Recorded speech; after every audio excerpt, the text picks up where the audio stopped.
Protection Detail. Book 3 of the Finnegan First Responders series. Written by Laura Scott. Performed by Alex Knox. Chapter 1. Assistant District Attorney Baxter Scala strode purposefully on the sidewalk leading to the Milwaukee County Courthouse. He despised being late, and while his attorney ID would allow him to skip ahead of the line of people waiting to pass through the metal detector, he would still have to elbow his way through the crowds. Unfortunately, prosecuting T. Turbo, a famous musician, for murder had drawn local and national media attention. A cold March wind buffeted his back, pushing him along the sidewalk. As he approached the steps of the courthouse, he saw a skinny homeless guy sitting along the sidewalk, bundled against the wind, his knit cap pulled low on his head. The guy didn't glance up at him, but held out an empty cup. Bax saw him here on a regular basis, no matter how cold or snowy the winter weather.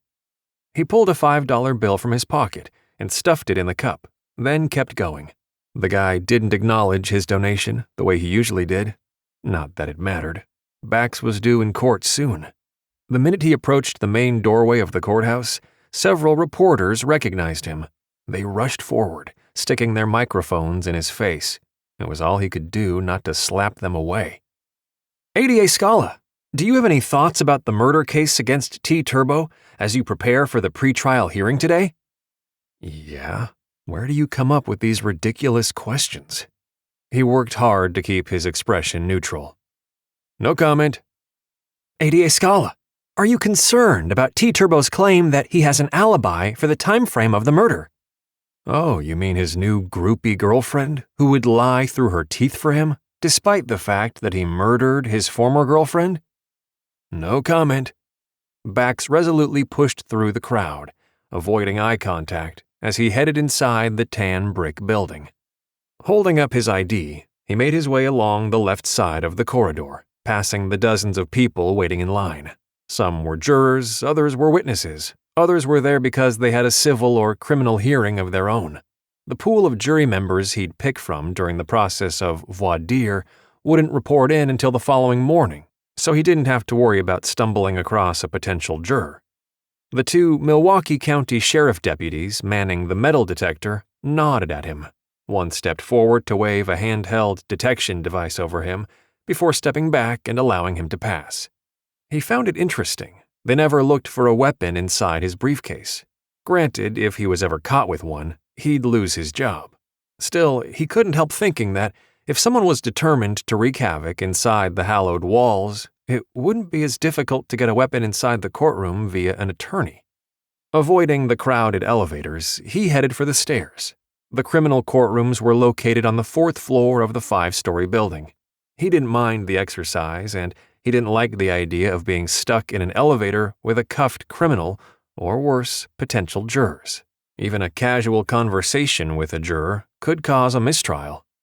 His case against T. Turbo was scheduled for the next 2 weeks and would be heard before the Honorable Judge Glenn Dugan, one of the better judges in his opinion, despite their clashes in the past. They didn't always see eye to eye on legal issues, but Dugan was a stickler for rules. Bax liked that about him. The rules tended to help the prosecutors more so than the defense. He entered the courtroom and nodded at Deputy Kyleigh Finnegan, standing near the doorway. Good morning. Good morning, she replied. Not smart to allow a pretty face to be a distraction, especially in the most notorious case to cross his desk in the past 3 years. Yet, he couldn't help but notice Kylie's pale skin, large brown eyes, and curly red hair that she pulled back from her face in a no-nonsense bun. He knew from previous experience, having seen her over the past 2 months, that, by the end of the day, several of those red curls would escape the band, framing her beautiful face. Not for the first time, he'd wondered what had drawn her to a career in law enforcement. Did she like being stuck in courtrooms all day? It seemed to him to be a relatively boring job. Then again, maybe she liked the break from being out on the streets. What aspects of her career Kyleigh did and didn't enjoy was none of his business. As soon as T. Turbo's lawyers showed up, all 3 of them, he thought dryly, Deputy Finnegan would take up a position near the judge's chambers.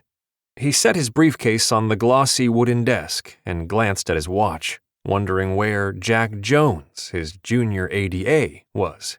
He'd given the younger attorney strict rules about not talking to the reporters, so that better not be what was holding him up. "Excuse me, ADA Scala?" Deputy Finnegan's husky voice startled him. He spun around to find her standing close by. "Yes?" He frowned when he saw the envelope in her hand. He could clearly see his name typed on the front of the envelope, which he thought was odd. "What is that?" "I just noticed this on the floor inside the doorway." She frowned as she handed him the envelope. "Did you drop it?" "No." He stared at it for a moment, a shiver of apprehension sliding down his spine. He quickly opened the envelope, peering cautiously inside to make sure there was nothing more than paper in there. He'd heard about anthrax letters going through the mail shortly after 9/11, targeting state senators and other elected officials. No worries here, though. He pulled out the single sheet of paper that contained one short sentence typed from a computer. "If you know what's good for you, you'll drop the murder charge." "Is something wrong?" Deputy Finnegan asked. A hint of lavender wafted toward him. Scowling, he held up the note. "Are you sure you didn't see who left this?" "I'm sure." She frowned and lifted her hand to the radio clipped to her collar. "Howell, this is Finnegan. I need someone to look at the video cameras for the footage outside Judge Dugan's courtroom to ID a perp who slipped a threatening note under the door." "Roger that," was the response. "I don't like it. This must be related to the T-Turbo trial." She spoke in a low voice. "I know the media has been all over the news, but leaving a threatening note? That's a little over the top." He shoved the note and envelope toward her. The tone was threatening, but he wasn't worried. The camera would pick up whoever had done this. It's probably just a fanatic looking for his or her 30 seconds of fame. Deputy Finnegan grimaced as she took the evidence. "I'll let Judge Dugan know. He may request extra protection, especially once the trial starts." "That's fine, but again, I'm not concerned about a note." He found himself mesmerized by her warm brown eyes and forced himself to look away. "You'll let me know what the video outside the courtroom shows?" "Of course." She carefully slid the note and envelope into a plastic bag. "We'll check for prints, too." "Great. Thanks." He drummed up a smile. "I just hope this isn't an indication of how the rest of the day will progress." "I hear you," she agreed. The courtroom door opened, and they both jumped around to face the newcomer. Bax relaxed when he saw Jack Jones. "It's about time." "Sorry, those reporters wouldn't let me through." Jack was young, 26 to Bax's 34, but on days like today, Bax felt decades older. "I told you, don't stop or ask politely, just bulldoze your way through." He tried not to let his exasperation show. He didn't mind having a young protege sitting in as second chair, but it would help if Jack heeded his advice. The kid was book smart and could perform legal case searches like a pro, but common sense, not so much. "Sit down. We need to talk." He decided against telling Jack about the letter. For one thing, it had been addressed to him. Everyone knew he was the lead prosecutor on the case, but the biggest issue was that he was afraid Jack would overreact to the threat. The kid needed more real-world experience, which is why he was there. This wasn't Bax's first weird letter, but he could admit that they'd never shown up at the courthouse before. Whatever. He needed to stay focused on the case. Convicting T-Turbo of murder was all that mattered.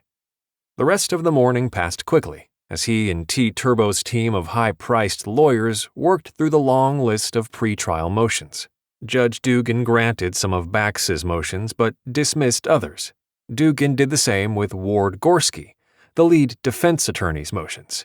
It was no surprise that Judge Dugan often split the baby down the middle, essentially making both sides unhappy.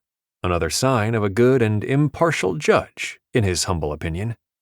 If the judge was worried about the anonymous note, He didn't mention it, which was fine with Bax. That was the least of his worries. He'd won his motion to include the victim's statements prior to her death, but he'd lost on another equally important motion. In his mind, he was already switching around his prosecution strategy. He kept Jack at the table, speaking in low tones about the next round of case law Jack needed to find, until the trio of defense lawyers had vacated the room. When the area was clear, he stood and packed his briefcase. He was about to follow Jack out when Deputy Finnegan flagged him down. "Excuse me, ADA Scala?" A wisp of red hair had come out of her bun, framing her face. It occurred to him, not for the first time, that he'd like to see her with her hair down. "Bax, need me to stay?" Jack asked. "No, go ahead. I'll meet up with you later." He turned toward Finnegan. "Do you have news about the letter?" "Only bad news, I'm afraid." She sighed. The envelope was pushed under the door by a Caucasian man with a closely trimmed beard. He wore a ball cap pulled low on his head and baggy clothes. He never once looked up at the cameras, almost as if he knew where they were located. "They're going to try to run him through our facial recognition program, but I wouldn't hold your breath. I don't think there's enough there to capture a reasonable likeness." "Any age estimate on the guy?" "Anywhere from 18 to 30. She pulled out her phone and stepped closer so he could see the image on the screen. "Does he look familiar?" Bax peered at the person who'd been caught on camera.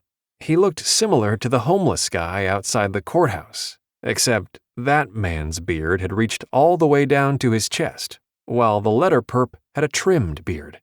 Still, the clothes were similar from what he remembered. "There was a homeless guy outside when I came in. I dropped a $5 bill in his cup. If he'd trimmed his beard, they might be the same person." Her brown eyes widened. "Show me." He glanced at his watch again and tried not to sigh. "Okay, I need to grab something to eat. I have a meeting with a witness right after lunch." "I understand. This shouldn't take long."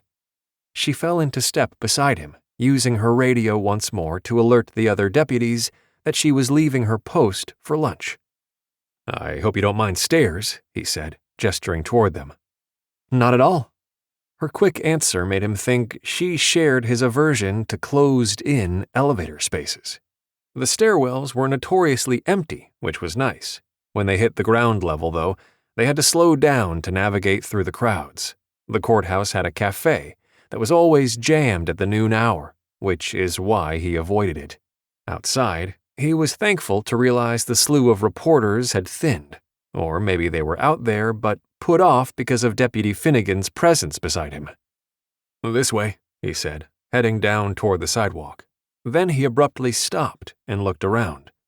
The homeless guy was gone.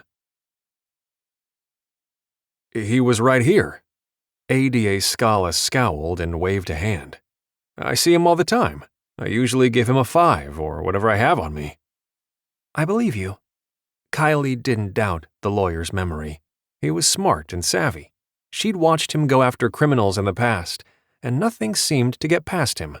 To be honest, she secretly admired his dogged determination to put criminals behind bars. "Seems likely he's our letter perp." "But he's here just about every day," Bax insisted. "Why would he suddenly write a threatening letter?" She arched a brow. "He didn't write it. How could he? The only access he'd have to a computer would be at the library, which isn't far, but I'm sure someone paid him to go inside the building and to slide the note under the courtroom door." The ADA did not look happy with that thought, but nodded. "You're right. He'd have done the deed for cash, no questions asked." "Exactly." Kyleigh glanced around the busy pedestrian area around the courthouse. There were lots of people milling about. There was absolutely no way she'd be able to find the person responsible. "You should watch your back, counselor. The case has drawn a lot of media attention, most of it not sympathetic to your office." "No lie," he muttered. "Thanks for your concern, but I'll be fine." When he turned away, she made a snap decision to follow, which earned her another annoyed, piercing look from his intense blue eyes. She stared right back. "I don't mind escorting you to the administrative building." "There's no need for that," he protested. "Letter writers rarely go as far as committing assault and battery." Logically, she agreed with him, but the note had bothered her. Maybe because of the way the perp had used the homeless guy to deliver it. Judge Dugan hadn't liked it either, but he also hadn't asked for additional protection for himself or the ADA. Yet. "I understand, but it's my job to take any threat to you or the judge very seriously." She kept pace alongside him. "The threat was aimed at me, not the judge." "Same difference." This wasn't the time to split hairs. "You mentioned stopping for lunch?" "I was going to grab something at the cafe outside the admin building." He sounded cranky. "Really? That's where I was planning to grab lunch too. It's a great place." She grinned. "How convenient that we have similar taste in food." He shot her a death glare, but didn't say anything more. Kyleigh figured having a deputy with him might be ruining his image. She didn't know much about Baxter Scala on a personal level, other than overhearing a terse phone call a couple of months ago with his ex-fiancée. What was her name? Tara? No, Tamra. On some level, she felt sorry for the woman. A guy as handsome as ADA Scala could have whoever he wanted. It must have been heartbreaking to have him break off their engagement, although in the conversation she'd heard, he'd told her to keep the ring. From the expression on his face, she assumed Tamra intended to do so anyway, no matter what Baxter said.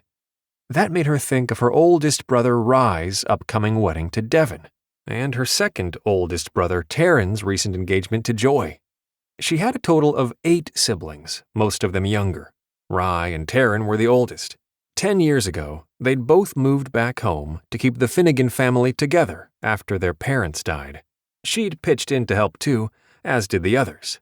Ellie, the youngest, had been only 14 at the time, and the twins, Aiden and Alana, had been 17. The eldest Finnegans had willingly put their personal lives on hold to keep the family together. Until recently. Over the past 2 months, her oldest brothers had fallen like a ton of bricks for the women they were determined to protect. Personally, she was thrilled for them. They deserved to be happy, and both Devon and Joy were great additions to the Finnegan family. Kyleigh might be next in line age-wise, but she didn't harbor any illusions of finding love the way Rye and Taryn had. The single guys she worked with were more interested in quick hookups, not long-term commitments. And her former non-cop boyfriend, Rick Atkins, had basically given her an ultimatum. Rick had demanded she choose him or her job. Not a tough decision to choose her career. Rick was an idiot. There was no way she was going to walk away from what she'd worked hard to earn. Being a deputy was more than a job.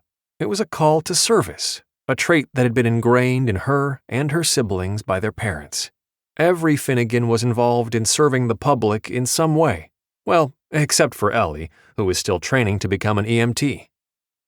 "So, tell me what's good here." She scanned the menu as they stood in line. "I thought you were a regular?" Scala scowled. She shrugged. "Have to say, it's been a while." He sighed and waved a hand at the menu overhead. "Everything is good. The only thing I haven't tried is the veggie burger." She wrinkled her nose. "Not a fan of fake meat." He chuckled. The sound surprised her. Obviously, she'd only watched him in the courtroom, and the cases he prosecuted were generally not funny. "Me either," he said, then stepped forward when it was his turn. ADA Scala ordered a BLT sandwich to go and a bottle of water. After paying, he stepped to the side, moving down a couple of feet while looking down at his phone. Working? She had to assume the T-Turbo case was his main priority for the next 2 weeks. Hers too, now that there had been a threat received in the courtroom. Her stint at the courthouse would last through the end of June. Then she'd be rotated over to patrolling and guarding the airport. Switching assignments helped to keep boredom at bay. But she liked being in court, watching as the DA's office worked with the police to hold the bad guys accountable for their crimes. Not that justice was always served. Sometimes the bad guys walked, which was difficult to comprehend. She knew that taking a case to the jury meant there was always a chance of an acquittal, Still, it was a sucker punch to the gut to watch. She found herself hoping and praying that wouldn't happen with the T-Turbo case. Her stomach rumbled with hunger, and while the BLT sounded good, she decided to get a turkey club to go, along with a bottle of water. She pulled out her credit card to pay, but the woman behind the register waved her off. "The gentleman paid for your meal." "Oh, thanks." Kyleigh could feel her face burning with embarrassment, the curse of having red hair and fair skin. She glanced at Scala, who'd tucked his phone away. "I didn't follow you here so you could pay my way." "I know." He shrugged, as if his kind gesture was no big deal. She remembered what he'd said about tucking a $5 bill in the homeless guy's cup. Maybe he made it a habit to give money to others, which was unusual because, like cops, ADAs didn't make a lot of money. "Enjoy your sandwich." She could tell that the moment his food was up, he planned to duck out of there. She tapped her foot, tugging on her boxy brown deputy uniform and the heavy bullet-resistant vest she wore beneath. The ugly color never bothered her before, but now she found herself wishing the handsome ADA could see her wearing something else. Anything else. Even jeans and her favorite sweatshirt would be better than the tan shirt and brown slacks. "Have a good day, Deputy Finnegan." ADA Scala scooped his sandwich bag off the counter and headed toward the door.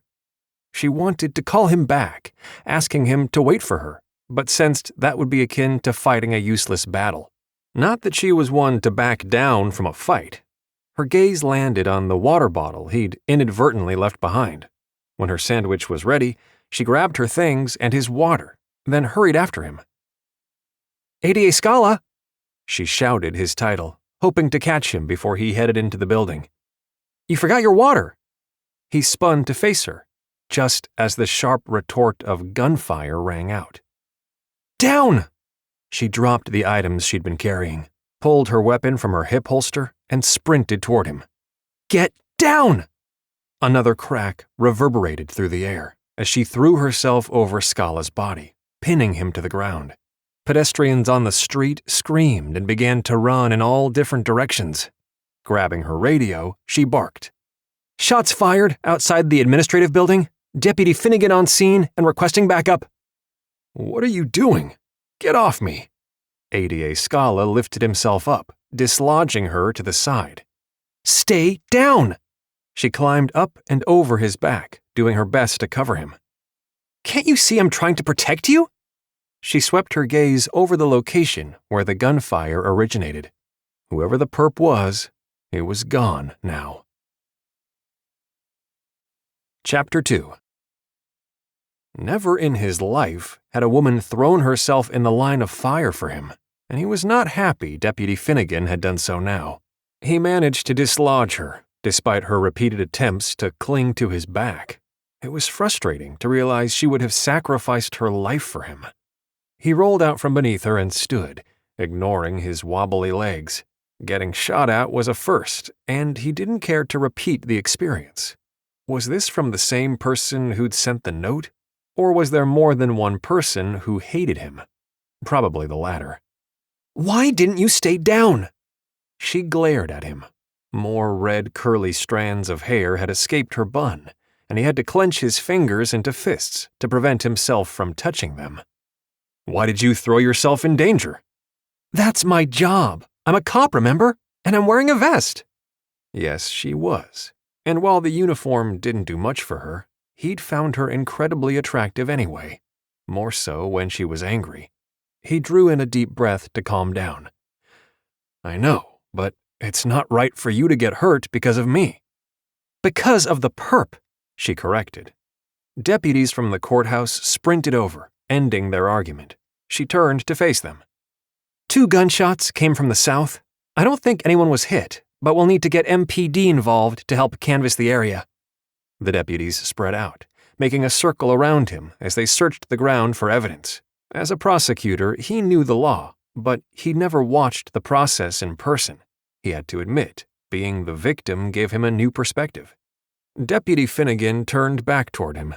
The way she positioned herself close to him was distracting. I'll escort you inside the administrative building. I'll talk to my boss about arranging for you to have protection moving forward. He couldn't imagine having anyone hanging around, following wherever he went. That's a bit extreme. ADA Scala! You were shot at twice! Exasperation rang in her tone. Not having protection would be extreme, not to mention stupid. Had she really called him stupid? For some absurd reason, he wanted to smile. The trial starts tomorrow. I'm sure I'll be fine in the courtroom. She rolled her eyes. Let's go. This time I'll buy lunch, since our sandwiches have been trampled to death. No, I'll buy. Call him a chauvinist, but there was no way he would allow a woman to pay for his meal. There's another cafe around the corner. We'll grab something there. Fine. She glanced around the area, and he could tell she would rather be collecting evidence than playing bodyguard. He led the way down the street and around the corner, hyper-aware of her position between him and the street. Look, if you're going to follow me around, please call me Bax. ADA Scala is a mouthful. She shot him a quick glance, then went back to scanning their surroundings. Okay, you can call me Kyleigh. Deputy Finnegan is even more of a mouthful. Kyleigh. It was a pretty name, but this wasn't the time to ask about her Irish heritage. Based on her name and her red hair and pale skin, he had to assume she had Irish blood running through her veins. You can't just stick with me in the administrative building. You're supposed to be on duty in Judge Dugan's courtroom. I know. I'll call my boss once you're safe inside your office. The way she looked around, as if expecting a new threat, was unnerving. They may assign someone else to protect you. He almost asked for a male deputy, but managed to hold his tongue. The recent shooting had proved Kyleigh was more than capable in her role. He didn't doubt her cop instincts or her commitment to his safety. It was just that he inwardly rebelled against the idea of a woman putting herself in danger for him. Okay, maybe he was being too macho. Yet that didn't stop him from paying for their second lunch and carrying it over to his office in the administrative building. He nodded as they passed ADA Maddie Sinclair, who waved while talking on her phone. Join me? He gestured to his office, which had a small table in the corner. Thanks. Kyleigh glanced around curiously before dropping into a seat at the table. He had risen through the ADA ranks, his high conviction rate earning him this office. There was a good-natured rivalry as he and Maddie vied for the top spot. On the other hand, his lawyer father still lamented his choice of working for the state, rather than being in private practice doing high-paid defense work. Bax didn't care if his father made tons of money. The Scala family was already very well off. When his grandmother had died, she'd left him her entire estate. It had been a nice gesture, yet as illogical as it sounded, he felt guilty for having more money in his portfolio than any of his counterparts. He took the seat next to her, opening his water bottle, then unwrapping his sandwich. Before he could say anything, she'd bowed her head to pray. Caught off guard, he mirrored her movement, waiting for her to finish. Kyleigh was an enigma, all tough cop on the outside, but full of faith on the inside. When she finished her prayer, they both dug into their meals. Will the other deputies let you know if they find something? He asked. The case will be assigned to a detective within the sheriff's department. And yes, he will keep those of us working the courthouse rotation up to date on whatever they find. She took a bite of her sandwich, then glanced at her watch. After a moment, she asked, What time is your witness coming? 1:30. If he'd been alone, he'd review his notes in preparation of the meeting, or work on other aspects of the case. He didn't win cases by accident. It took a lot of hard work and long hours. Yet he found himself enjoying this break with Kyleigh. Do you think the shots were fired by the letter writer? Yeah, I do. She caught his gaze. You really need to be careful, Bax. This is a serious threat. He didn't like admitting she was right. I will be careful, but I can't stop doing my job either. Once the trial is in full swing, I'm sure the threat will fade away. Why would it?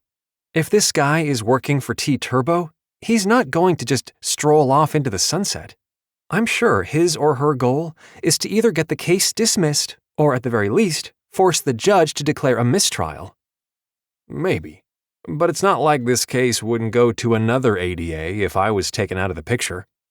Even as he said the words, he realized that might be the point. His success rate was well known, second only to Maddie's. And her caseload was just as heavy as his. Having another ADA take over, one who might lose, would work in T. Turbo's favor. And if the case was lost, double jeopardy would prevent them from bringing another case against him. Unless, of course, T. Turbo blithely killed again. Yet if so, it was not likely the next crime would happen in Milwaukee. The musician lived in L.A. The murder had happened during the singer's stint at Summerfest, the music festival that took place every year on the lakefront. The dead woman's body had washed up on the lakeshore. Another reason he couldn't bear the thought of losing the case. He suspected that T. Turbo had done the deed, assuming small-town Milwaukee would never convict him. Bax intended to prove otherwise. "Tell me about your witness." Kyleigh took a sip from her water bottle. "He or she may also be in danger." He scowled, realizing she was right. "The witness is a former girlfriend of T. Turbo, who will testify that he physically abused her and tried to kill her." "What's her name?" "Liliana Starr." She cocked a brow and he sighed, easily guessing her thoughts. "Yes, she used to be a stripper, but that is her legal name.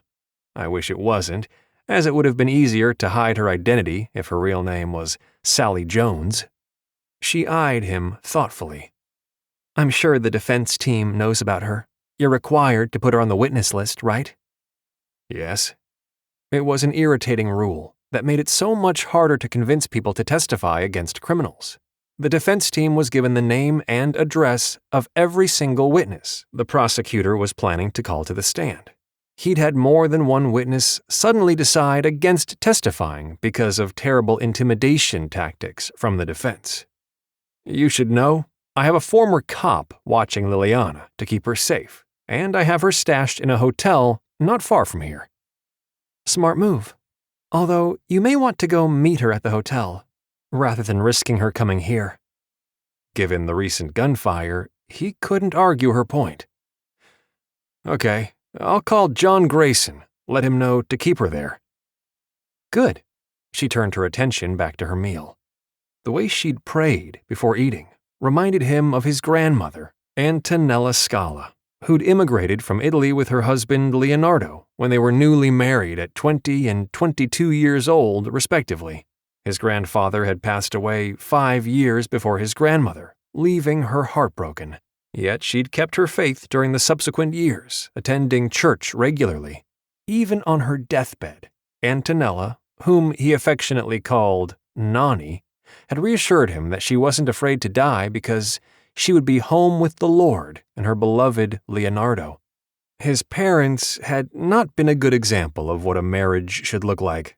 They finally divorced when he was 12, and their bitter fights had only gotten worse over time. Ignoring their feuds, he'd tried to focus on the way his grandparents had treated each other with love and respect. That had been the main reason he'd disentangled himself from Tamra Watkins. She'd changed after their engagement. One day when she was screaming at him over his need to work the weekend, he saw his mother in her, and had immediately known it was over. Tamra had gone off the deep end when he'd called off their engagement. She'd called him nonstop, going from ranting and raving like a lunatic to begging and pleading with him to give her another chance. And when that didn't work, she spread rumors about him to anyone who would listen. Her theatrics had only reinforced he'd made the right move. "Do you know all the members of the T. Turbo defense team?" Kyleigh's question brought him back to the present. "Only the lawyers." He turned to grab paper from his desk and quickly jotted down the names for her. "Ward Gorski is the lead attorney, and I'm sure he has an investigator supporting them. Their goal will be to discredit my witnesses." She took the paper with a nod. "Thanks. I wish I knew who his investigator was, too." It's possible he is responsible for shooting at you." "Really? I hardly think they'd take the risk of doing it themselves. But hiring someone to do their dirty work?" He nodded. "Yeah, that I could easily imagine." Her phone rang. Glancing at the screen, she quickly stood and moved away from the table. "Finnegan." He couldn't hear the other side of the conversation, but it was clear Kyleigh was doing more listening than talking. "Yes, sir," she said. "I think that's a smart way to handle it." She ended the call and came back to take her seat. "Well," he took another swig of his water. "Looks like you're stuck with me." Her tone was light, but her brown eyes held concern. "Boss has decided I'm to stick with you while he assigns another deputy to stand guard over Judge Dugan." 2 deputies in the courtroom? He could see how that might help deter threats from interfering with the legal proceedings. In addition to the one who brings T-Turbo in and out? That's a lot. She tilted her head to the side. "I won't just be in the courtroom, Bax. I'll be assigned to protect you from morning to night." He stared incredulously. "You're going to live with me?" She smiled. "Not exactly, but it will probably feel that way. You'll have to wait for me to escort you from your house to the courthouse and everywhere else you decide to go, until you're tucked in, back home for the night." He swallowed hard as the impact of the Bodyguard plan hit home. She would be with him all day, every day. He'd never spent that much time with any woman, including Tamra. And oddly enough, his biggest concern wasn't the gunman someone had hired to shoot at him. No, it was how he'd managed to keep his relationship with Kyleigh professional, rather than allowing it to become personal. Kyleigh watched Bax's expression carefully. To her surprise, he didn't argue or outright refuse her protection. Personally, she wasn't thrilled with her assignment, not that she'd been able to argue a direct order. She was a cop, not Baxter Scala's personal bodyguard. She grimaced, hoping this temporary duty wouldn't interfere with Rye and Devon's wedding, scheduled a week from Saturday. It didn't matter what happened. She was not going to miss the wedding, no way, no how. Today was only Monday, so she would pray the danger wouldn't last long. And if it did, her boss would have to assign someone else to cover Bax on her weekend off. He'd promised her the time she needed to attend the wedding. Bax's phone rang. "This is Grayson, the cop," he explained before answering. "Hey, John, change in plan. I'm coming to you in Liliana, so stay put." A pause, then he added, "Great. See you soon." She finished her sandwich, then tossed the wrappers in the garbage. Reviewing the mental map of the courthouse area, she tried to think of the best way to cover Bax as they headed to the motel. They needed a set of wheels, so she made another call to her boss, requesting a squad. To her surprise, he agreed without hesitation to have a squad waiting for them outside the administrative building in 10 minutes. She decided they should leave through the side door, rather than using any of the main exits. Switching gears from standing guard at the courthouse to following Bax around would take some getting used to. "Ready to go?" Bax asked. After throwing his garbage away, he went through his desk, sticking more files into his briefcase. "Yes." She stood near the door waiting. "Stay close behind me, okay?" When he didn't answer, she glanced over her shoulder. He frowned and reluctantly nodded. "Yeah, okay."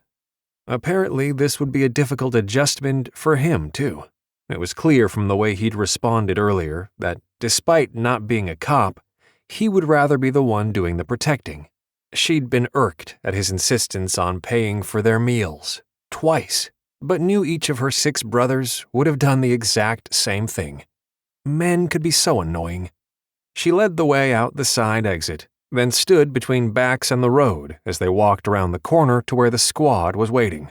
One of her fellow deputies, a guy named Nolan Kimball, tossed her the keys. "Thanks." The keys went high and wide, but she easily caught them, having played women's fast-pitch softball through high school. "I hear I'm taking over Judge Dugan duty from you, at least for the rest of today," Nolan said. Yep. Nolan was a nice enough guy, but the way he lingered made her sigh. She'd turned down his offer to go out for drinks after work and wasn't in the mood to chit-chat. Nolan had a habit of hitting on the unmarried female deputies, and she had no interest in being one of many. See you tomorrow morning. Bax opened the passenger door of the squad and slid inside. She did the same, taking the wheel. Once they were pulling out into traffic, she turned to him. Where is the hotel? He gave her the address. Thankfully, it wasn't far. Exactly 7 minutes later, she turned into the parking lot. Please wait for me, Bax. She got out of the car and hurried around to join him. Ignoring the disgruntled look on his face, she stood behind him, scanning the area as they headed inside. I don't like this, he muttered. It's not right. Get over it. She swallowed a sigh. Pretend I'm a guy, if that helps. He glanced at her, a rare smile tugging at the corner of his mouth. That would be impossible. While his teasing comment knocked her off balance, she did her best not to show it. No easy feat, since her fair skin always betrayed her. Keeping her outward appearance professional, she followed him up the stairs to the second floor. The City Central Hotel was smaller than she expected, with only 2 floors and maybe 30 rooms total. Bax went straight to room 208 and rapped on the door. After a long moment, it opened, revealing a man in his mid-40s. Grayson, Bax greeted him. This is Deputy Finnegan. She's on my protection detail. The investigator grinned. Prettiest protection detail ever. As he held the door open, she noticed his wedding ring. My name is John. It's nice to meet you. Nice to meet you too. She followed Bax into the room. John closed the door and shot the deadbolt home. Her gaze landed on a curvy Caucasian woman with ash blonde hair sitting on one of the beds, her gaunt features set in a frown. How are you doing, Liliana? Bax asked, crossing over to sit beside her. Terrible. I made a mistake. She crossed her arms defensively over her overly large chest. I don't want to testify against T-Turbo. We talked about this, Liliana. He killed a woman. You don't want him to do that again, do you? She looked away, staring toward the window. Kyleigh noticed the view didn't quite reach Lake Michigan.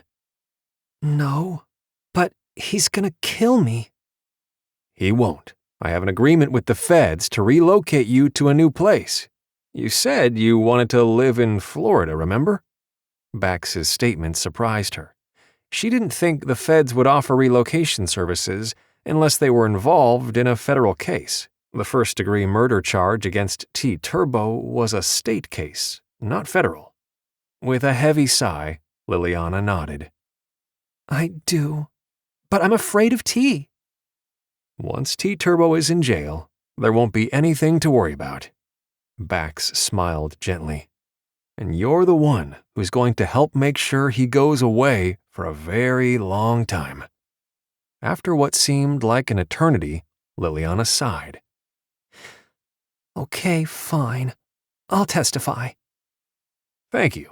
Bax gave her a nod. Now it's time to practice. Kyleigh stayed near the doorway, watching as Bax rose and crossed to the small table in the corner. There, he removed a thick file folder from his briefcase. Liliana joined him, and he began their practice session. Having listened to hundreds of cases over her 5 years with the sheriff's department, she tuned out, wondering what Bax's plan was for the rest of the day. She knew he would work, but where? At his office or at home? Her boss had told her she didn't need to spend the night at Bax's house, which was good. But deep down, she was a little concerned about his safety, even while he was at home alone. Getting Baxter Scala's private address wouldn't be that difficult. Whoever took those shots at him would not be deterred by a locked door or windows. It wasn't until the practice turned toward the details of Liliana's experience at T-Turbo's hands that Kylie's attention was snagged by the testimony. How long were you T-Turbo's girlfriend? Bax asked. 3 months. And how did he treat you during those 3 months? Bax pressed. The first few weeks were wonderful. He bought me fancy clothes and jewelry. We went out to eat at expensive restaurants, and I felt like the luckiest girl in the world, Liliana said. What happened after that? He changed. He got mad all the time, lashing out and hitting me. Sometimes he'd apologize afterwards, but other times he would tell me I deserved it, that I was a no-good stripper and didn't deserve a guy like him. Liliana shrugged and stared down at her hands before adding, I was afraid he was right. Bax nodded. When did you decide he wasn't right? When he tried to kill me. Liliana lifted her chin. He stared down at me, his fingers wrapped tightly around my throat, repeating over and over that I was no good and didn't deserve him. Looking into his eyes, I knew he was going to kill me. Despite this being a practice session, Kyleigh felt a shiver of apprehension snake down her spine. She hadn't doubted T. Turbo was guilty of murder. The DA wouldn't bring the case to trial if he didn't have strong evidence against him. But Liliana's testimony was chilling. It was all too easy to imagine the exact same thing happening to T. Turbo's dead girlfriend, Jessica, the woman fished out of Lake Michigan. Was he enraged with you when that happened? Bax asked. No, that was the worst part, Liliana said. He was calm, cool, and collected. I mean, it would seem like he'd have been angry, but the way he held my neck and stared into my eyes was a deliberate action, not done in a fit of anger. How did you escape? Bax asked. I had a knife hidden under my pillow. As she spoke, Liliana's tone grew more confident. I stabbed him high in the right side of his belly. When he reared back, howling with pain, I ran out of there. I heard him following, but I was faster. A ghost of a smile played around her mouth. As a professional dancer, I have strong leg muscles. Kyleigh admired the woman's grit and silently prayed Liliana would be strong enough to endure the cross-examination portion of her testimony. Bax asked her more questions, taking on the role of the defense attorney. Kyleigh was surprised he played tough with Liliana, calling her a stripper and prostitute, then asking about how often she'd been doing drugs. Basically, he hammered her the exact same way Ward Gorski would. To her credit, Liliana didn't back down. If anything, she grew angry, which was probably better than crying. It was important for the jury to imagine this tiny woman using a knife to escape T. Turbo. The hour was close to 4 in the afternoon before Bax called it quits.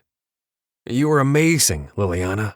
I want you to keep practicing, to imagine every bad name T. Turbo ever called you so that you're ready when it's time to testify in front of the jury. I'll try, she sighed. It's easier to be strong when you're here. But when I remember all the things T did to me, I get scared. You're safe here with John, Bax assured her. He rose and stored his files back in his briefcase. I want you to remember how strong you were the night you stabbed him, the night you ran away and never went back. She nodded, although Kyleigh could tell she didn't really believe in herself.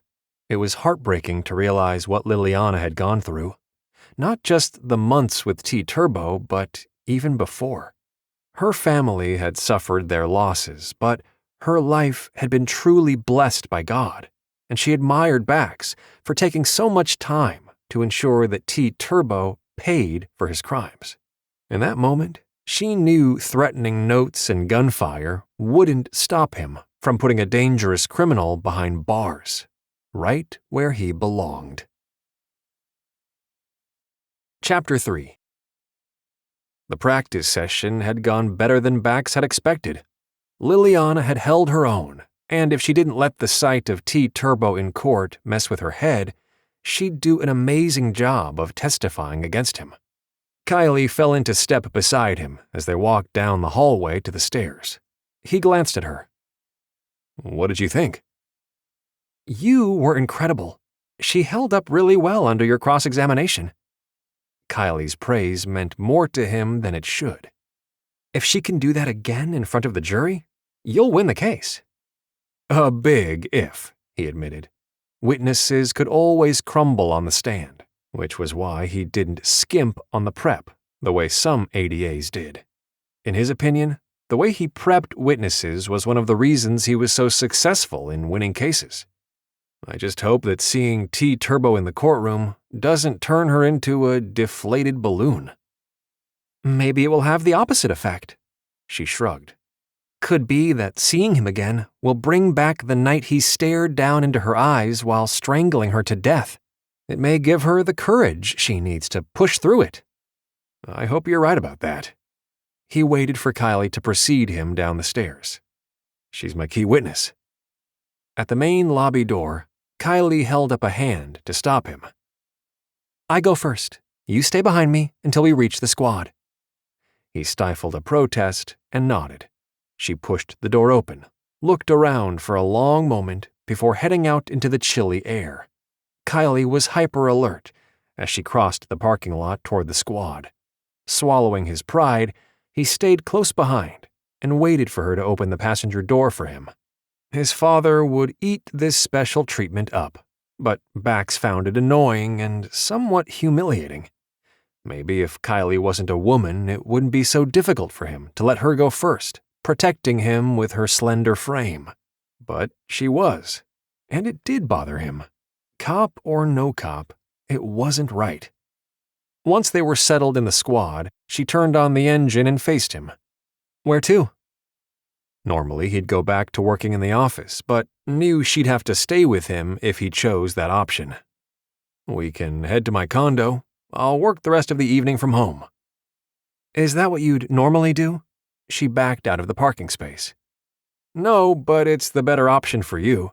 This way you can be finished with me for the day. I'm sure you'd like to get home at a reasonable hour.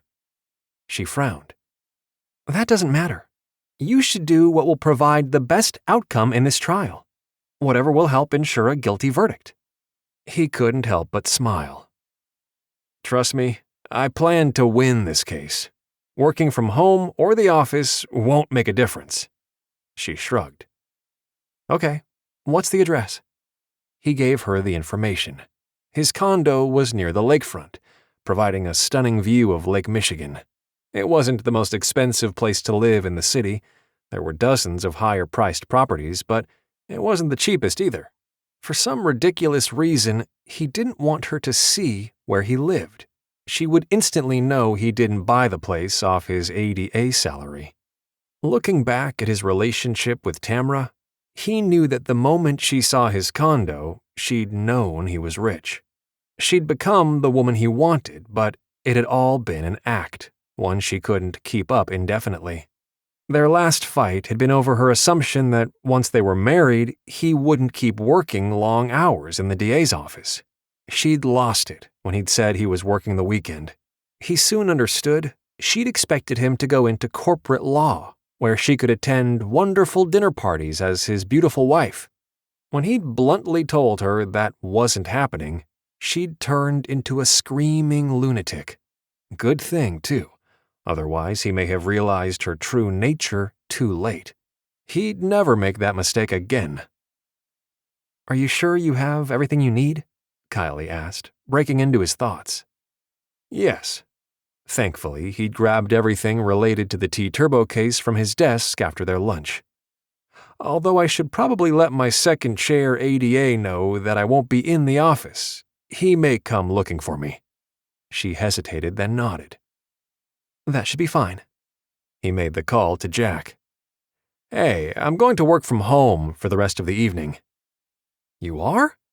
Jack sounded surprised. How did the practice session go? Great. She's ready. He injected confidence in his tone. Jack was nervous enough about the trial. He wasn't going to add to the kid's anxiety. Did you follow up on your action items? Yes, but I wanted to talk them through with you. Bax could hear paper rustling in the background. I could start going over things now. Not now. I'm in traffic. I'll call you later, okay? Sure. Jack sounded nervous again. I just want to be sure I've done everything you asked. I'm sure you have it covered. Bax couldn't suppress a flash of annoyance. The kid was a lawyer. He should know how to follow through on the legal searches Bax had requested. Sometimes the kid treated him like a law professor rather than an assistant district attorney. Send what you have. I'll call you when I'm settled. Okay. Talk to you soon. Jack disconnected from the call. Traffic is more jammed than usual, Kyleigh said, as they crawled down Wisconsin Avenue. You could use your red lights and sirens, he joked. Ha! Don't think I haven't considered it. She flashed a smile, one that packed a punch. I hate to abuse the privilege, though. A rule follower, huh? He knew Kyleigh would never abuse her role as a deputy. Most of the time, she admitted. Partially because our parents set down the law when we were young.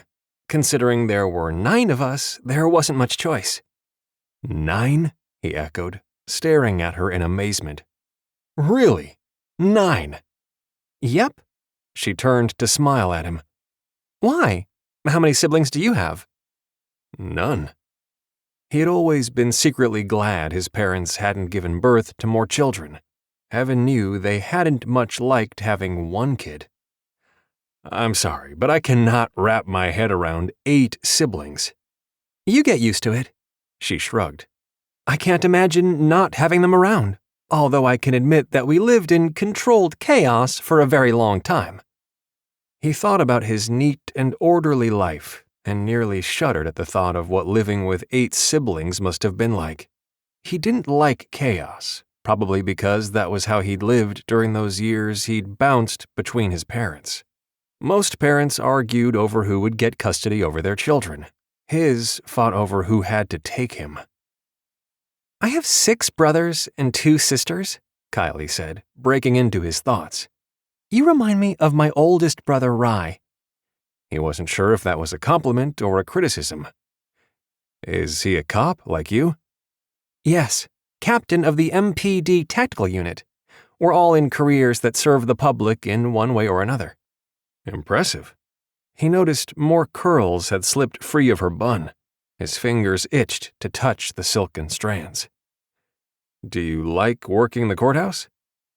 It's okay. Not usually as exciting as being on patrol. She flashed a grin. Until today, of course. Yeah. He frowned at the memory of gunfire echoing around them. I hope your fellow deputies find the gunman. Me too. She gestured toward the windshield. Is that your building? Yes, you'll want to turn right at the next street.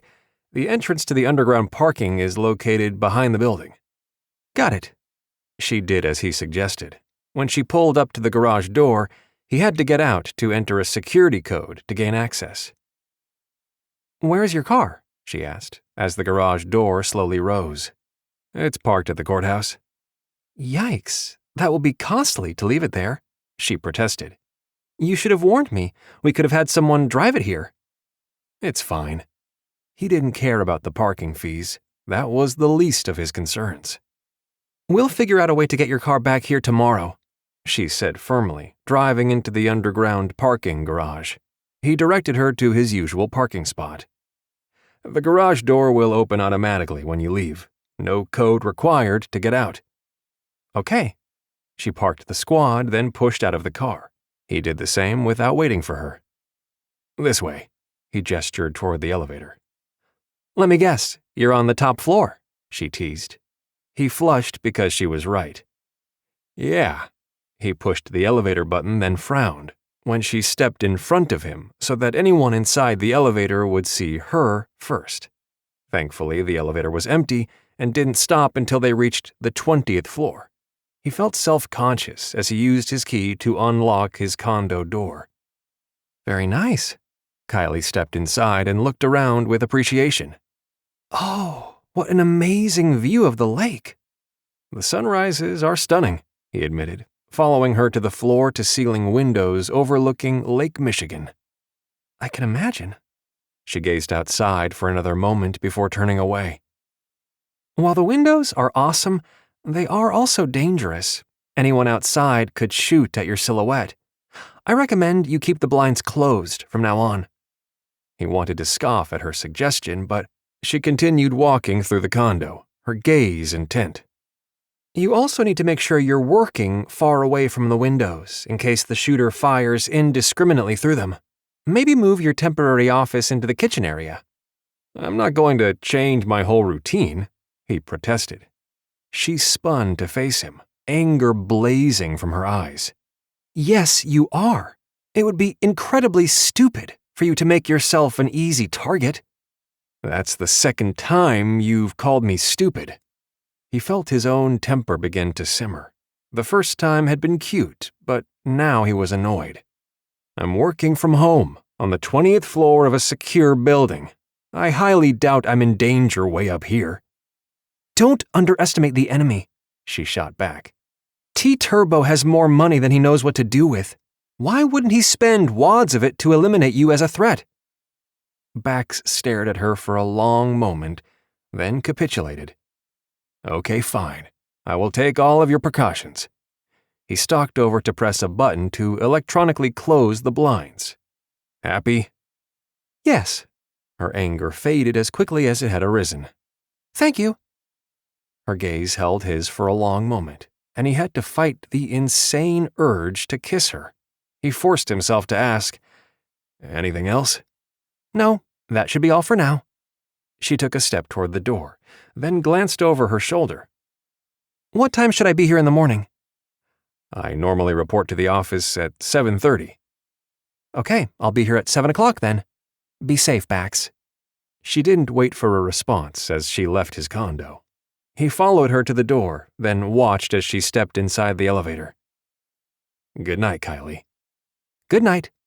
The elevator doors closed, the car descending to the parking garage.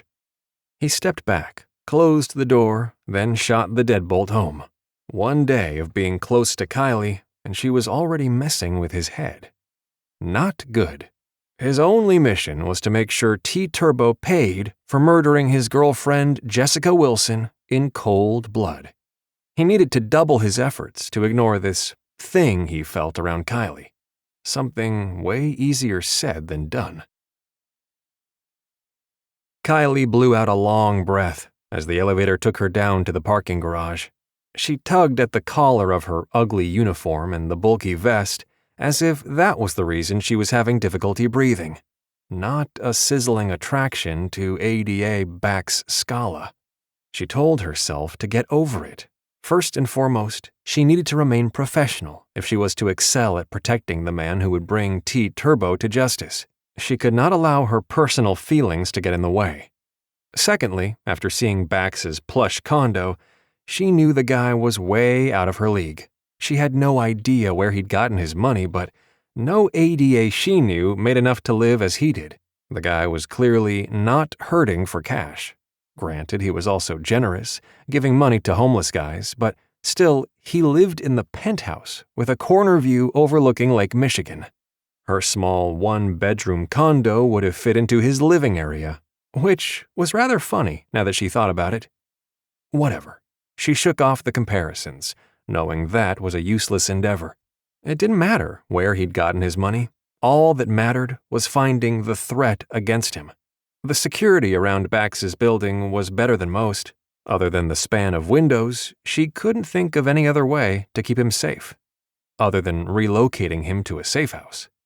Kyleigh made a mental note to talk to her brother Brady.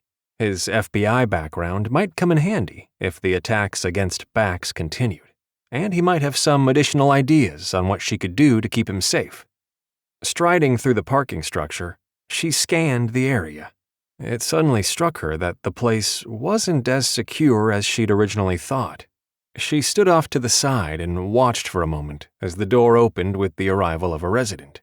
Checking her watch, she noted the door stayed up for 5 full seconds after the car was through the opening before it closed again. Plenty of time for someone lurking nearby to slip in through the opening, hiding behind one of the parked cars until the coast was clear. From there, that same perp could take the elevator to any of the condos, including the penthouse. With a scowl, she debated whether to head back upstairs to point out the flaw in the building security.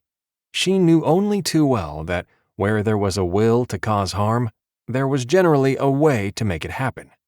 Just then, another car pulled in, and she caught a glimpse of the security cameras located inside and outside the garage door. She told herself to let it go, that Bax would be fine for the night.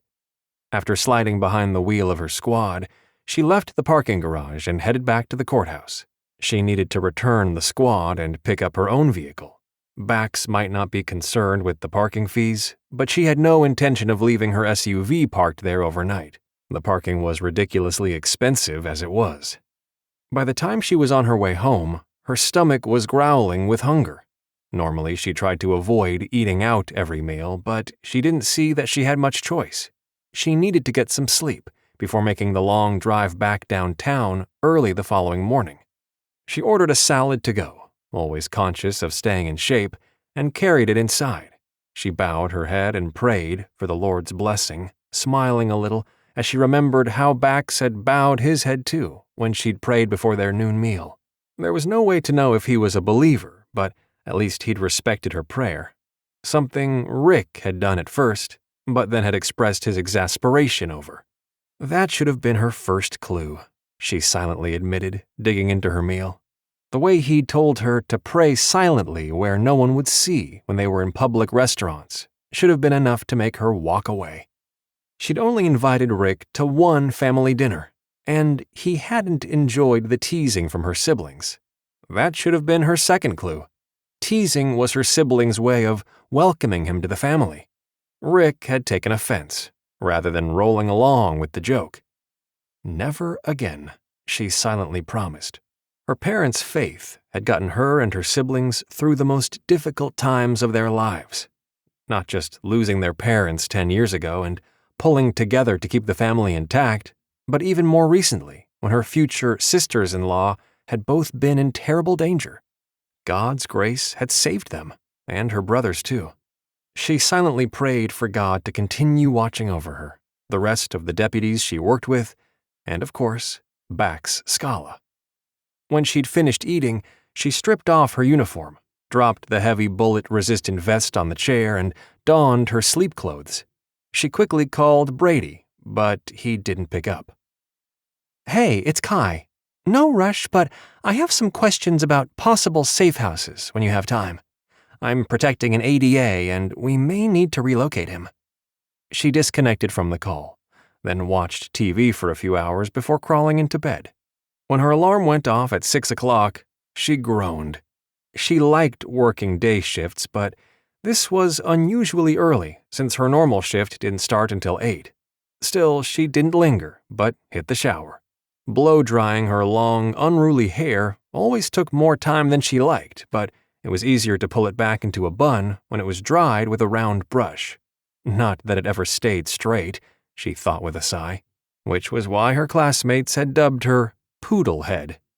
After getting dressed in a clean uniform, she ate a quick breakfast of instant oatmeal, then filled her to-go cup with coffee and hit the road.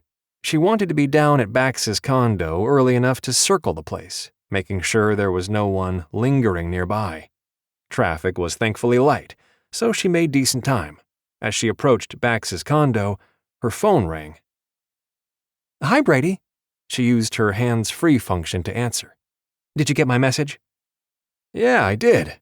Since when do Milwaukee County Sheriff's deputies get assigned to protection detail?" The question was more of a demand. "Since someone tried to shoot the ADA outside the administrative building." She swallowed a sigh. Her brothers meant well, but they still treated her as their sister, rather than a fully trained cop. Back when Rye's fiancé, Devin, was in danger, she had to muscle her way in to help protecting her, and she'd held up her end of the deal just fine. "Do you have any thoughts about safe houses I might be able to use? Or any other ideas on how to keep him safe?" "I can arrange something," Brady agreed. "But that isn't going to help protect your ADA in court." "I'm aware. We have multiple deputies stationed throughout the building, including 2 that will be on duty in Judge Dugan's courtroom, in addition to the deputy assigned to T-Turbo. I'm not that worried about the hours Bax will be in trial. Bax? As in ADA Baxter Scala? Yes. She mentally kicked herself for letting Bax's first name slip. Look, I'm approaching his condo now. Just shoot me the addresses of some possible sites when you have time. I may not need them, but I want to be prepared, just in case. Yeah, sure, sis. But be careful. His tone was tinged with worry. I heard about the T-Turbo case. It's getting a ton of media attention. Tell me something I don't know, she said dryly. We're on it, Brady. Trust me. Jury selection starts today, and I'm sure things will settle down as the trial gets rolling. I gotta run. Talk to you later. And thanks. She hit the end button, disconnecting from the call. When the phone rang a second time, she almost snapped in frustration, thinking it was her brother calling back, but realized the call was from Bax. What's up, Bax? She eyed the clock. She had 10 minutes yet until their designated meeting time, so she wasn't late, but obviously Bax was raring to go. I'm going to circle around your condo, then can pick you up if you're ready. That would be great, thanks. He cleared his throat and added, Sorry, I'm not used to depending on others to get to and from work. I was afraid you might have overslept. Control freak, she teased, as she scanned the area. I guess. He sounded apologetic. Let me know when you're here. Will do. She continued making her way around the condo, making note of potential hiding spots where a gunman might linger undetected. However, the area was very well lit, and she didn't see anything concerning. After pulling up at the front of the building, she called him back. I'm here. Be right down. Ignoring the no parking signs, she shut the SUV off and went up to the front of the building to meet him. Bax walked toward her, wearing an expensively tailored blue suit that brought out the color of his eyes and carrying his usual briefcase. He frowned when she joined him at the door. Stay behind me, she instructed, before turning and walking back to her vehicle. Once they were seated, she put the car in gear and pulled away from the curb. She wished she'd thought to bring him coffee, but she hadn't. I can share, she offered, holding up her to-go cup. I've had plenty already. Thanks anyway. He sat back against the seat. I'm thinking we should head straight to the courthouse. I know they won't open the courtrooms until 8 a.m., but it's probably better for everyone involved if I work there, instead of going from my office in the administrative building back and forth to the courthouse. He was being awfully considerate. That's fine with me, she agreed. The traffic had picked up now, slowing their progress. But it won't be comfortable. That doesn't matter. He glanced at her. This way, we might avoid all the news cameras. I plan to use the underground parking garage. That way you can go in through the side entrance, she said. Less noticeable that way. Perfect, he agreed. No squad today? No, I usually don't get to drive at home each day. She quickly navigated toward the parking garage located under MacArthur Square, the large, expansive park-like area located just outside the courthouse. It was the same area where Bax's homeless guy had been sitting the day before. The same guy, she was convinced, who had slipped the threatening note under the door. She pulled the parking ticket out and waited for the gate to lift. To her surprise, there were at least 24 vehicles parked inside, despite the early morning hour. That's my car, over in the corner. Bax gestured to the right. Even from a distance, it looked sleek and expensive. I probably should get it moved before some cop decides to tow it away. Pretty sure it's not okay to keep the same vehicle parked here for days on end. Nah, we have better things to do, she joked. But the city parking service will absolutely give anyone a parking ticket, even you. Really? I was joking about that. Now I need to see if someone did place a ticket on the windshield. Bax lifted his key fob and pointed it toward the car. He clicked the button as if to see a ticket with the lights on. Instantly, the car exploded in a ball of fire. Chapter 4. The SUV bounced from the impact of the explosion, debris flying all around them. Get down! Kyleigh reached over to shove his head down between his knees. Unit 8, calling in a car bomb in the parking garage under MacArthur Square, requesting backup and emergency fire response. 10-4, came the response through her radio. Bax listened, his thoughts whirling. Then he gently pushed her hand aside so he could sit back up. He scanned the parking area, noting the other vehicles that had been damaged by the debris. Kylie's vehicle might be damaged as well. We need to see if anyone has been hurt. I didn't see any pedestrians near the vehicle, thankfully. But you're not going anywhere. Her tone held a note of steel. That bomb was meant for you, and it's my job to keep you safe. Yeah, I get that. He was still struggling to believe that T-Turbo was desperate enough to shoot at him, then plant a bomb in his car. Then again, the guy was facing a life sentence for murder. He'd never been personally threatened like this in his life. As angry as he was by everything that had happened, he was only more determined to bring justice to Jessica Wilson, the woman T-Turbo had killed. To his surprise, Kyleigh backed the SUV away from the explosion. Thankfully, the car seemed to still work. She made a circle and headed for the parking garage exit. Where are you going? Blocking this off, so no one can get in, except for the police and fire responders. He twisted in his seat, taking note that his car was still burning. What if he and Kyleigh had been walking toward it when he'd hit the key fob? They'd both be seriously injured. Or dead. The sobering realization hit hard, and he hated knowing that he'd put Kyleigh in danger. Not just Kyleigh, he silently amended, but everyone who worked with him. Yet, he couldn't allow this latest threat to derail his mission. Giving up was exactly what T-Turbo wanted. Judge Dugan isn't going to be happy about this, Kyleigh muttered. His gut clenched. I don't want him to declare a mistrial. We haven't even selected a jury. There's no proof this was done by someone hired by T-Turbo. She slanted him a questioning look. You have another possible source in mind? Someone other than T-Turbo seeking revenge? Tamra's face flashed in his mind, but he quickly dismissed it. Tamra had morphed into someone he didn't recognize after he'd broken things off, but planting a bomb in his car? No way.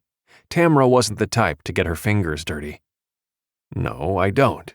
But keep in mind, I've put many criminals behind bars. This could be the work of anyone. The loud screech of police sirens prevented them from speaking any further. Kyleigh waited until the squads were in front of the opening before putting her SUV in gear and backing away. Stay inside. Without waiting for him to respond, she jumped out of the SUV and crossed over to where the squad was coming inside the structure. Bax watched her interact with the cop for a few minutes, then decided this wasn't working for him. It wasn't in his nature to sit while someone else took charge. He pushed open his door and climbed out of the SUV. There were several dings and dents along the side, along with a crack in the rear passenger window, but he knew the damage was minor in the big scheme of things. He crossed over to join her. I told you. Don't issue another order, he warned, interrupting her. Then he turned to the cop. I'd like to give my statement so we can get inside the courthouse. The cop nodded, but just then the fire truck came screeching up. The ceiling of the parking garage was too low for the truck to get inside, so the large vehicle blocked the entrance while several firefighters jumped down and began pulling hoses. He noticed Kyleigh nodded at one of the firemen, who acknowledged her too, either a former boyfriend or maybe one of her siblings. He wasn't used to watching first responders in action, and much like what he'd witnessed yesterday after the shooting, he admired how these brave firefighters rushed toward danger, eager and willing to put their lives on the line to protect the public. In a way, it made his job seem less important, even though he knew that wasn't true. The police arrested the bad guys, and it was his role to make sure they were held accountable for their crimes. The difference was that he could do his job well, and the bad guys could still walk away unscathed. Jury members could often be swayed by a good defense team, like the one he was facing now, headed up by powerhouse Ward Gorski. Bax silently promised he would not allow that to happen in the T-Turbo case. Okay, I'll take your statement, the deputy said.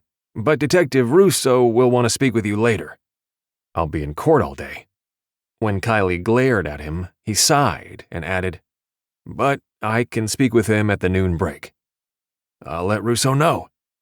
The deputy took notes as he briefly explained what had happened. Honestly, if he and Kyleigh hadn't been joking about a ticket, he wouldn't have hit the key fob. It had been a strange impulse, a little unlike him, one that had saved their lives.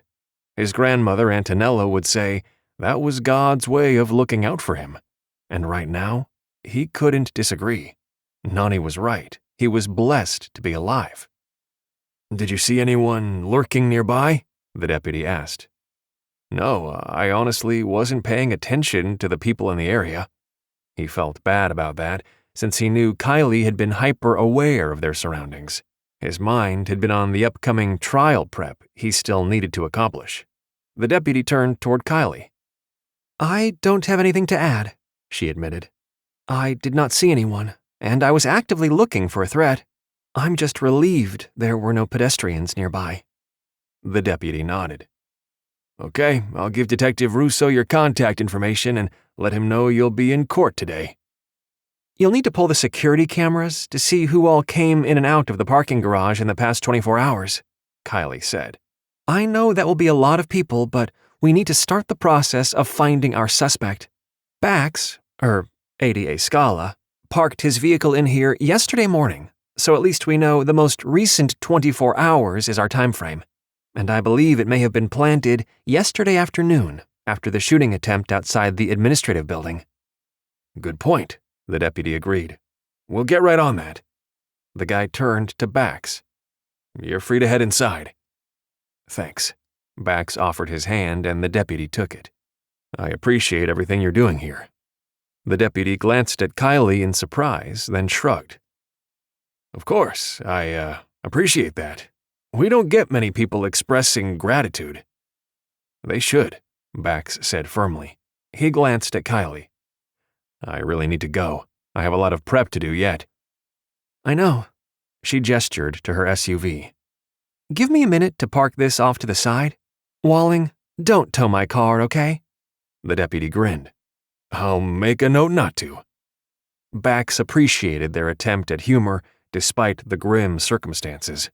A minute later, Kyleigh was leading him past the fire hoses that were stretched across the floor of the underground parking structure and up to the MacArthur Park area.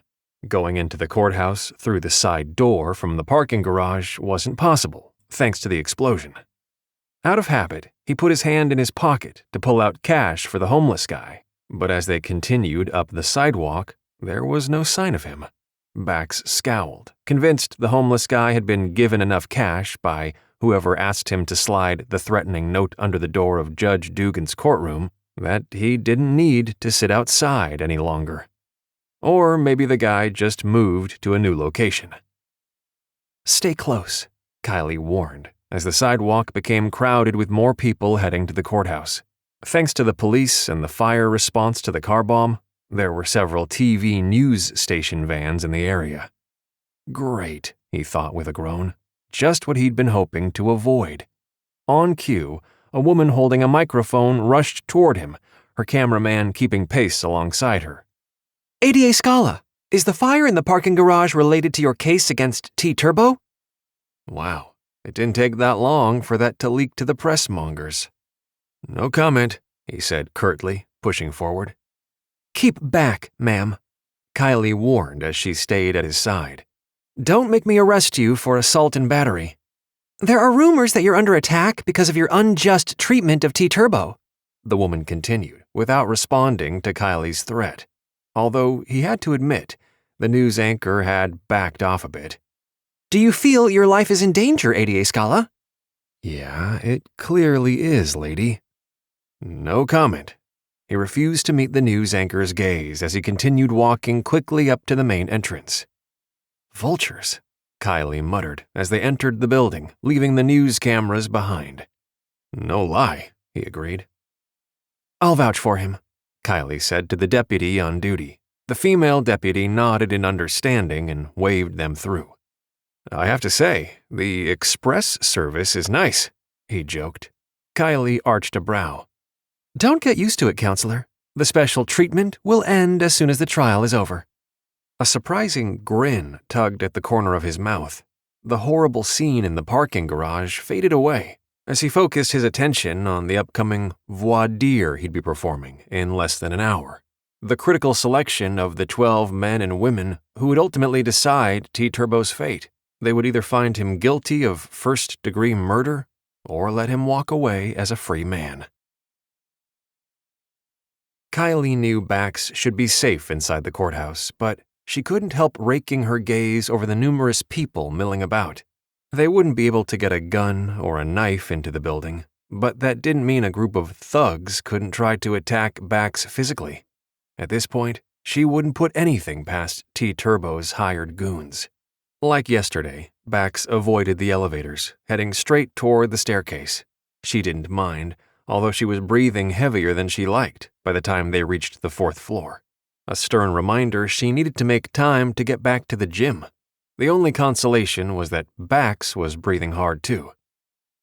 "Hey, Jack." Bax greeted the young man who sat on a hard bench outside Judge Dugan's courtroom. The young lawyer jumped to his feet when he saw them. "You remember Deputy Finnegan?" Yes, of course." Jack gave her a nod. "I was surprised to hear about the explosion in the parking garage." Kyleigh narrowed her eyes. "How did you hear about it?" Jack's gaze darted between her and Bax. He tentatively lifted his phone. "It's on the news." "Nothing for you to worry about, Jack." Bax stepped closer. "Sit down. We need to talk, and we don't have a lot of time." Kyleigh took up a position directly in front of them, keeping her back turned so they could speak softly and privately while she swept her gaze from one end of the long hallway to the other. She forced herself to ignore whatever they were saying to stay focused on the people around them. Bax was a great prosecutor. He'd do everything in his power to get a guilty verdict. She found herself more intrigued than normal about this particular case, maybe because of hearing Liliana's description of what T. Turbo had done to her. At 8 sharp, Nolan Kimball, the replacement deputy assigned to Judge Dugan's chambers, unlocked the door.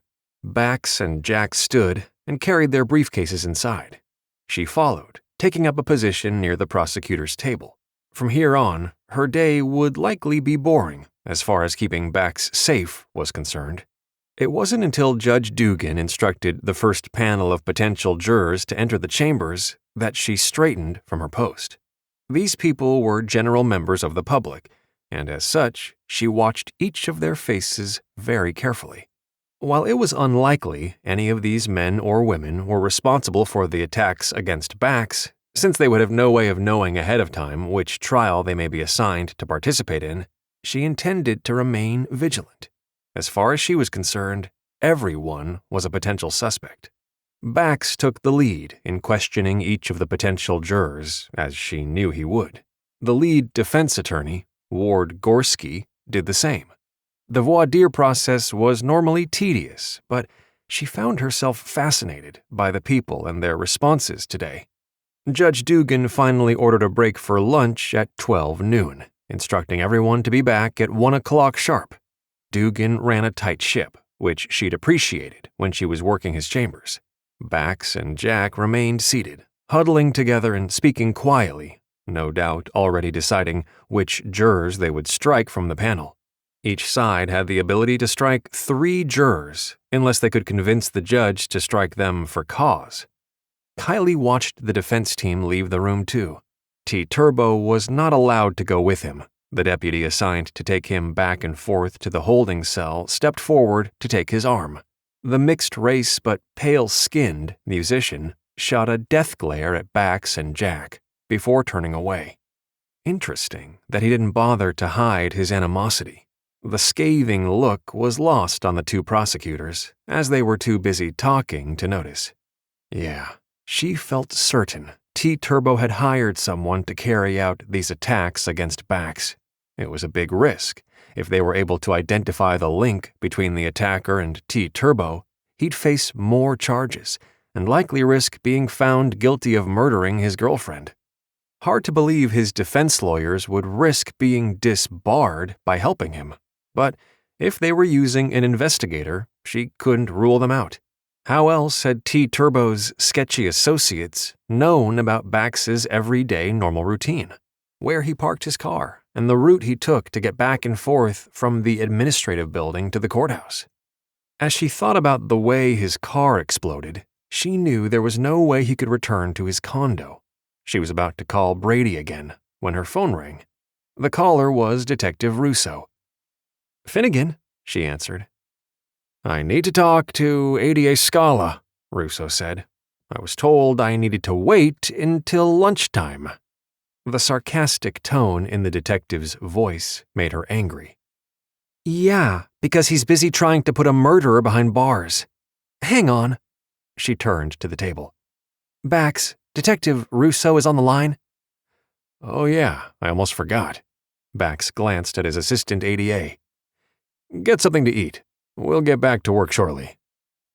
"Okay, do you want me to get you something?" Jack asked.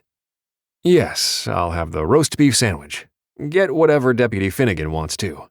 Bax shoved a wad of cash into Jack's hand, then took the phone from her. "This is ADA Scala. Any chance you can meet me here at Judge Dugan's courtroom?" Kyleigh pulled out her own money. "I'll take a turkey wrap. Thanks, Jack." Bax scowled at her but didn't protest. She tried not to roll her eyes. Just because he lived in a swanky penthouse condo didn't mean she couldn't afford to pay for her own meals. The interview with Detective Russo was held in the courtroom, and thankfully didn't take long. Kyleigh joined Jack and Bax at their table to eat their meal. She bowed her head to pray, and to her surprise, Bax spoke quietly. "Thank you, Lord, for keeping us safe. Amen." She lifted her head and echoed, "Amen." Jack looked confused, his sandwich halfway to his mouth, but quickly added, "Amen." She was touched by Bax's prayer. Obviously, the near miss this morning had caused him to participate in this way, but she couldn't help wondering if he'd been brought up believing in God, or if this was some spur-of-the-moment intention. Must be the former, because most people who had never been exposed to religion wouldn't start praying out of the blue. The thought made her curious about his upbringing, but this wasn't the time or the place to ask. When they'd finished eating, she disposed of their trash, then took up her usual position. Bax glanced over with a scowl. "Sit down, Kyleigh. You'll be standing long enough this afternoon." "Now who's barking orders?" She gestured to the two men. "Don't you have super secret stuff to discuss?" "We're talking about the potential jurors, yes, but nothing that is super secret." He pulled out the chair she'd just vacated. "Please sit." "Since you asked so nicely, I will." The time passed quickly, and soon it was time to get back to work.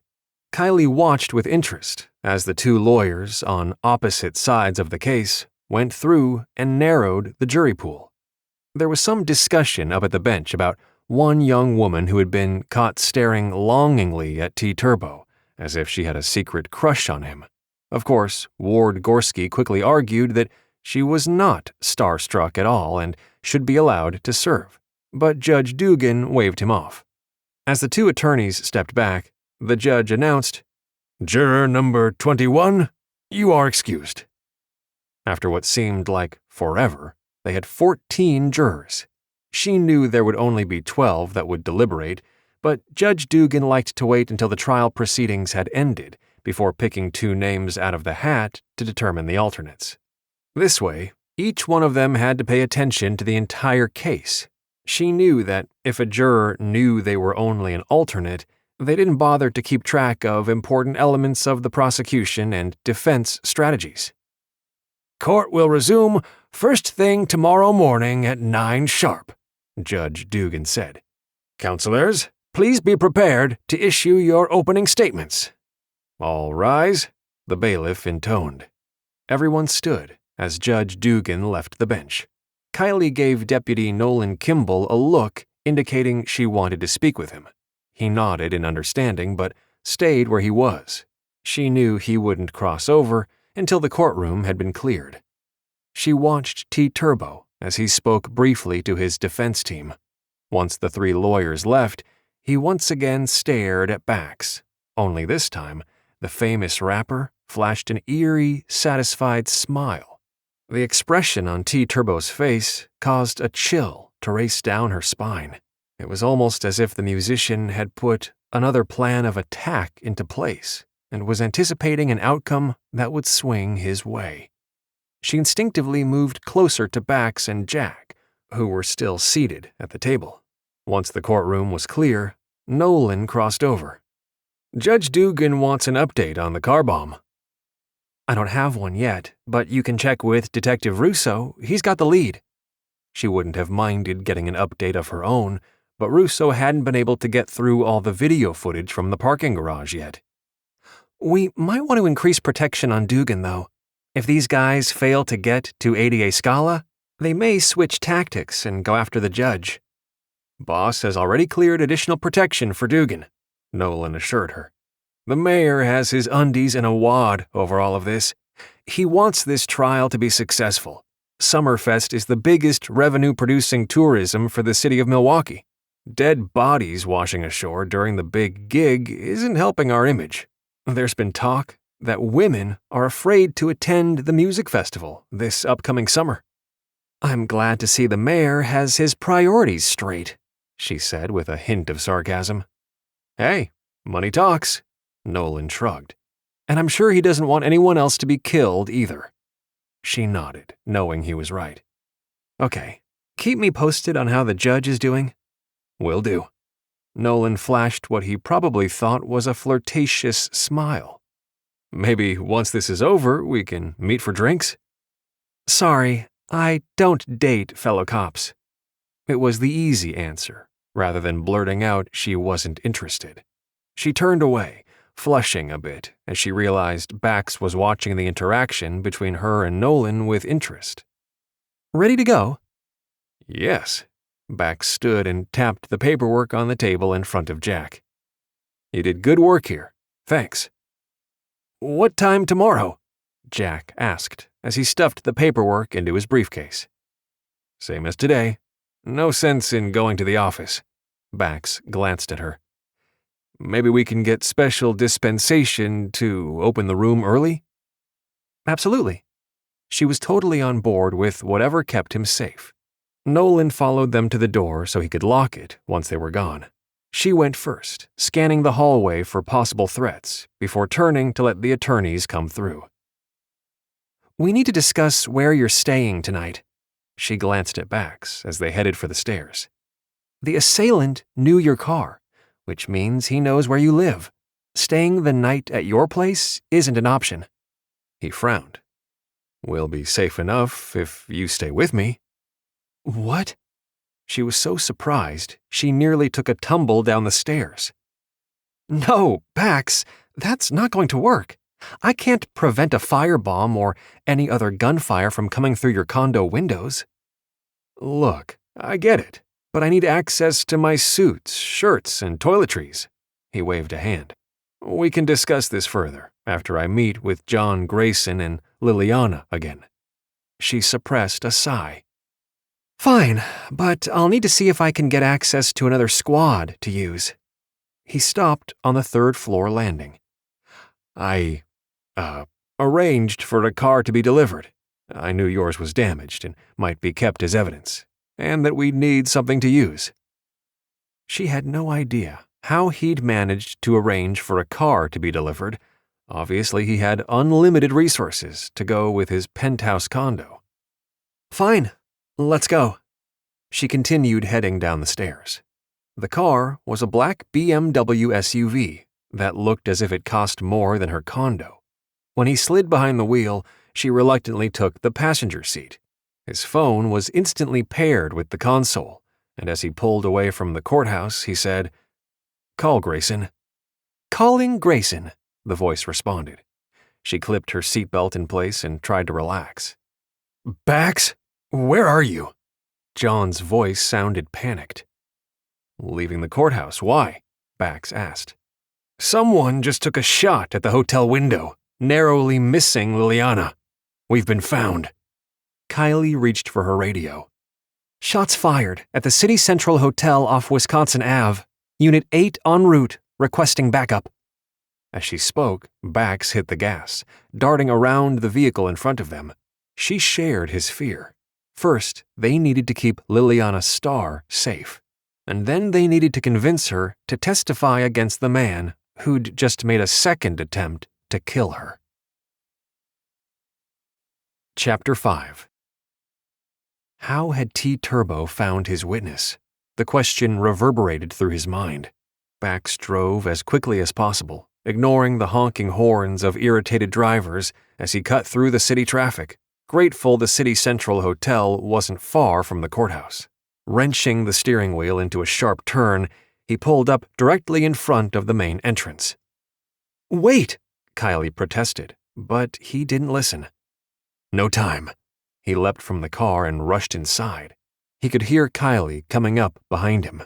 He bypassed the elevator in favor of the stairs. "Where's my backup?" Kyleigh's voice rose in frustration as she communicated through her radio. "Finnegan and ADA Scala are inside the hotel. I want every exit covered."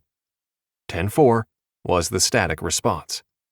Bax hit the second floor and ran to Liliana's room. He thumped his fist on the door. "John, it's Bax and Kyleigh." The door opened a crack, revealing John's grim features. As the former cop opened the door wider, Bax saw Liliana cowering behind him. Cold March air blew through the room from the broken window that had been shattered by gunfire. Liliana was wearing a coat, but still shivered. "It's okay, Liliana. We're going to keep you safe." Bax did his best to reassure his frightened witness. "Come with us." Liliana wiped at her tears and hung back. "What if T is out there?" "He's not," John assured her. "He's still being held in jail, remember?" Kyleigh reached out to touch Liliana's arm. "I know you're scared, but we have you covered. No one will hurt you. Just please come with us, okay?" Liliana sniffled and moved forward. Bax locked eyes with Grayson, the disturbing unspoken question shimmering between them. John gave his head a shake, indicating he had no idea how they'd been found. Bax swallowed his frustration, knowing this breach in security wasn't Grayson's fault. But it did not bode well for the upcoming trial, especially since Liliana had to be coaxed into testifying in the first place. "Exits are covered," a voice said through Kyleigh's radio. "Roger that. Moving out with the witness," Kyleigh responded. "We're taking stairwell 2 to the lobby level." "Where are we going?" Liliana asked. "How do you know T won't just send more guys to kill me?" Bax opened the stairwell door, indicating John should go first, so they could keep Liliana between them. As they crowded into the narrow stairwell, Kyleigh shot Liliana a quick glance. "Do you know anyone with T Turbo who might do that? Can you give me a name?" "I only know their nicknames, and I haven't been with T for 2 years. He probably has different guys around him now than he did before." "Let's get to a new safe house location, where we can discuss this further," Bax said. "And where's that?" John asked. "I'll find something. Just hang tight." Bax was already trying to think of a way to get a house through a home renting app. He'd pay for it himself this time, although it still bugged him to know the City Central Hotel had been compromised. "I might be able to get something," Kyleigh said. He was surprised but shook his head. "No need, I'll take care of it." In his mind, Kyleigh was already going above and beyond the call of duty. Bad enough that she was putting her life on the line to protect him.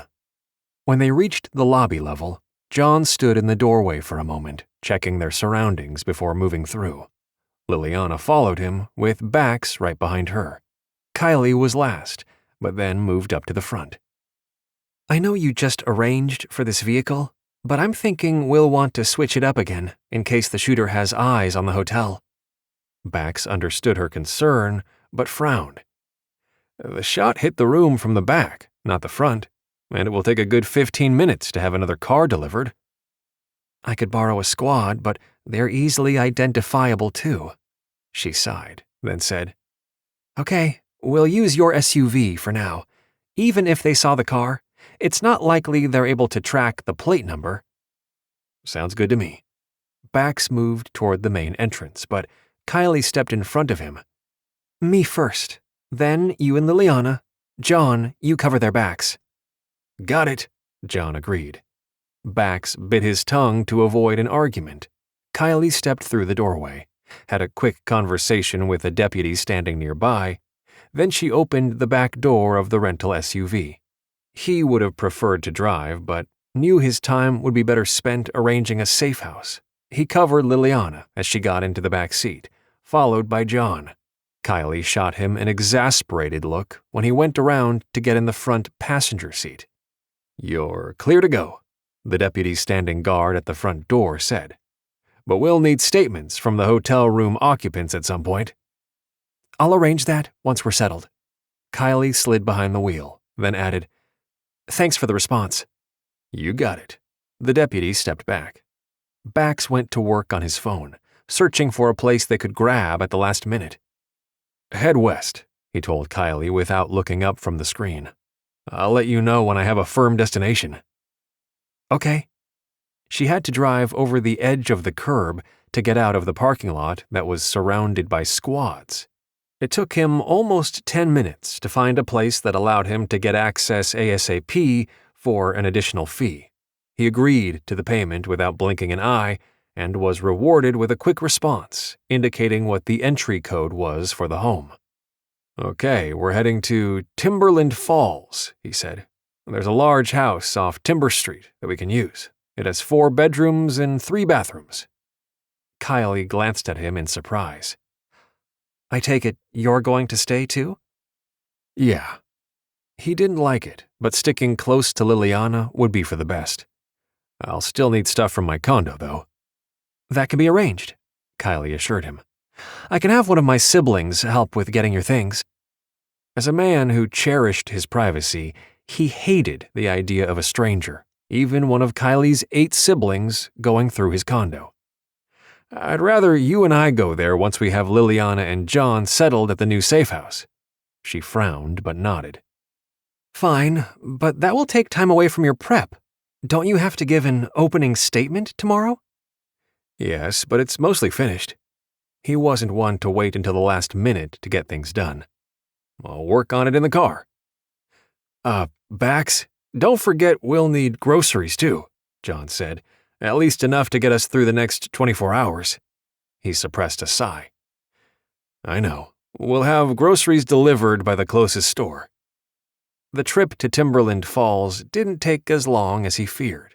The house was large and surrounded on 3 sides by a fence. It wasn't as private as he'd have liked, but it would do in a pinch. He pushed out of the SUV and quickly used the code to access the house. It smelled of pine cleaner and was very nice on the inside. Not as fancy as his condo, but not far behind either. Where did you find this? Kyleigh asked. It's huge. On one of those vacation rental apps? He glanced over at Liliana, who stood off to the side, her arms wrapped tightly around her body as if she were trying her best to hold herself together. John brought in the duffel bag. Very nice digs. Liliana, Bax stepped closer to his witness. I know you're afraid, but no one will ever find you here. That's what you said about the hotel, she shot back, her eyes flashing with anger. And look how that turned out. I know, and trust me, we're going to get to the bottom of that. But look around. He swept his arm toward the expansive living space. You'll be more comfortable here than in a hotel.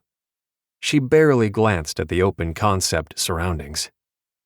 I want to go home, Liliana whispered. I don't want to do this. I just want to go home. He took another step closer, catching and holding her tearful gaze. Liliana, you must know that's impossible. T-Turbo will find you. Please trust me that once you testify, we can get you someplace safe with a new name and a new job. Florida, remember? It will all work out. You'll see. His key witness did not look convinced, and he knew he'd have several hours of prep and reassurance ahead of him before she would take the stand. What bothered him the most was that T-Turbo was counting on Liliana being scared out of her mind to the point she refused to testify. The musician was guilty of killing his girlfriend, Jessica Wilson. He knew it, and so did T-Turbo. But he desperately needed Liliana's testimony to help prove it. Kyleigh knew Liliana was barely holding on by the tips of her chipped fingernails. She went over to put a reassuring arm around the young woman's shoulders, wishing she could find words of comfort. Liliana should have been safe at the hotel. Who could have possibly leaked that information to T-Turbo's hired guns? She had lots of questions for Bax regarding possible sources for the intel leak, but had to wait while he arranged for dinner to be sent over from a nearby restaurant, along with a grocery delivery. There was no doubt in her mind Bax was spending his own money on both the house rental, the car rental, and the various deliveries. While impressed with his dedication to keeping Liliana safe, she couldn't help wondering how he could afford all of this. Not that his financial portfolio was any of her business. "Liliana, why don't you check out the master suite while we wait for dinner?" John suggested. "I'll carry your duffel." After a long moment, the young woman nodded, and John led the way through the house. She could hear him saying, "Nope, not this one, or this one. Wait, here it is. Pretty nice, isn't it? Look, you even got your own bathroom." "She's scared to death," Kyleigh said in a low voice. "I know," Bax scowled. "The arrangements were made through my office months ago, so I have no idea how she was located." "Months ago?" She frowned. "Why did you put her up for so long?" He shrugged. "I brought her here when I learned she was staying in a trailer park outside of St. Louis. It didn't seem safe. I wanted her to know that she wouldn't have to scrounge for work and food." "That was nice of you, but I doubt your office footed the bill." "No, I did." He waved an impatient hand. "That part doesn't matter. I want to know how she was located." "Hey, I want that too. I assume you have an assistant who made the arrangements? What's his or her name?" "Kelly Jackson, and she's been with the office for 4 years now, well before T-Turbo killed his girlfriend in cold blood. I highly doubt she's responsible for the breach." "I didn't mean to indicate she was responsible, but I think we need to talk to her. It could be the information was known by other coworkers." "Or her friends and family," she silently added. "Fine." Bax didn't sound happy. "I'll give you her contact information." She pulled out her phone and entered Kelly's phone number into her contact list. "I need to talk to Detective Russo about this latest incident, too." He glanced at his watch. "Okay, you do that now. Dinner will be here shortly. We'll eat, then head down to my condo for my things."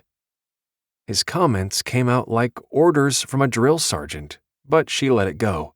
He had a trial to prep for, and knew that all of this was putting him behind schedule, which may have been the shooter's secondary goal. For a moment, she remembered the weird look of satisfaction in T-Turbo's eyes before he was escorted from the courtroom, almost as if he'd known there would be an attempt on Liliana's life, because he'd arranged it. The big question was how T-Turbo was communicating to the low-life outsiders willing to do his bidding. He was being held here without bail, which was partially why the trial had been scheduled as quickly as it had. Not that 9 months was exactly speedy. Still, she knew Judge Dugan was determined to wrap this up as quickly as possible. Turning away, she found a quiet spot in the corner of the living room to call Russo. He listened intently as she provided the details that were sketchy at best. "The assistant to the ADA is Kelly Jackson. It would be a good idea to interview her ASAP as to how someone could have found the witness's location." "I will." If Russo was annoyed with her suggestions, he didn't let on. "The case is heating up by the second. I've barely started going through hours of videotape related to the car bombing from this morning, and now this?" "I know. You should call our boss, see if he can't assign another team of detectives." She hated feeling helpless by sitting here watching over Bax. Obviously, she wanted the ADA to stay safe, and to toss T-Turbo behind bars for the rest of his miserable life. Yet she'd much rather be out on the streets, helping with the investigation. The doorbell rang as she finished her call. Before she could call out a protest, Bax crossed over to open the door. "Thanks," he said, as he took a large bag of food. "This is for you." He handed the kid, who looked barely old enough to drive, several folded bills. "Thank you," the kid beamed, then turned to jog back to his car. "You're supposed to let me or Grayson answer the door," she chided. "You're a target, as much as Liliana is." "I'm sure it's fine. There's no way we could have been tracked here so quickly." Bax carried the large bag to the table. The spicy scent of tomato sauce made her mouth water. "John, Liliana, dinner is ready." John entered the kitchen first. "I took the bedroom to the right of Liliana's." "Fine with me." Bax shot her a quick glance as he unpacked trays of food. "Hope you like Italian. It won't be nearly as good as my grandmother used to make, but it will suffice in a pinch." "Love it," she agreed, realizing she should have guessed about his Italian roots based on his last name. "I'll grab plates and silverware." Bax eyed the hallway with concern until Liliana emerged. Soon, they were all seated at the table. Kyleigh bowed her head to say a silent blessing. When she lifted her head, she noticed Bax had mirrored her actions while John and Liliana began serving up the food. She smiled at him, then helped herself to shrimp pasta, while Bax filled his plate with lasagna. Her brother Rye would be jealous. He loved Italian food. Liliana was quiet as they ate, and she could tell Bax was concerned. As soon as they finished eating, Bax turned to Grayson. "I need you and Liliana to clean up. We're heading out to pick up my things from the condo." "Not a problem," John agreed. There was a long, knowing look between the two men that made her understand Bax wanted the former cop to coax Liliana into talking while they worked. Expressing her feelings out loud was better than holding everything in. "Ready to go?" Bax picked up his briefcase. "Sure." She led the way outside. The neighborhood was so quiet, she wondered if none of the families had kids. Or maybe she was just used to being surrounded by noisy siblings. Sure, she had her own place, but she ended up having meals at the Finnegan homestead, as they referred to the large 6-bedroom house in Brooklyn, more often than not. "You should consider staying at the rental house with us," Bax said, as he opened his briefcase and removed his laptop computer. "I would feel better having you close by, and I think Liliana would too." She glanced at him in surprise. "I don't think that's necessary." "Maybe not necessary, but better for Liliana. And for me," he repeated. It would be easier than driving back and forth each day, but she didn't have any of her things either. She focused on the road. Thankfully, traffic was lighter now. They'd make decent time getting to his condo and back. "Please, Kyleigh." Bax's soft words struck a chord. Living in the same house as Bax was asking for trouble. She was already feeling far too personally invested in him and this case. Yet she couldn't find the strength to refuse. "Okay, fine. But that only means I need to stop at my place too. You're only putting yourself farther behind in prepping for the trial." "I'm working now, see?" He offered a crooked smile as he tapped his computer. "Fine-tuning my opening statement as you drive." She sighed. "It will be easier to go to my condo first. I need a couple of fresh uniforms, along with other toiletries." "Works for me." He didn't look away from his laptop screen. She switched lanes on the interstate so she could head to her condo. The way Bax treated her staying at the house so casually should have been reassuring, not disappointing. "Stop thinking about how attractive he is," she silently rebuked. "He is not interested in you, except as a cop keeping him and his witness safe." The stern lecture helped put things in perspective. She drove straight to her condo, pulling up to the curb instead of the parking garage. "I don't think you should sit outside alone," she said to Bax. I won't take long, but you'd better come with me. Okay. He closed the laptop. I'm about finished with my opening statement anyway. Great. She was curious about what he intended to say, but knew she'd hear it for herself tomorrow in court. She led the way inside and quickly disappeared into her bedroom to pack. Nice place, Bax called. She snorted. Yeah, right. It's a shoebox compared to yours. Why would you compare it to anyone else's? He asked. It can be small and nice, Kyleigh. And I love your view of the wooded area behind it, too.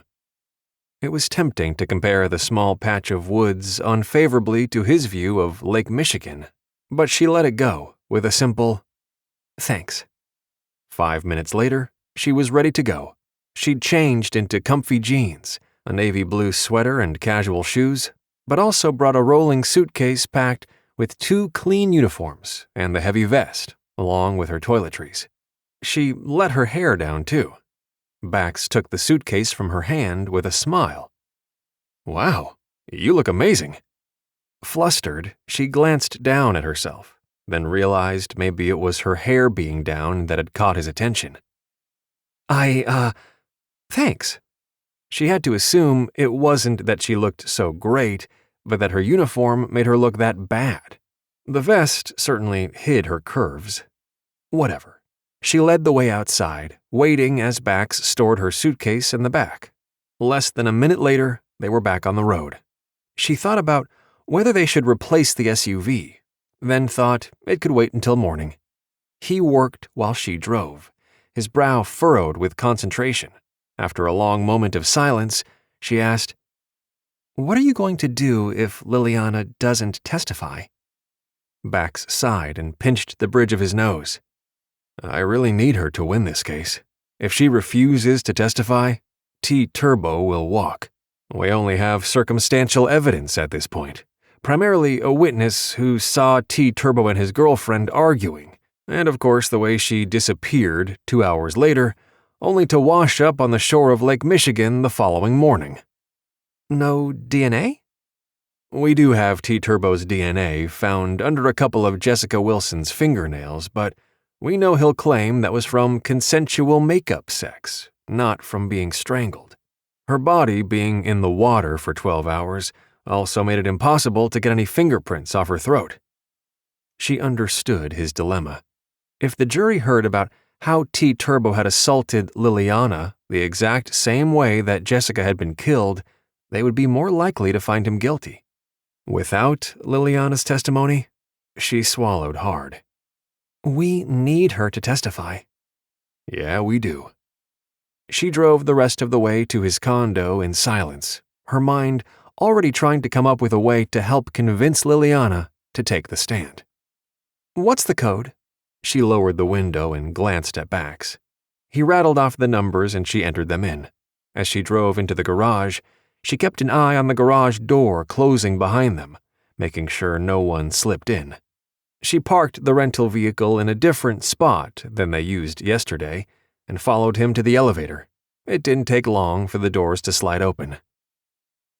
I'm glad you're staying at the house, she said as they rode to the top floor. This place has decent security, but it's not criminal-proof. Is anything really criminal-proof? He asked. Except maybe the courthouse. Not really, she conceded his point. As she stood in his condo, waiting for him to pack his things, she was struck by how much had happened in the 24 hours since she was here.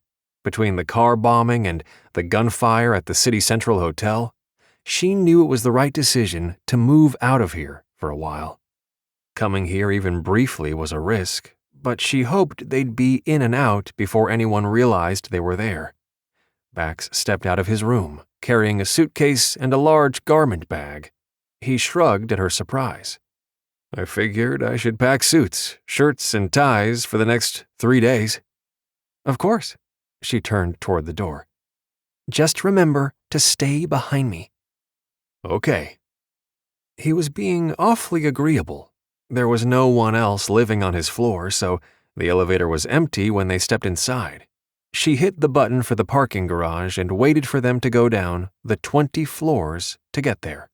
The doors opened, and she paused to sweep her gaze around the area before stepping through. When she felt Bax behind her, a blur of movement from her left caught the corner of her eye. "Look out!" She pulled her weapon and turned in one swift movement. A man dressed in black stood only 3 feet away. He lifted a gun. "Get down!" She didn't hesitate to pull the trigger on her Glock twice, hitting the guy even as he fired at Bax. With a sinking heart, she knew the gunman was too close to miss. Chapter 6. Bax instinctively threw his duffel toward the gunman, just as 2 sharp retorts echoed through the parking garage. Braced for the impact, he dropped to the ground. Another gunshot reverberated.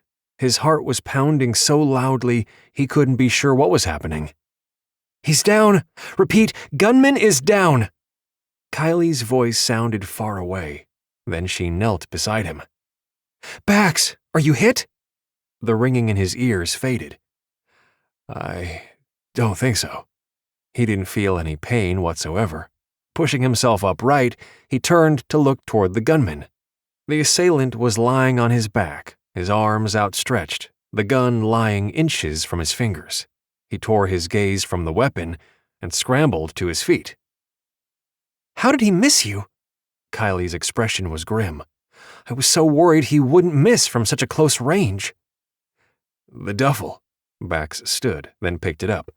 "I threw it toward him." "Let me see." She took the duffel from his fingers to examine it more closely. She poked her finger into a hole in the side, then met his gaze. "The bullet went through the bag, slowing it enough to miss you." His knees felt weak, but he forced himself to remain upright. This up-close and personal attack felt very different from the gunfire that had echoed from a distance outside the administrative office building. If he hadn't tossed the duffel while going down, he would be dead. The sobering realization made him feel both grateful for God's protection and deeply angry. Trying to scare him was one thing, but this was not a scare tactic. This had been a very real attempt to kill him. "You saved my life, Kyleigh." He hadn't wanted a bodyguard, especially not a beautiful woman like Kyleigh, but she was clearly good at her job. "Thank you." "Don't thank me." Her tone was curt. "I should have followed my instincts, insisting you stay at the house safe while someone else came to get your things. You almost died because of my lapse in judgment." "I insisted on coming," he pointed out. It was still difficult to wrap his head around how close he'd come to dying in his own parking garage. "And this guy may have hurt whoever came off the elevator regardless. I'm glad no one else was put in harm's way, Kyleigh. But I am sorry I put you in the position of having to shoot him." Kyleigh blew out a breath, then crossed over to check the gunman. Then she lifted her phone. "This is Deputy Finnegan. I have a deceased gunman in the parking garage of the Lakeview condo building off Lakeshore Drive." He belatedly realized Kyleigh had changed her clothes, so she wasn't dressed in her uniform and didn't have her radio. He winced, knowing she was right about him underestimating the danger. "My fault," he muttered, raking his hand through his hair. "This is all my fault." "No, it's mine." Her tone was steely. "I shouted at you that the perp was down, as if you were one of my fellow officers." He wished he was armed, so he could have helped in this situation. Many ADAs carried weapons for their own personal safety, but years ago he'd decided against it. Now he wished he hadn't. "Let's get you to the SUV." Kyleigh reached for his arm. "I don't see anyone else down here, but I'd rather have you in the car." He didn't argue. He picked up his garment bag quickly, checking to make sure the bullet hadn't ripped through that, too. It hadn't. Kyleigh probably thought him vain in wanting his suits, but it was important for the jury to see him as a strong, confident prosecutor, providing the voice of reason as he proved his case, and that meant dressing the part, especially since he knew the high-powered defense team would be dressed the same way. He took the duffel from Kyleigh and silently allowed her to draw him to the vehicle. It wasn't until he was sitting in the passenger seat that he realized the full impact of Kyleigh's actions. Would they take her off duty and place her on administrative leave? That was the usual protocol, but every cell in his body rejected that idea. He needed her to stay with him. A different perspective, he readily admitted, than what he'd had that first day. Then he'd wished for a male deputy to guard him. Now he only wanted Kyleigh. Kyleigh went over to open the garage door so that the police could come in. He watched solemnly as she spoke to the cop, then led the guy over to where the dead gunman was lying on the cold concrete. He found himself holding his breath, waiting for the moment Kyleigh would let him know another officer would be taking over as bodyguard. But to his surprise, that didn't happen. After 15 minutes, she crossed over and slid behind the wheel. Ready to go? Yeah, but how? I mean, don't they need statements? Normally, we would be here for hours, and I would be put on administrative leave pending the outcome of the shooting investigations. However, the brass has pulled strings to streamline getting us released. She offered a wry smile. Sometimes it helps to have the mayor and the DA on the same page, related to keeping you safe and in bringing T-Turbo to justice. I'm glad you're staying with me. He reached over to take her hand. I don't want anyone else as a protector. Just you. Well, that's good, because you're stuck with me. Her words were light, but her expression had turned serious again. And from now on, we are not taking any more unnecessary risks. I agree. He gently squeezed her hand, then released it. I'm sorry I caused you so much trouble. The gunman is responsible, not you. She put the vehicle in gear and drove toward the garage door leading out of the garage. They're going to call me once they've run his fingerprints through the system. Maybe there will be something to link him to T-Turbo. That would be great if there was a link. Somehow, he didn't believe the musician would be so careless as to allow that to happen, but even the smartest criminal made mistakes, like killing your girlfriend after a loud argument. He glanced back over his shoulder at the dead gunman before turning away. I would love nothing better than to add murder-for-hire charges against him. Me too. Kyleigh headed south, which was the wrong direction. He was about to correct her, then noticed she was looking around as she drove. Deciding she was doing her job, he focused on prepping for his trial. Being shot at had ruined his concentration. He'd need to make sure his anger over these attacks didn't show in the courtroom. He'd need to be cool and calm as he presented the evidence in an orderly fashion. Bax prided himself on his ability to connect with the jury. Not all of them, obviously. Some jurors, like the public in general, didn't trust the police or anyone else in authority, and he already knew there were 4 members on the current jury who fell into that category. Hopefully, he'd be able to show even the toughest skeptic that being rich and famous shouldn't mean getting away with murder. His last and final witness would be Liliana Starr. He tried not to think about the possibility she'd bow out at the last minute. Kyleigh eventually turned around and headed in the right direction back to the safe house. Bax used the time to review his notes related to the medical examiner, Dr. Carl Towers, who would be his first witness.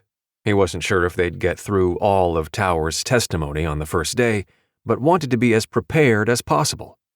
It was only when he'd had to read the same sentence 3 times that he stopped and looked over at Kyleigh.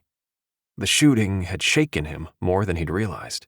As a cop, she'd handled herself like a pro, but he'd dedicated his life to putting bad guys behind bars, not shooting them. Closing his eyes for a moment, he tried to pray the way his nanny had taught him those summers he'd stayed with her and his grandfather. Dear Lord, grant me the strength to succeed. Bax, are you okay? The concern in Kyleigh's voice had him opening his eyes. Yes, fine. Just trying to calm myself with prayer. God is watching over us, Bax, she said quietly. I know. He did his best to smile. I just want to be sure we get through this trial." "We will." She sounded confident. "Although I have to say, I'm not sure what Judge Dugan will think of this latest attempt." Yeah, he'd worried about that too. Dugan must know that if he declares a mistrial, that only reinforces T-Turbo's successful use of violence. "He does know that," Kyleigh sighed. "But at some point, he has to take the safety of the entire panel of jurors into consideration too." That was his biggest fear. I hope T-Turbo stays focused on me then. She grimaced. "You are his biggest threat, Bax, and that is not something to take lightly." He wasn't the musician's biggest threat. Liliana Starr was. He still had no idea how T-Turbo had found the hotel where he'd stashed her. Their current location should be safe, though. It was only the four of them who knew about it. He abruptly straightened in his seat and rummaged for his phone. He called John, who picked up right away. "Hey, where are you? I thought you'd be back by now." "We ran into a small complication, but we are on our way. I need to know who Liliana has been talking to." "What do you mean?" Grayson sounded confused. "We took her phone. She isn't talking to anyone." "Are you absolutely sure about that?" Bax asked. "I cannot figure out how the shooter knew where you both were. Not just the hotel itself, but the specific room number." "Hang on." There were rustling sounds for a long moment, then, "I still have her phone, and the battery is dead, and it hasn't been recharged. I don't see how she could have spoken to anyone, Bax." "Yeah, okay." He told himself to stop being paranoid. "I needed to ask." "I understand. And you should know, she's still on edge. I've been trying to reassure her, but she thinks testifying will result in her death." "I'll talk to her. She needs to understand. T-Turbo is coming after her, whether she testifies or not." "You and I have both told her that, but fear is a powerful emotion." "Do your best and hang tight. We should be there within 15 minutes. "Got it," Grayson agreed. He lowered his phone and pinched the bridge of his nose. A wave of exhaustion hit hard, but he did his best to ignore it. "I don't think Liliana leaked any information," Kyleigh said, breaking into his thoughts. "Then who?" He turned to face her. "I'm not on social media, and I trust the people in my office. It just doesn't make any sense that her location was compromised." "Not just her location, yours too," she pointed out. "I know you trust your staff, but someone must have let something slip." He didn't want to believe it, but maybe she was right. He sighed. "I need these next 10 days, Kyleigh. 10 days to put T-Turbo behind bars for the rest of his life." "You'll do it, Bax." She reached over to touch his arm. "I have faith in you." "Thanks." He turned his hand so that he could hold hers. "I couldn't do this without you." She shook her head. "You can do it with protection, Bax. Doesn't have to be me. In fact, I hate to tell you, but I'm off the weekend after this one for my brother's wedding. If the trial hasn't wrapped up yet, you'll have someone else assigned to play bodyguard." He tried not to show his dismay. "If all goes well, this will be wrapped up by then." "I'm sure it will." She pulled her hand from his and concentrated on the interstate ahead of them. Bax opened his briefcase and tried one more time to review the autopsy report. But, same as earlier, he couldn't concentrate. Not because of the shooting this time, but because of Kyleigh, and knowing their time together would end the minute the trial was over. Kyleigh had managed to hold herself together to do what needed to be accomplished, but deep down, her stomach was tied in knots. She'd never killed a perp. Granted, the hole in Bax's duffel bag helped prove her claim of self-defense, but the image of the guy falling backward beneath the force of her gunfire played over and over in her mind. Was there something she could have done differently? Too many things to count. Obviously, parking in the garage had been a mistake. If she'd used the road in the front door, she might have seen the guy lurking nearby. But the worst blunder of all was allowing Bax to stop by his condo even for 5 minutes to pick up his suits. She never should have given in. Her brothers often called her stubborn, so why was she suddenly a marshmallow? The entire fiasco was her fault, and she knew she needed to do better moving forward. Her personal attraction to him had caused her to think like a woman trying to please him rather than a cop, a mistake she would not make again. When they arrived at the house in Timberland Falls, she pulled into the driveway and shifted into park. "Wait here," she said curtly. Jumping out of the car, she used the code Bax had been given by the homeowners to open the garage door. Then she pulled inside. Only when the door had closed did she allow Bax to get out and head inside. After carrying their luggage into the kitchen, he waved her forward. "You pick which room you want. I'll take what's left." She nodded and headed down the hallway. The rooms were done in blues and greens, respectively, and she chose the green because it was her favorite color. It didn't take her long to hang her uniforms up in the closet and to place her toiletry bag in the bathroom next to her room. Then she went out and walked through the house, testing all the windows and doors to be sure they were securely closed and locked. The last room to check was Liliana's, and she heard Bax's deep voice talking with the young woman. She could tell that Liliana wasn't in the mood to listen, so she knocked on the door, then opened it. "I'm sorry to bother you, but I need to check your room, Liliana." "Go ahead." Liliana's tone was defiant. "I'm done talking anyway." Kyleigh stepped into the room, meeting Bax's worried gaze. She gave her head a jerk toward the door, silently telling him to give her some time alone with the frightened witness. He reluctantly rose and left. "I'm not going to testify," Liliana said. Kyleigh nodded as she went to both windows and double-checked the locks. "I can understand why you wouldn't want to. It's not easy facing the man who tried to kill you." Liliana picked at a thread hanging from her sweater.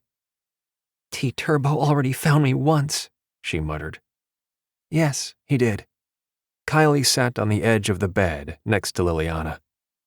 "He is an evil man who will keep on killing young women because he can't control his temper, and because he thinks he has the right to do whatever he wants. You've seen that for yourself, right? How angry he gets and how quickly he lashes out." Liliana didn't answer, her gaze riveted on the thread. "No one can force you to do this. I know it's a lot to ask, especially after the way someone shot at your window." "I could have died," she whispered. "Yes, but you didn't.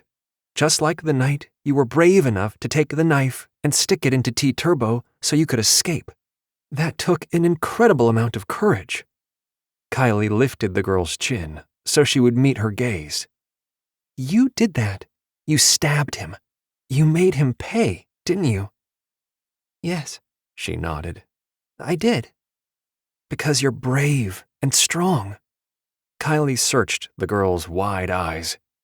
"And you must know that you're the only one who can stop him now, Liliana. Only you, no one else." She jerked her head to the side, staring at the wall. "And what if he kills me?" "Once Bax puts him in jail, he'll never hurt another woman again." Kyleigh knew this had to be Liliana's choice. "I think you should get some sleep. See how you feel in the morning." Liliana was silent for a moment, then asked, "Do you believe in God?" "Yes, I do." Kyleigh wondered if this question was because of her silent pre-dinner prayer. "I believe that God loves us so much, he sent his son Jesus to die for our sins. All of our sins," she stressed. "Not my sins," Liliana whispered. "Yes, yours, mine, Bax's, and John's too. Everyone's sins."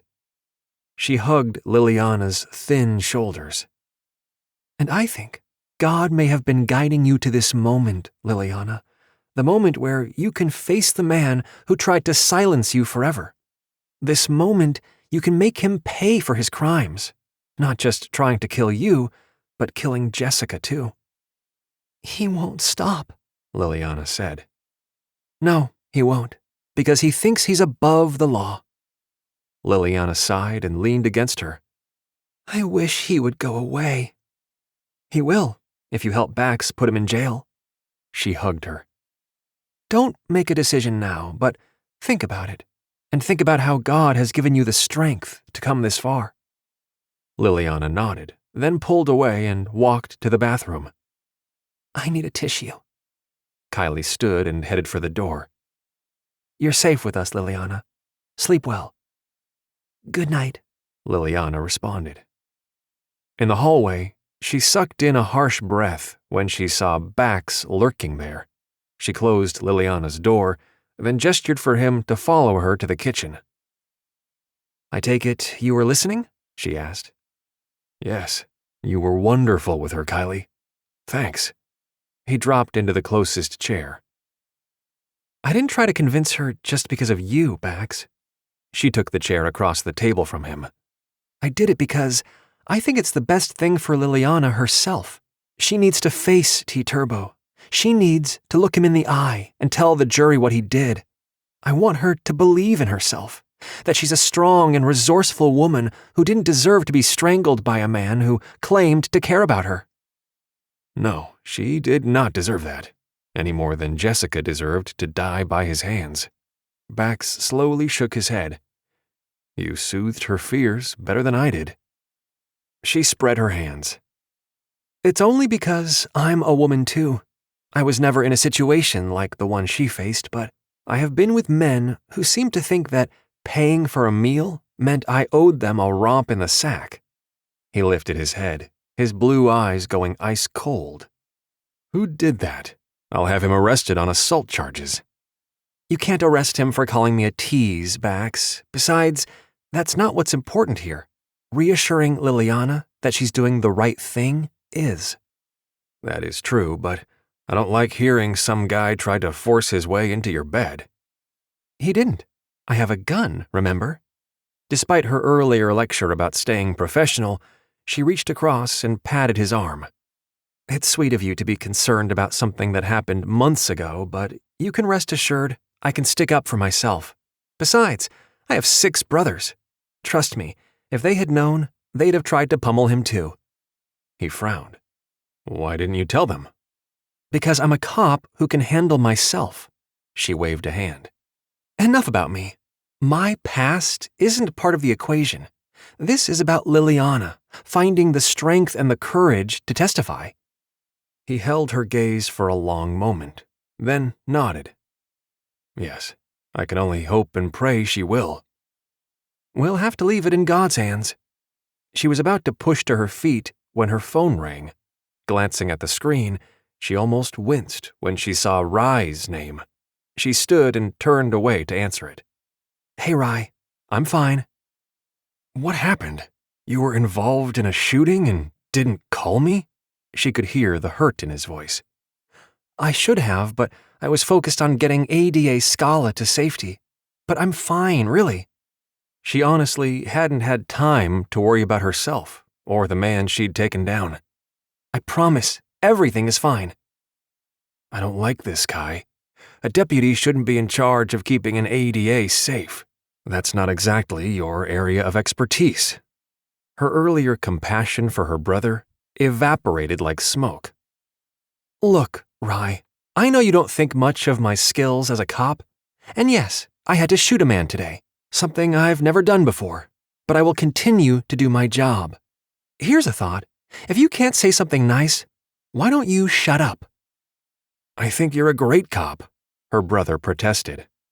Backpedaling isn't going to work. She struggled to hold on to her temper. I need to go. I have a long day ahead of me in court tomorrow, and I need to stay sharp. We've already faced gunfire outside the administrative building, a car bomb, and now this recent shooting attempt. I need my sleep. What? Rye shouted at the top of his lungs, piercing her eardrum. Why am I just hearing about all this now? She rubbed her temple, wishing she'd let the call go to voicemail. I figured Detective Russo has been keeping you informed on all the threats against ADA Scala. That's it. I'm calling your boss.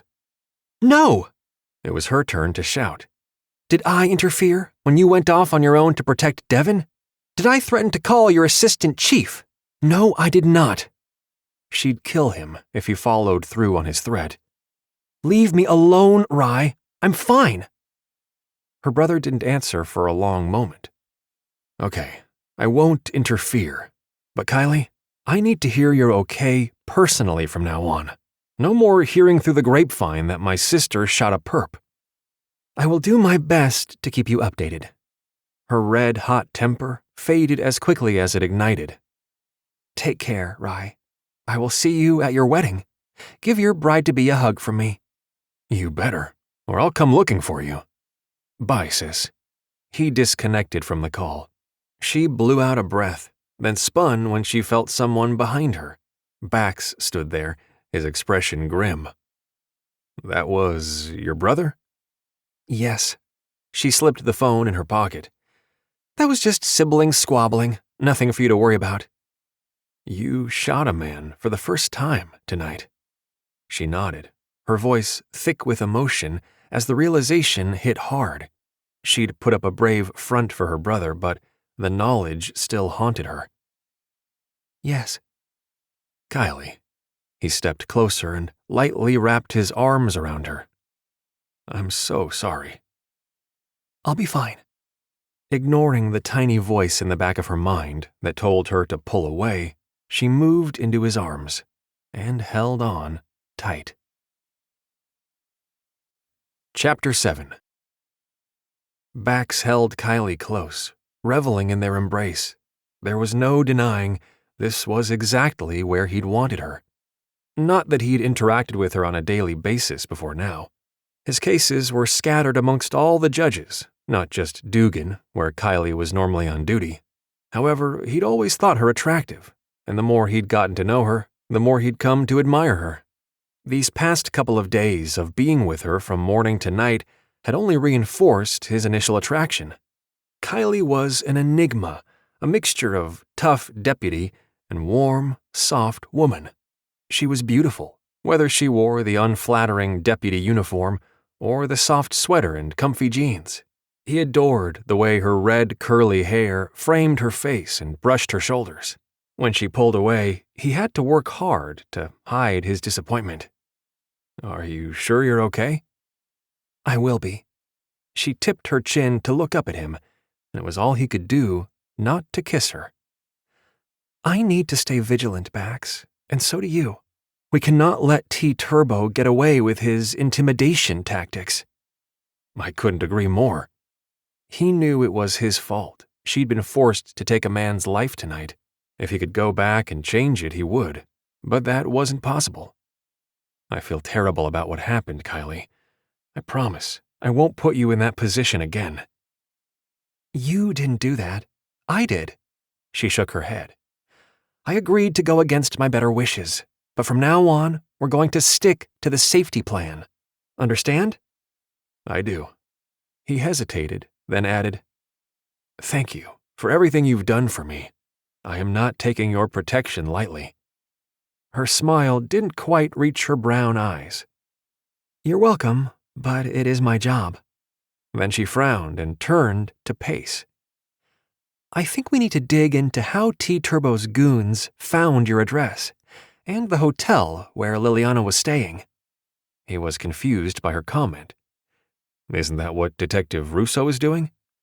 Yes, but I'm going to reach out to my brother Brady again. He's with the FBI, she added, dropping down onto the sofa. I think he'll be able to help. You're a sheriff's deputy, and your brother is with the FBI? And Rye is a captain with the tactical unit? He was impressed. What do your other siblings do? We all work as first responders in one role or another, she admitted. Yes, Rye is a captain with the special tactical unit. Taryn is an MPD detective. Brady is with the FBI. Quinn is with the Coast Guard. Colin is a paramedic/firefighter. Alana is an ER nurse. Her twin Aiden is with the National Guard. And Ellie? She shrugged. Ellie has been trying to find her way. Currently, she's in school to be an EMT and should graduate in May. No lawyers, huh? He joked, crossing over to sit beside her, not close enough to crowd her, although he'd like nothing more than to wrap his arm around her. No, she grinned. But prosecutors are okay. You're on the right side of the law. Thanks, I think, he said slowly. Glad I would pass muster with your family. Oh, well, Her cheeks flushed and she looked away. I didn't mean you would have to meet the family. I guess I was just pointing out that we have all dedicated our lives to serving the public. He would love to meet her family, but held his tongue, sensing she was distancing herself from him. Based on some of her experiences with the opposite sex, he couldn't really blame her. It made him mad to think about what she must have endured. I admire that about you, and your siblings. We had great role models for parents, she admitted. My dad was a cop, and my mom was a nurse. They instilled a sense of duty into all of us. When they were killed 10 years ago, my two oldest brothers, Rye and Taryn, moved back home to keep the siblings together. Aiden and Alana were 17 at the time, and Ellie, the oops baby, was only 14. I helped out too, especially with meals, but honestly, it was Rye and Taryn who put their entire lives on hold for our family. We're all thrilled that Rye and Devin are getting married next weekend, and that Taryn and Joy are engaged too. That's amazing. I wish I could say my parents were an inspiration, but all they taught me was how to avoid marrying someone you hated. As soon as he'd blurted that out, he wished he hadn't. Don't get me wrong, I've seen relationships work. My Italian grandparents, Antonella and Leonardo, were madly in love and stayed together for over 50 years before my grandfather died. They were a shining example of what love and marriage should be. I'm sorry to hear about your parents. Kyleigh's brow furrowed. That must have been difficult for you. That was putting it mildly, but he shrugged it off. I survived. She tucked a curl behind her ear. I know your personal life is none of my business, but I heard you on the phone with your ex-fiancé back in January. I'm sorry things didn't work out. I'm not. He stared at her for a long moment. Tamara wanted to be rich. End of story. That's not my goal in life. Says the man who has a penthouse condo overlooking Lake Michigan, she teased. Touché, he muttered, unable to argue. But that money came from my grandparents' estate. I didn't ask for it, and while I did purchase the condo, I support as many charities as possible. I also use my own money to put up witnesses, like Liliana, in hotels to keep them safe. Hey, I'm sorry. She rested her hand on his forearm. I didn't mean to insinuate having money was a bad thing. I know you weren't. He sighed, then added, My parents fought endlessly about money, and my dad still thinks I'm the biggest loser on the planet for working in the DA's office, where I make a fraction of what he makes working defense cases. She wrinkled her nose. Defending people like T-Turbo? Yes. He covered her hand with his. I was worried my father would end up as T-Turbo's lawyer, but thankfully, the musician brought his defense team in from California. She gaped at him. Surely your father wouldn't want to come up against you in court.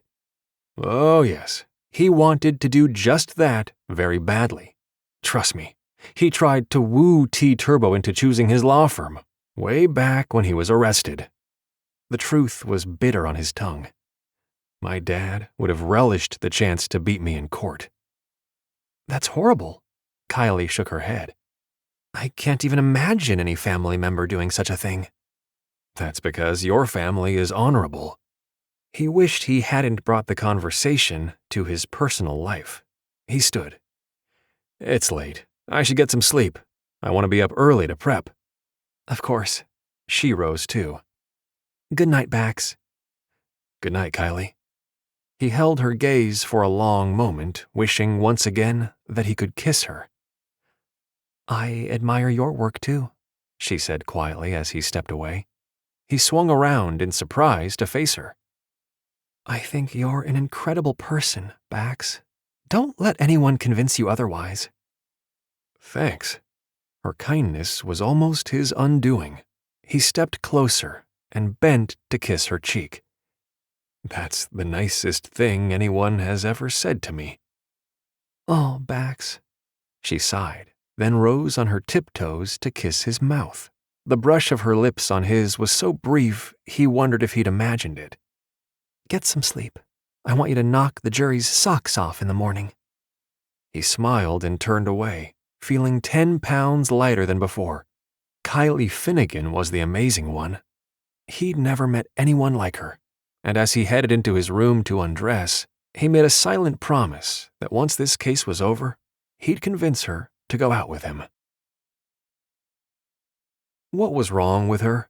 One minute, she was telling herself to keep Bax at a professional distance. The next, she was kissing him. She shook off the impact of their brief embrace and focused on the investigation surrounding the accelerating attempts on Bax. She called Brady, surprised he answered on the first ring. "Hey, what's this I hear about you being center stage in an officer-involved shooting?" She sighed. I'm fine, Brady, thanks for asking. But that is part of the reason I'm calling.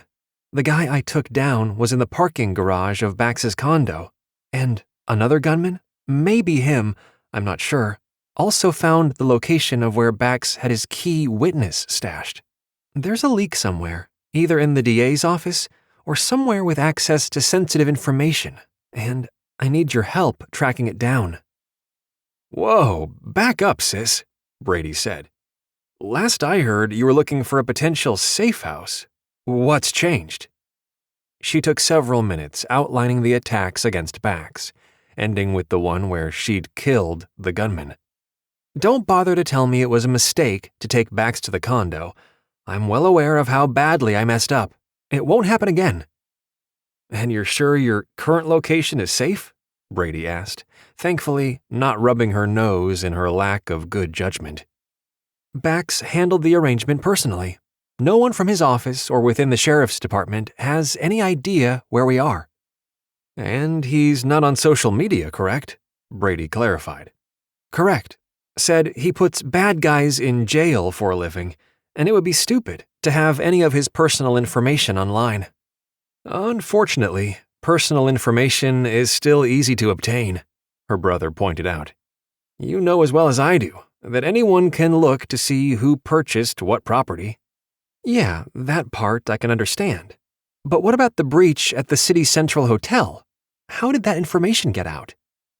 Does the ADA's office use that hotel on a regular basis? Maybe, but the gunman knew the exact room number, Brady. He shot through the window, narrowly missing the witness. Okay, let me see what I can find. Who is the detective assigned to the case? Tim Russo, she said. He's good, but may be in over his head. The attacks have been relentless. I hear you. I hope he doesn't mind me sticking my nose in, Brady joked. He won't. He wants to find those responsible as much as we do. Thanks, Brady. You're the best. You're just saying that because Rye was mad. She rolled her eyes, glad her brother couldn't see. Yeah, you're all so supportive of me, aren't you? Hey, I didn't question your abilities, Brady pointed out. The fact that Brady and Rye had a conversation about her was more than enough, but she let it go.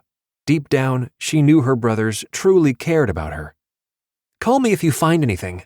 I'll be in court most of the day, so my phone will be on silent per Judge Dugan's rules, but I'll return your call at one of our breaks. Sounds good. Brady paused, then added, all kidding aside, Kyleigh, be careful out there. Sounds like these guys are mighty determined to eliminate Scala. I will. Good night, Brady. Night, sis. Kyleigh set her phone aside, then slipped out to the bathroom to get ready for bed. The images from the parking garage returned in full force, so she closed her eyes and prayed for peace. 1 minute she was reciting Bible verses in her head. The next, the shining sun drew her awake.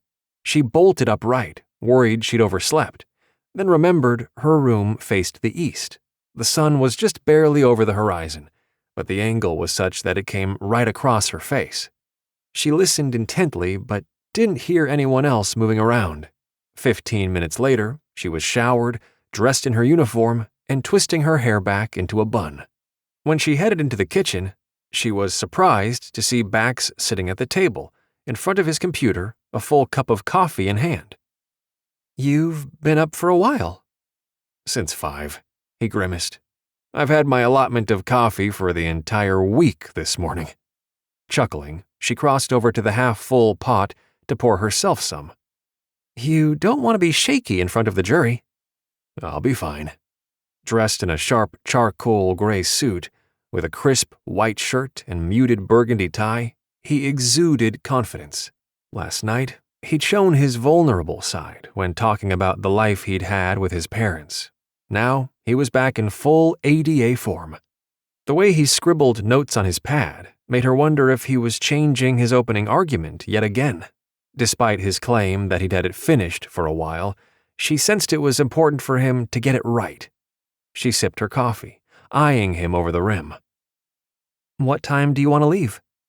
"Earlier than usual. I'm not sure how the traffic will be going downtown from this direction." "Okay." She opened the fridge. "You want me to make some eggs?" "No need for you to do that. We can pick up something on the way." He gestured toward the hallway. "I was going to leave the food in the fridge for John and Liliana."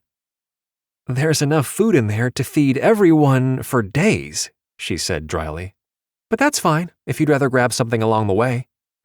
"I would. I despise being late," he said apologetically. "Not that you can control the traffic, but the earlier we leave, the better." "Fine with me."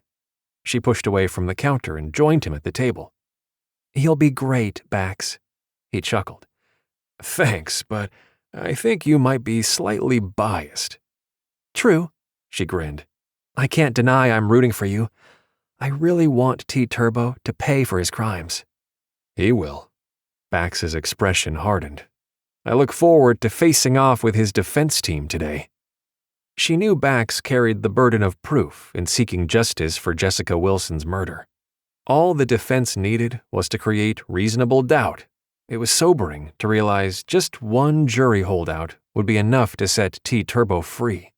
The stakes were high because she felt certain T-Turbo would kill again. In fact, she was convinced Jessica wasn't the first woman he'd strangled. Liliana had escaped, but there had likely been others. "You couldn't find anyone else willing to come forward about T-Turbo's penchant for violence?" "No." Bax sat back in his chair. "However, there's a missing woman in California that was a stripper at a club T-Turbo frequented on a regular basis. Unfortunately, no one has seen or heard from her in 3 years." "I'm sure he dumped her body in the ocean," she said with a sigh. "Or he had her buried somewhere." Bax shrugged. "Obviously, Liliana knows what he's capable of, but convincing the public, who adores him and loves his music, no easy task." She nodded, feeling grim. "Liliana's testimony will help. Too bad you can't mention the missing woman." "That's California's case, and even after she'd disappeared, they weren't working the case as diligently as I'd have liked. Now it's colder than ice, and no one really seems to care." "You do," she said quietly. "Yeah, I do." He finished his coffee, then stood. "I'd like to hit the road in about 15 minutes. "Not a problem." She watched as he disappeared down the hall to his room.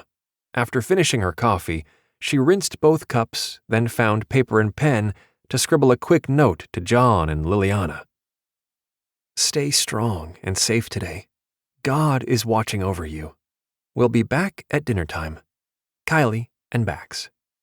She set the note beneath the corner of the coffee pot, then found the car keys. When Bax returned and had put his files in his briefcase, she led the way to the door leading into the garage. Minutes later, they were cruising through the quiet subdivision.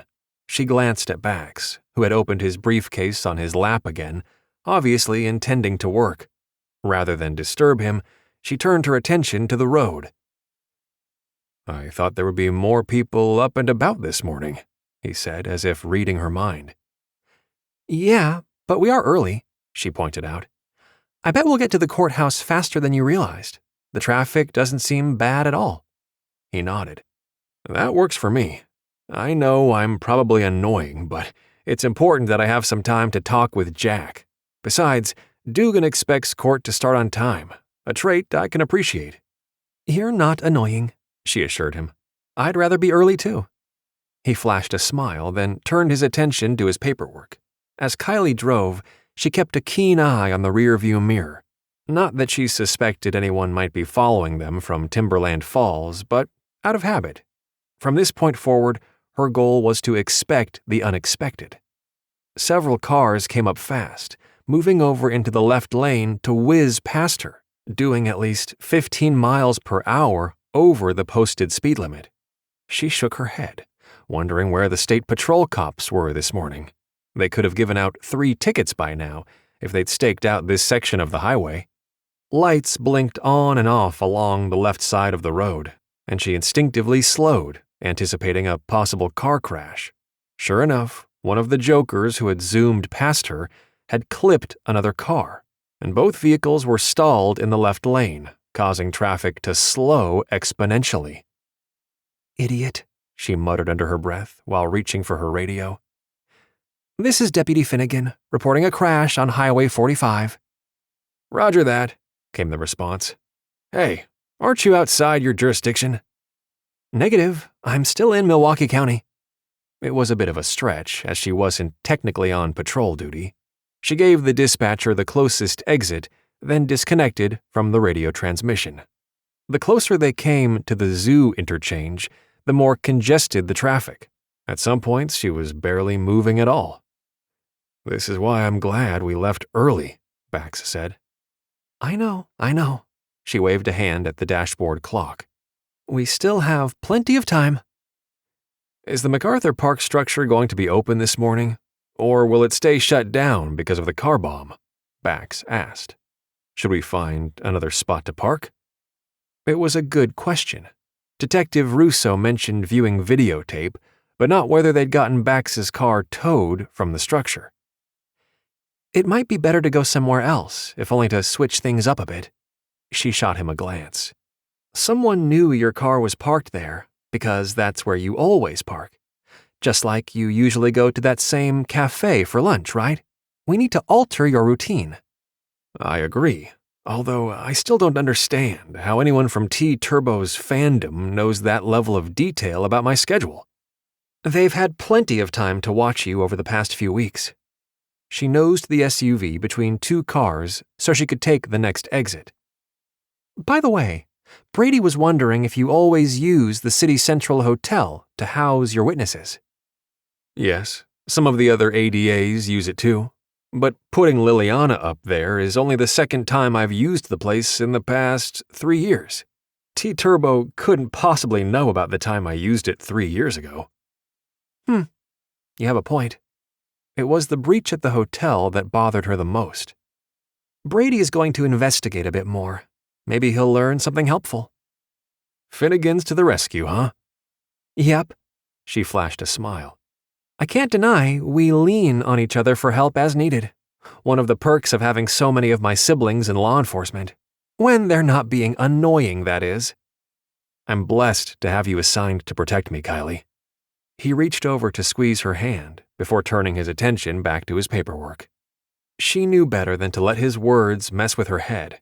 She got off the interstate and headed south, then east. The sun rising over Lake Michigan was bright, but she turned in surprise when she caught a flash of light coming from Bax's side of the car. Get down! She wrenched the wheel to the right, turning toward the light rather than away from it. The sound of a bullet hitting metal indicated the car had been hit, but she didn't slow down. Where's the shooter? Bax asked. Stay down! She reached over to push his head lower, then grabbed her radio. This is Unit 8. Shooter to the south off 10th and Wisconsin Ave. Need backup ASAP. Roger that. Deputy Callahan is 2 minutes away. I'm driving a black BMW SUV, she said, turning into the closest parking structure. Better to get off the street, where their vehicle was fair game. We've taken shelter in the structure off Michigan Ave. Callahan's ETA is 3 minutes, the dispatcher repeated. How did they find us? Bax asked, sitting upright in the seat. Since they weren't in view from anyone outside, she let it go. It doesn't make sense we were followed from Timberland Falls. We weren't. I watched for a tail. She thought about the flash of light and how she'd known it was the sun bouncing off a rifle scope. This is the main exit for the courthouse. The shooter is stationed somewhere high enough that he can see the vehicles coming off the interstate. And picked this black SUV out from the others? He asked incredulously. She pulled into a parking spot between two other cars and turned to face him. This vehicle could have been identified when leaving your condo yesterday. I should have considered there would be another attempt against you. We left earlier than normal. I thought changing your routine would be enough. Thanks to your lightning-fast reflexes, they didn't succeed. Kyleigh curled her fingers into fists. This entire situation was getting out of hand. They needed to identify the people responsible for these attacks before one of these gunmen succeeded in taking Bax out of the picture for good. Chapter 8. Being driven to the courthouse in a sheriff's deputy squad was becoming routine.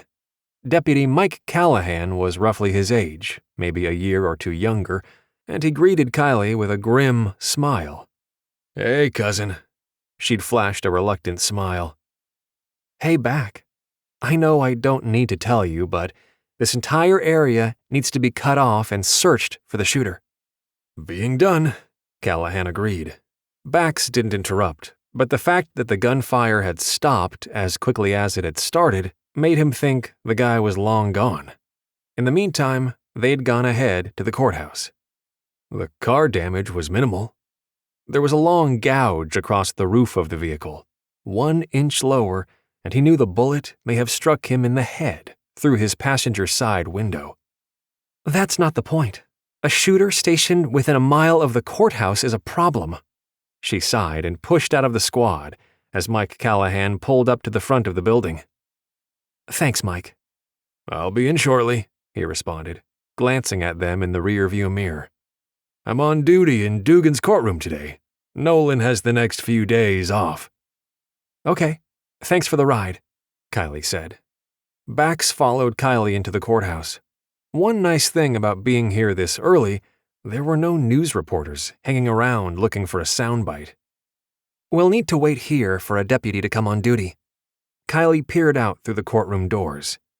When Mike gets back, he can set up the scanner. That's fine. He could honestly say he'd never seen the courthouse this empty. It was almost eerie. The lobby beyond the doorway was gated off, so he wasn't worried about anyone else lurking inside. He shifted his briefcase to lightly touch her arm. I'm sorry to cause you so much trouble. Not you, T-Turbo. She scowled. Honestly, I'm not sure how much longer we can keep this trial going. This is the 4th attack since Monday afternoon, and these attacks have escalated well beyond the initial threatening note. His gut nodded and he tightened his hold on her arm. It has to go forward, Kyleigh. We cannot cave to these intimidation tactics. Not just intimidation, she pointed out. Attacks intended to kill you. He tried not to wince. Today is Wednesday, and opening statements should be done before the morning break. I'm calling the ME and the groundskeeper, who saw the argument between T-Turbo and the victim. Then I'll continue tomorrow with one of the victim's best friends, then another dancer at the club who saw the strangulation bruises on Liliana's throat. My goal is to have Liliana provide her testimony on Friday. I want her words to be the last thing the jury hears as they break for the weekend as we rest our case. 3 days, Kyleigh sighed. We need to get through the next 3 days. Exactly. At that point, he won't have a reason to take me out of the picture. At least, he hoped not. I'm not one for dragging things out. The jury doesn't want to listen to endless hours of boring testimony either. I'm confident we can wrap up the prosecution's case quickly. From there, it's up to the defense. To prove reasonable doubt, Kyleigh nodded slowly. Okay, we'll see if we can make this work for another 3 days, but we can't take these attacks lightly. We need to consider first getting another vehicle, then other tactics to avoid being hit like this again. Let's discuss that later. Right now, I need to get up to the courtroom to prep. He couldn't deny the multiple interruptions were wreaking havoc with his thought process. Normally, he could prep in peace and quiet. He wasn't used to reading court documents in the car while driving, or even while sitting on the hard, uncomfortable bench outside the courtrooms. Yet, he refused to allow minor inconveniences to distract him from his mission of proving T. Turbo guilty of murder. Deputy Mike Callahan returned and set up the scanner. Once he and Kyleigh were approved to step inside, Callahan joined them and closed the wire gate behind them. "Hanson and Dirks are the deputies assigned to the main entrance today," Mike explained. "They will be here in about 15 minutes or so." Bax nodded in understanding. Since they were the only people in the courtroom, other than maybe a judge or two, they rode the elevator to the 4th floor. Mike went ahead and unlocked the door to the courtroom so he could sit inside. "Thanks." Bax appreciated the deputy going the extra mile. Kyleigh stayed near the main door, while Mike went up to the front of the courthouse to unlock Judge Dugan's chambers. Bax went to work, relishing the quiet time. By the time Jack Jones joined him, he felt ready to go. He stood, stretched, then turned to his junior attorney. "Did you find the case law I asked about?" "Right here." Jack shoved a stack of papers toward him. "These are the 3 cases that support your domestic abuse case." "Great. Thanks." The young man looked uncomfortable. "Something wrong?" "I heard there were shots fired at you this morning," Jack blurted. "I can't believe Judge Dugan is going to let this case continue when we're in so much danger." "We are not in danger. I am," Bax corrected. "And if you want me to find a replacement for the second chair position, I will." Jack swallowed hard and looked away. "No, I can do it. I just think it's crazy." "And I think a bully shouldn't get away with trying to silence the innocent," Bax shot back. He was a bit annoyed with the younger man. "Listen, I get this isn't what you signed up for. It's not what any ADA signs up for. But we are going forward with this case." Yeah, Jack hunched his shoulders. "I figured you'd say that." Their conversation ended when Ward Gorski and the rest of T. Turbo's California defense team entered the room. Soon, T. Turbo was brought out to sit at the defense table too. As T. Turbo looked his way, he noticed his eyes narrowed and his jaw tightened, as if he hadn't expected to see Bax sitting there so calmly. Bax met his gaze full on, so the musician could see he wasn't afraid. In fact, he was deeply angry. If Detective Russo could prove T. Turbo had hired the guys coming after him, he'd nail the guy to the wall. Figuratively, not literally. 15 minutes later, the members of the jury filed in. Once they were in place, the entire courtroom rose to their feet as the judge came in to sit behind the bench. This was it. Bax had his opening statement down pat, and made it a habit not to use any notes at this part of the trial. No, this was all about connecting with the jury. And once Judge Dugan gave him the go-ahead, Bax stood and crossed over to the box. "Ladies and gentlemen of the jury, I want to thank you for being here today." He made eye contact with several of them, glad to note they were all paying attention. "You are the most important part of our justice system." He paused, then continued. "I know some of you have heard T. Turbo's music, or have seen him on stage or on a music video. I need you to understand that what you see and hear from afar is the image T. Turbo projects to his fans. But the real man, the one sitting in the courtroom today, is one who has a cold and easily aroused temper. A cruel belief that his fame and fortune gives him the right to treat others, especially women, poorly. The real T. Turbo physically abuses women. He makes them suffer when he believes they have wronged him in some small way. And in the case of his girlfriend, Jessica Wilson, he strangled her to death, then tossed her body into Lake Michigan, where he believed she'd never be found. He let that sink in for a moment, making more eye contact with the jury. I implore each of you to listen carefully to the testimony you are about to hear over the next few days. T. Turbo is responsible for taking Jessica's life, and it's up to each of you to hold him accountable. Only you can let him know that being rich and famous doesn't mean he will get away with murder. I am confident that once you review the evidence and hear the testimony of witnesses who are familiar with T. Turbo's true nature, the real man, rather than the one on stage, you will find him guilty of this terrible crime. Thank you." The courtroom was silent as a tomb as he returned to his seat. He caught Kyleigh's gaze and gave an almost imperceptible nod as he sat behind the prosecutor's table. He knew the defense would try to undo everything he'd just said, but that wasn't unusual. The trial had begun, despite T. Turbo's efforts to remove him from the case. Bax bowed his head for a moment, praying that the jury would do the right thing, rather than being swayed by the court of public opinion. Failing to keep other women safe was an impossible burden. Kyleigh was impressed by Bax's simple, elegant, and imploring opening statement. Yeah, maybe she was biased, but the way he connected with the jury made her feel good about the outcome of the trial. Yet Ward Gorski came out swinging, claiming the DA's office had no proof that T. Turbo killed Jessica Wilson, and that they were using his fame and fortune against him, as if punishing him for being a popular and rich musician. Gorski's opening statement didn't sway her opinion much, and he came across as far too arrogant for her taste. But she could see that several of the jurors glanced at T. Turbo, who sat there dressed in a swanky suit, looking like some sort of angel who'd been wrongly accused of a vicious crime. It was hard to say if the glances from the jury were of sympathy or curiosity.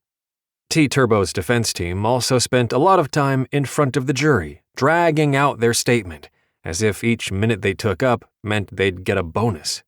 Finally, Gorski brought the statement to a close, reiterating that haters of those who were successful were seeking revenge against his client, and that the jury must find him innocent. Judge Dugan looked up at the clock. Thanks to the long-winded statement by the defense, the time was 10:30. "Let's take our mid-morning break now. ADA Scala, be ready to present your first witness when we return." "Yes, Your Honor," Bax agreed. Kyleigh's phone vibrated in her pocket. Once Judge Dugan left the courtroom, she pulled it out and saw the call was from Detective Russo. "Finnegan." She kept her voice low, so the lawyers at the defense table couldn't hear her. "Hey, we have an ID on the guy you shot in the parking garage," Russo informed her. "Name is Jared Hine. His prints popped in the system, as he was arrested and charged for assault with a deadly weapon." Her pulse kicked up. "Which state?" "California. Specifically, LA. He was also released early and was supposed to be reporting to his parole officer. He followed the rules for about a month, then dropped off their radar, only to show up here in Wisconsin. Obviously, traveling out of state violates his parole. Not that it matters now that he's dead." "LA, California, is where T. Turbo lives," she whispered. "Yes, I know, but it's also a large city. That fact alone doesn't mean T. Turbo hired him. Besides, T. Turbo could easily claim the guy was acting on his own out of anger at being unfairly put on trial for murder." Logically, she knew Russo was right, but the fact that the gunman was from Los Angeles was too much of a coincidence to be ignored. "We need to dig into his background, see if we can prove he knew T. Turbo. It may not prove anything, but it's something we can potentially use against him." "We're working on that, and have asked the Los Angeles DA's office for assistance. They agreed to investigate a possible connection between them." "Thanks, Russo." It was frustrating to know that there wasn't anything more they could do from here. "Oh, what's the word on the shooter from this morning?" "Nothing yet," he said with a sigh. "I hate to say it, but I'm sure he took off seconds after firing the shot, especially if he knows his buddy Jared Hine died last night." T. Turbo looked surprised to see Bax this morning, but I don't think anyone else noticed the expression on his face besides me. She knew in her heart T. Turbo was responsible for these attacks. "Nothing yet on the video feed from the parking structure? And the condo parking garage?" "Not yet." Russo's tone was testy. "I'm doing my best, Finnegan." "I know you are. She tried to sound reassuring, despite her impatience with the delay. Obviously, Russo was working the case as fast as possible. It wasn't his fault. The attacks against Bax were relentless. It's unnerving to think of where this guy will strike next. Why hasn't Dugan stopped the trial? Russo asked. Continuing on is dangerous, not just for the ADA, but for you, and the others involved in the trial too. We just need a few days. The prosecution is planning to rest their case on Friday, before the weekend. She sincerely hoped that Bax was able to keep to his schedule. It was always difficult to gauge how long the defense might cross-examine a witness. We're safe in the courtroom. Do your best to find more evidence linking the attacks to T-Turbo. That would be the quickest way to put an end to the danger. Yeah, I'll stop twiddling my thumbs now. His sarcasm wasn't aimed at her directly, but she winced anyway. Later. She disconnected from the call and stepped over toward the prosecutor's table. She took a slip of paper from Bax's notepad and scrawled a quick note. Dead gunman is Jared Hine from L.A., California. History of assault with a deadly weapon, out on parole. No connection yet to T. Bax glanced up at her, their gazes clinging for a long moment.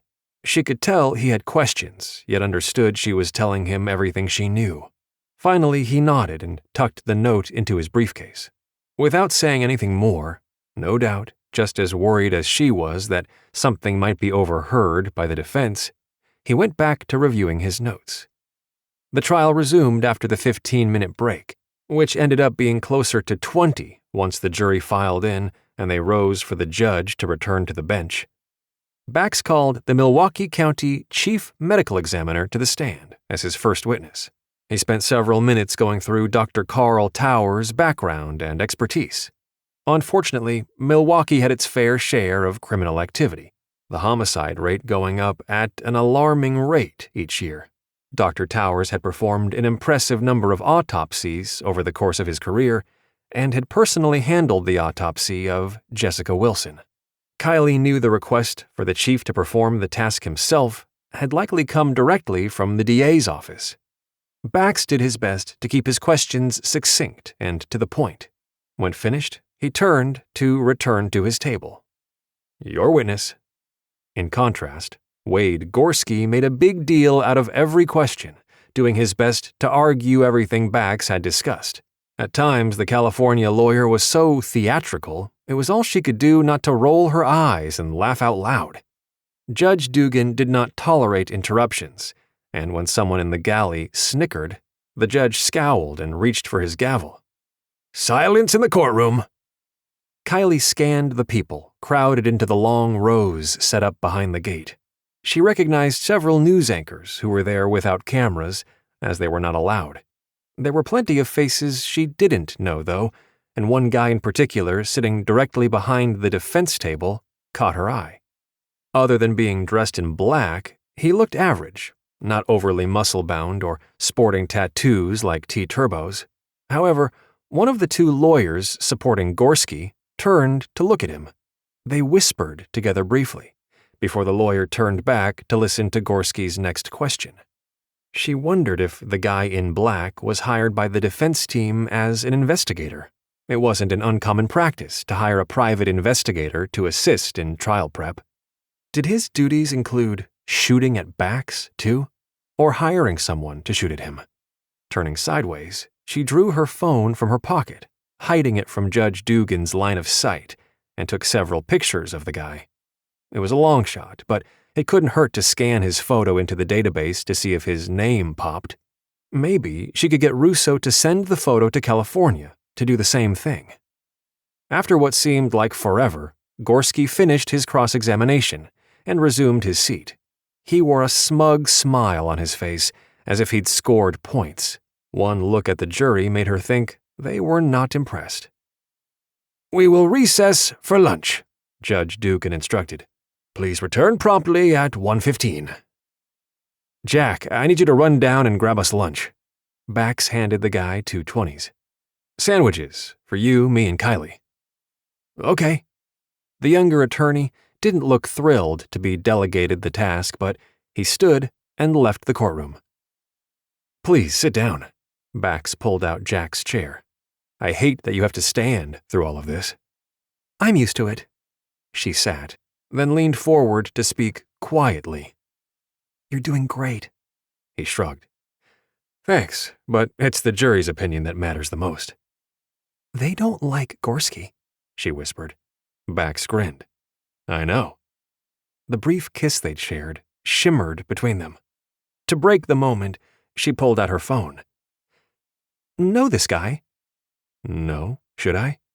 He's doing something for the defense team. Maybe he's their investigator. She quickly texted the photo to Detective Russo, then also to her brother, Brady. Russo didn't respond, but her brother called 3 seconds later. Who is this? Brady asked. I need you to tell me. She spoke softly, even though it was clear the defense team was huddled together and not paying any attention to them. He works for the T-Turbo lawyers. There was another attempt to shoot Bax this morning on our way to the courthouse. She expected Brady to shout, but he didn't. After a long silence, he said, You need to hand this Bodyguard gig over to someone else. Not an option. And you wouldn't say that if I was Taryn, Rye, Quinn, Colin, or Aiden. See if this guy pops in your system. Also, I need you to investigate a man by the name of Jared Hine. He's the dead gunman from last night. Russo got a hit on his prints. Apparently he did time for armed robbery in California. Anything else? Brady asked dryly. Not now, but thanks for your help. Text me if you find anything significant. Will do. But do me a favor, sis. Don't get yourself killed. Brady abruptly disconnected from the call. Brotherly love. She slipped her phone back in her pocket and waited a moment as the defense team stood and filed out of the courtroom. She sat back with a sigh. I wish I could be out there, searching for the shooter. He's long gone. Bax looked up from his notepad. I heard your brother. He's worried about you. She shrugged. We were all worried about my oldest brothers, Rye and Taryn, a few months ago. They were both in danger too. It's part of the job, just like yours is to put this guy away for the rest of his life. My job doesn't normally put me in the crosshairs, he admitted, and I don't like knowing that you're in harm's way because of me. Because of the shooter, she corrected, then lifted her hand. Enough, Bax. Just stay focused on your case. I'll worry about the rest. He frowned, but reluctantly nodded, turning back to his work. When Jack had returned with their sandwiches, she bowed her head and whispered, Dear Lord, we thank you for this food we are about to eat. We ask that you guide the trial so that the truth may be revealed for the jury. Amen. Amen, Bax said. Amen, Jack belatedly added. He looked uncomfortable at the prayer and seemed as if he might say something about it. I believe in God, Bax said. It's okay if you don't, but either way, we're going to pray before eating. Sure, of course. Jack's face turned red as he dug into his meal. The trial resumed after lunch, with Bax calling his next witness, one of the Summerfest groundskeepers who had overheard the argument between T-Turbo and Jessica Wilson, to the stand. She wondered why the defense team hadn't made any effort to silence Greg Arnold, but decided they weren't planning to refute the argument, only that the argument had resulted in murder. Halfway through the defense's cross-examination of Arnold, which hammered the point that the groundskeeper did not see T-Turbo strike or otherwise harm Jessica, her phone vibrated. The text came in just as there was a lull in the proceedings. Judge Dugan frowned and raked his gaze over the galley, as if one of the members of the media had violated the rules. Unwilling to draw the judge's ire, she waited until the afternoon break before pulling out her phone. The text from Brady was in all caps. Call me. She made sure Judge Dugan had returned to his chambers before calling her brother. There was a lot of chatter from the people in the spectator section, so she put a finger in her ear to hear better. Brady didn't pick up right away, probably because it had taken her 30 minutes to return his call. Turning so that no one could hear her, she whispered a quick message. Brady, it's me. I have less than 15 minutes before Dugan returns and brings the proceedings to order. No phones allowed. Call me back ASAP. She turned back to see Bax eyeing her curiously. She shrugged because she didn't have anything to share, at least not yet.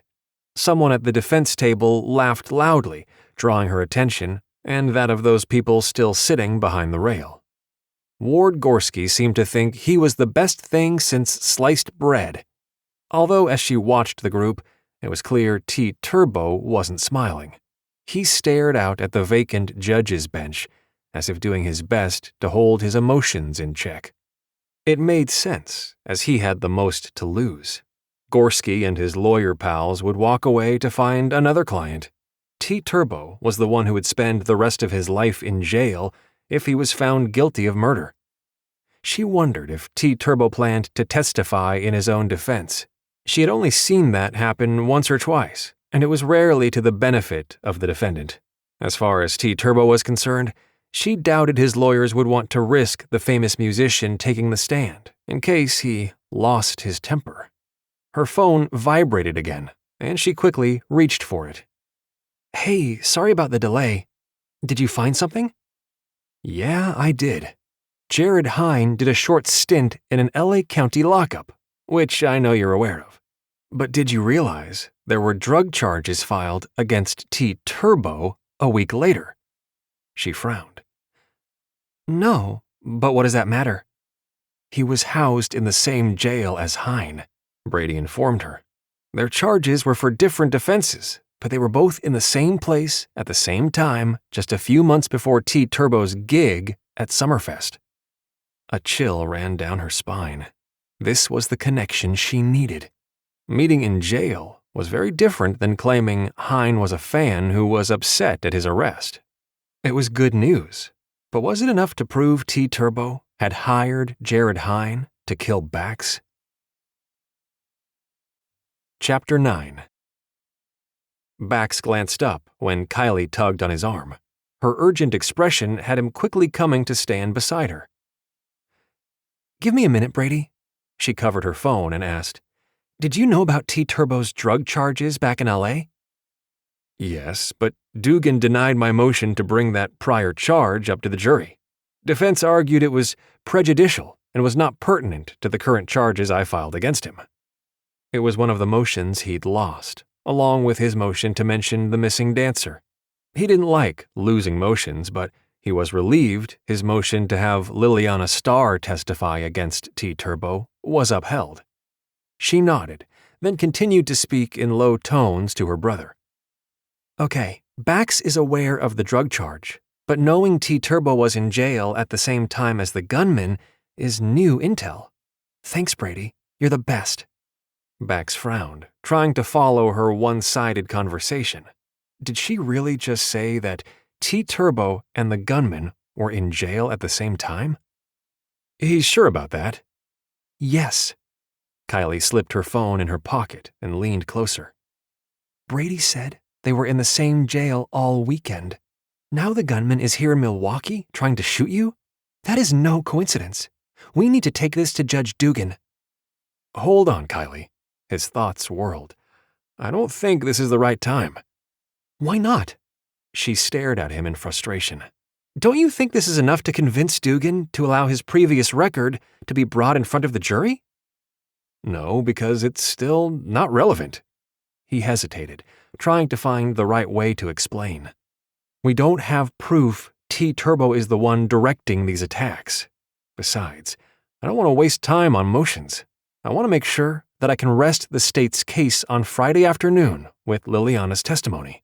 The timing is important and is a big part of my strategy. Introducing new claims, motions, and potential evidence will delay the trial. She looked dumbfounded. I don't get it, Bax. This man tried to kill you. I know. He understood her frustration, but knowing the gunman was in jail at the same time as his suspect still wasn't relevant to T. Turbo's murdering Jessica Wilson. Once he succeeded in achieving a guilty verdict, He could ask the deputies to continue searching for evidence for this new crime of hiring someone to eliminate him. If we can find anything else to link him to T-Turbo, I'll consider moving forward with new charges. But this isn't enough. Not when the gunman could have acted of his own accord. I'm sorry. Kyleigh scowled, but didn't say anything more, as Dugan entered the courtroom, putting an end to their mid-afternoon break. Bax pushed thoughts of T-Turbo being in jail at the same time as the man Kyleigh had been forced to kill out of his mind to focus on his witness, Greg Arnold. He'd known the defense would play up the fact that the groundskeeper didn't see T-Turbo lay a hand on Jessica, so he stood and asked for a chance to redirect the witness. Judge Dugan nodded. You may proceed. Mr. Arnold, you just admitted to Mr. Gorski that you did not see the defendant put his hand on Jessica. Is that correct? Greg looked confused. Yes, that's correct. He looked like he might hit her, but she backed up. Objection! Gorski jumped to his feet. Foundation, Your Honor. I'll rephrase, Bax interjected. Overruled. Go ahead and rephrase, Dugan said. Mr. Arnold, you did not see the defendant put his hand on Jessica. What did you see? T-Turbo, looked mad. He was scowling. Then he curled his hand in a fist and shook it in her face, Greg said. That's when she stepped back and stormed off. What time was this? Bax asked. After the show? Roughly midnight, maybe a little after. And how do you know that was the time of the argument? Bax asked. Greg shrugged. The show ended at 11:30. I was watching them, hoping they'd hurry up and leave so I could finish cleaning up. It was a long day for me, and I wanted to get home at a reasonable hour. Thank you. So, if T-Turbo didn't put his hands on Jessica during their argument, can you explain why his DNA was beneath her fingernails? Objection! Gorski protested. Foundation, Your Honor. This witness wasn't in the private quarters watching the pair have intimate relations. Sustained. The jury will disregard the question. Dugan frowned at Bax, and he knew the judge didn't like these sorts of theatrics. But he'd wanted to make the point, and despite Gorski's attempt to redirect the focus of the jury, he felt it necessary to hammer this particular piece of evidence home. The defense could claim all they wanted, that his skin was beneath her nails because of a sexual encounter, but Bax was trying to show the obvious. Do you have further questions for this witness, counselor? Bax thought for a moment.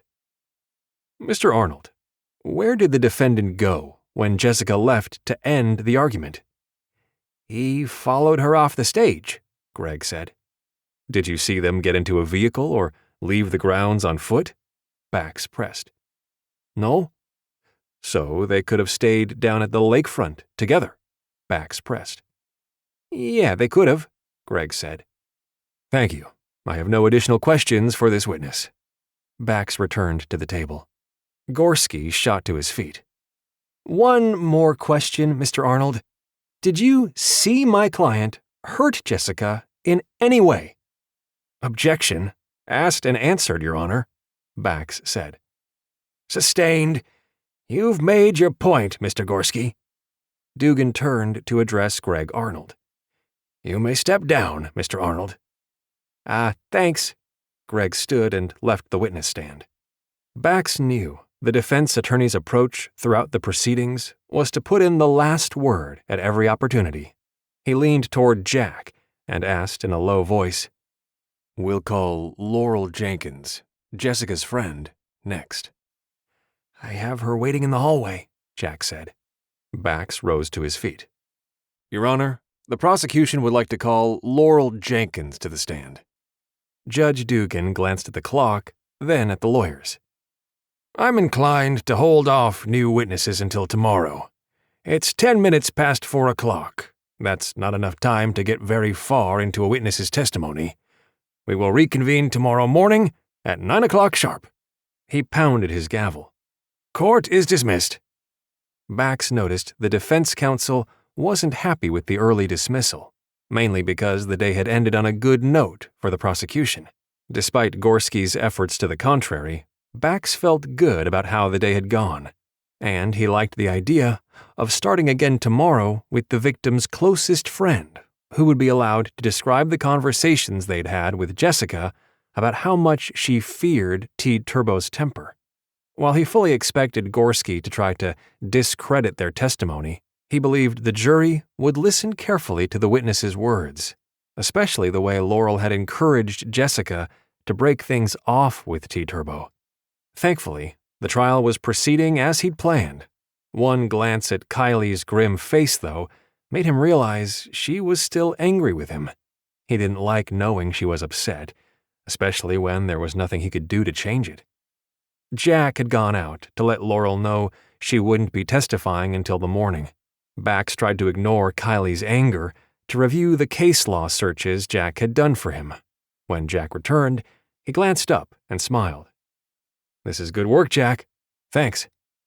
"You're welcome." Jack glanced at the clock. By now it was 4:30, the normal time Judge Dugan liked to end the day. "Are we meeting here in the courtroom at the same time tomorrow morning?" "Yes." He stuffed his files and notes in the briefcase. "It's easier for the deputies on duty to watch over us here." "Okay." Jack stood. "Let me know if you need anything else." Bax knew Jack wasn't happy at not having a larger role in prosecuting this case. The truth was, bringing T. Turbo to justice was too important to delegate to a kid 3 years out of law school. If someone like Maddie Sinclair was working the case with him, he'd readily delegate more of the work, but Jack was just too green to handle the workload. "I will. Thanks again for helping out." Bax offered a reassuring smile. "I hope this has been a good learning experience for you." "Huh? Oh yeah, of course." Jack seemed caught off guard by his comment. More proof, to his mind, that the kid was missing the point of sitting second chair in a trial this big. Jack expected to be part of the proceedings when he should have been listening, asking questions and learning. He sighed and stood. Kyleigh pushed away from the wall to join him. "We're waiting for Mike Callahan to give us a ride." A ride? He'd forgotten about the shooting incident this morning. "Hold on, I'll arrange for another car to be delivered." "Mike is going to drive us to a secure location where my brothers will have another vehicle for us to use, something that cannot be traced to you in any way." "I don't think the shooter is able to track my credit card purchases." At least, he hoped not. "I feel bad putting your siblings out like this." "They don't mind. Besides, we need a clean vehicle to head back to the safe house, and my brothers will make that happen." Difficult to argue, especially since he did not want Liliana's secure location to be leaked. He'd texted John a couple of times throughout the day, getting the thumbs-up emoji in response. "Okay, we'll wait for Deputy Callahan." It didn't take long for the dark-haired deputy to arrive. Callahan glanced at Kyleigh. "Ready?" "Yes. My brothers are meeting us in front of a restaurant at the mall." She offered a wan smile.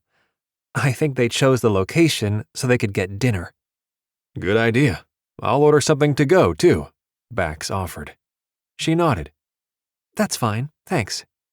At least she wasn't too mad that she wouldn't talk to him. He wished things were different, that he could prove T. Turbo was mastermind behind these attacks. But that was the difference between law enforcement and the ADA's office. He needed evidence that would hold up in court in front of a jury, not the gut feelings of a cop. He admired Kyleigh very much. She was beautiful and smart. He found himself hoping she wouldn't hold this latest decision not to go to Dugan about the slim connection between the gunman and the defendant against him. Kyleigh did her best to let go of her frustration toward Bax. At first, she thought he was putting the needs of his current trial ahead of finding T. Turbo guilty of murder for hire. But the more she thought about it, the more she understood that sharing jail time wasn't proof of anything. Still, she knew Brady was onto something, and hopefully, if her brother kept at it, he'd find another, more compelling connection to use against the musician. "Have you heard the latest on the DNA drama?" Mike asked once they were seated in the squad. "No, what?" Kyleigh leaned forward with interest. She'd found the entire DNA connection fascinating, although Ellie was the one doing all the work. "Do we finally know why the connection between our families took so long to find?" "According to Maddie and your sister Ellie, they have identified that our mom's mom and your mom's mom were sisters. It sounds as if your mom's mom was the oldest and left the family when she was only 16.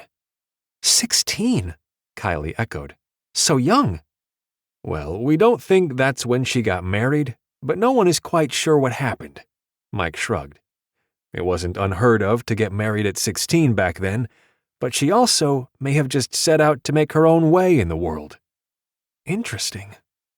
Kyleigh hadn't met her grandparents, at least not that she remembered. As far as she knew, they'd died when she was 8 years old. Kind of like running away, although back then it wouldn't have been viewed the same way it is now. "True," Mike agreed. "And no one ever heard from her again?" Kyleigh asked. "That seems odd, especially if she went out to find work." "Maddie and Ellie are still digging into the details, but yes, it sounds a little off. Like maybe there was some argument at some point that spurred your mom's mom into leaving." "Do these women have names?" Bax asked, looking up from his phone. Knowing him, he'd already ordered a massive amount of food for them to take back to Timberland Falls. "It's getting confusing, at least to an outsider like me." Mike frowned. "Yes, they have names, but they aren't that much help. My grandmother's name was Margaret, and of course she named my mother Margaret too. Mostly, though, people call my mom Maggie." "My mother's name was Colleen, but my grandmother's name was Josephine." She offered a lopsided smile. "I don't remember that much about her. It could have been her middle name, too. Ellie would know for sure.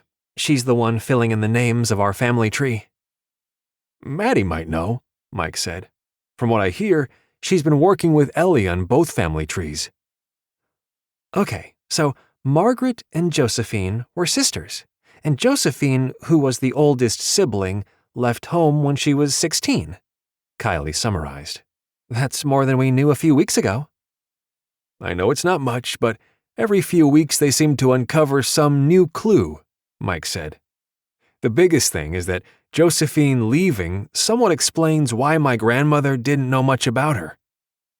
"I still think that's weird," Kyleigh protested. "Even if Josephine had gone off to find work, why wouldn't she communicate with her family?" "That's a mystery for another day." Mike exited the interstate. "The restaurant is up ahead. Call your brothers to make sure they're waiting." She did as he suggested. Brady answered on the second ring. "We're here. Is that you and the police squad heading down the road?" "Yes, that's us. Did you get food already?" Kyleigh asked. "Yeah, why?" She glanced at Bax. "There should be another order inside for Baxter Scala. Would you mind picking that up too?" "Sure, why not?" Brady sighed. "Quinn will grab it." 2 minutes later, Mike pulled his squad between two SUVs. Kyleigh recognized her brother Brady's SUV, but the other one did not look familiar. She, Bax, and Mike got out of the squad. Brady stood there, his shoulders hunched against the wind. "Brady, this is ADA Baxter Scala and Deputy Mike Callahan. This is my brother Brady. He's with the FBI." "That's Special Agent Finnegan to you, brat," Brady teased. "Oh, and that SUV there is for you." Her brother jerked his thumb at the strange car. "I used a buddy's creds to rent it, so it won't be linked to either of you." "Thanks, Brady." She caught the key fob he tossed at her. "I appreciate you making sure this vehicle isn't linked to Finnegan's or to Bax." "Yeah, well, I'm not happy about all these shooting incidents," Brady said with a scowl. "Our office should be involved with a threat this intense." "Feds usually look after federal court judges, not state cases," Kyleigh reminded him. "The courthouse is my jurisdiction." "But we're not in the courthouse at the moment. Are we?" Brady shot back. "Hey, hold on. We're all on the same side," Mike said, holding up his hand. "You mentioned getting a vehicle from your buddy?" "Mark Callahan." Brady grinned. "I had no idea that I'd be meeting you here, Mike. I have to admit, I've heard about you and the rest of the Callahan family from Mark." "I didn't realize you two were close," Mike said. "Although I knew a couple of my brothers mentioned running into their respective counterparts on the job. I think Miles met your brother Taryn at one point, and Mitch was called to investigate a fire that Rye was involved in." "That is all true. Mark stepped up to help me and my brother Taryn last month, when Taryn and his now-fiancée Joy were in a tight spot. He didn't hesitate at all. It was almost as good as having another Finnegan at my back," Brady said, his expression serious. "That's because we're second cousins, right?" Mike joked. "Funny, but Mark had the same thoughts about you and the rest of the Finnegans in general." Mike offered his hand and Brady took it. "Feels like a family reunion," Bax said. "Oh, not by a long shot," Kyleigh scoffed. "That would mean getting all 9 Finnegans, 11, including Devin and Joy, my future sisters-in-law, and all 6 Callahans, along with their spouses and kids in one place." Bax's eyes widened in horror. "That's insane. You'd need some sort of wedding hall to house that many people." "Don't forget to include my mom, Maggie, and her husband, Ian O'Hare," Mike chimed in. "And a couple of the wives have buns in the oven. Who knows how many kids we'll have by then. The ADA is right. We definitely need a large hall to house both families, especially if any of the Finnegans start popping out kids." Brady sighed. "I have a feeling the 2 oldest brothers and their brides-to-be won't hesitate to do that." "I can't wait," Kyleigh said with a grin. "The more the merrier, right?" Bax shook his head. "I can't even imagine being related to that many people. I get claustrophobic on elevators." Kyleigh was a little disappointed in Bax's response to being involved in a large family. Obviously, his home life had not been the same loving and caring place as hers had been, but she still sensed he wasn't one to be comfortable in a big group of people. Standing in front of a jury? Yeah, he excelled in the role of prosecutor. She told herself it didn't matter, as Quinn came out carrying a large bag of food. "Order for Scala?" He lifted the bag. "Yes, thanks." Bax took it from her brother's hand. Kyleigh unlocked the SUV so Bax could set the bag inside. Brady introduced Quinn to Mike, and they discussed their family connection again for a few minutes. Sensing Bax's impatience to hit the road, she called, "Guys, we've got to go. Thanks for the wheels. Brady, I'll talk to you later." "Be safe," Brady and Quinn said in unison. "See you tomorrow," Mike added. She slid behind the wheel as Bax settled for the passenger seat. "Sorry about all the family stuff. I could tell you were anxious to get out of there." "Not because of your family, but I do have work to do tonight, in order to prepare for the testimony tomorrow." Bax glanced over at her. "Your family seems nice." "They're great. Oh, I didn't introduce you to Quinn." She mentally kicked herself. "I meant to, but got sidetracked by the Callahan and Finnegan family connection." "It's not a big deal." Bax waved a hand. "I can tell your brothers are protective of you. They are probably not happy with the way you've been assigned to protect me." "They'll get over it. I know they want you to put T-Turbo away as much as I do." "I'm sure we could get Judge Dugan to reassign roles so that Mike Callahan is protecting me while you stay in the courtroom." "What?" She turned to look at him. Where was this coming from? "Technically, it's not the judge's call, but our boss's decision. Are you upset with me about something?" "Not at all. I thought you were upset with me." She flushed and shrugged. "My red hair can get me in trouble sometimes, and I admit I wasn't thrilled with your decision not to let Dugan know about the possible connection between T-Turbo and the gunman. But that doesn't mean I won't protect you, Bax."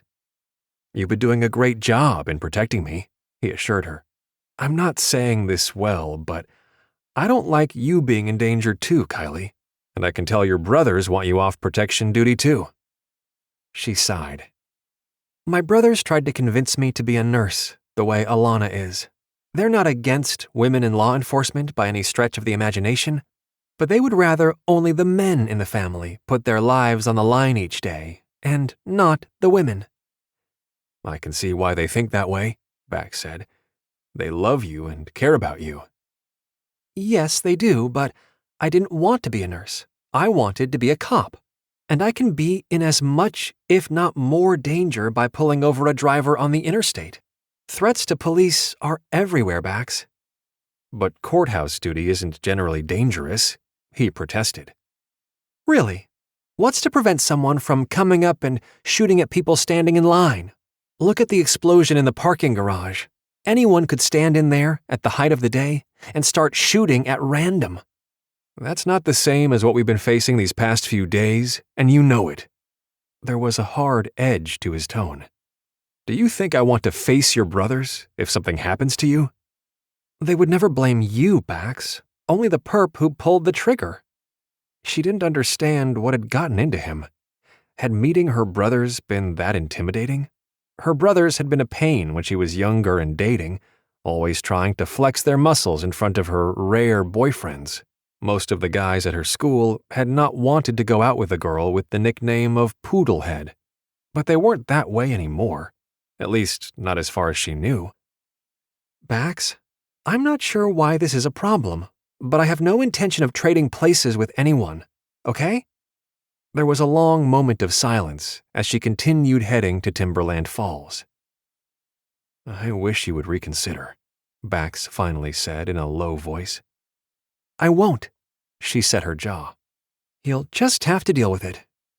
He didn't say anything more for the remainder of the trip, and as she parked in the garage and followed him inside, she couldn't help wondering what had happened to the closeness they'd shared over the past few days, silently praying it wasn't gone forever.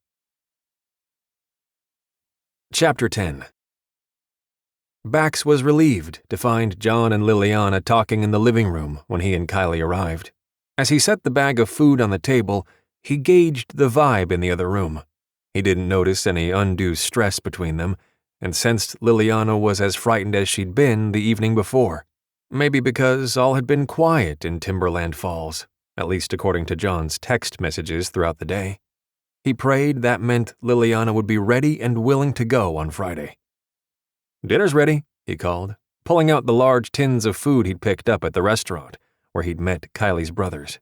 The way Brady and Quinn had eyeballed him, he knew they were not happy with Kyleigh being assigned to protect him.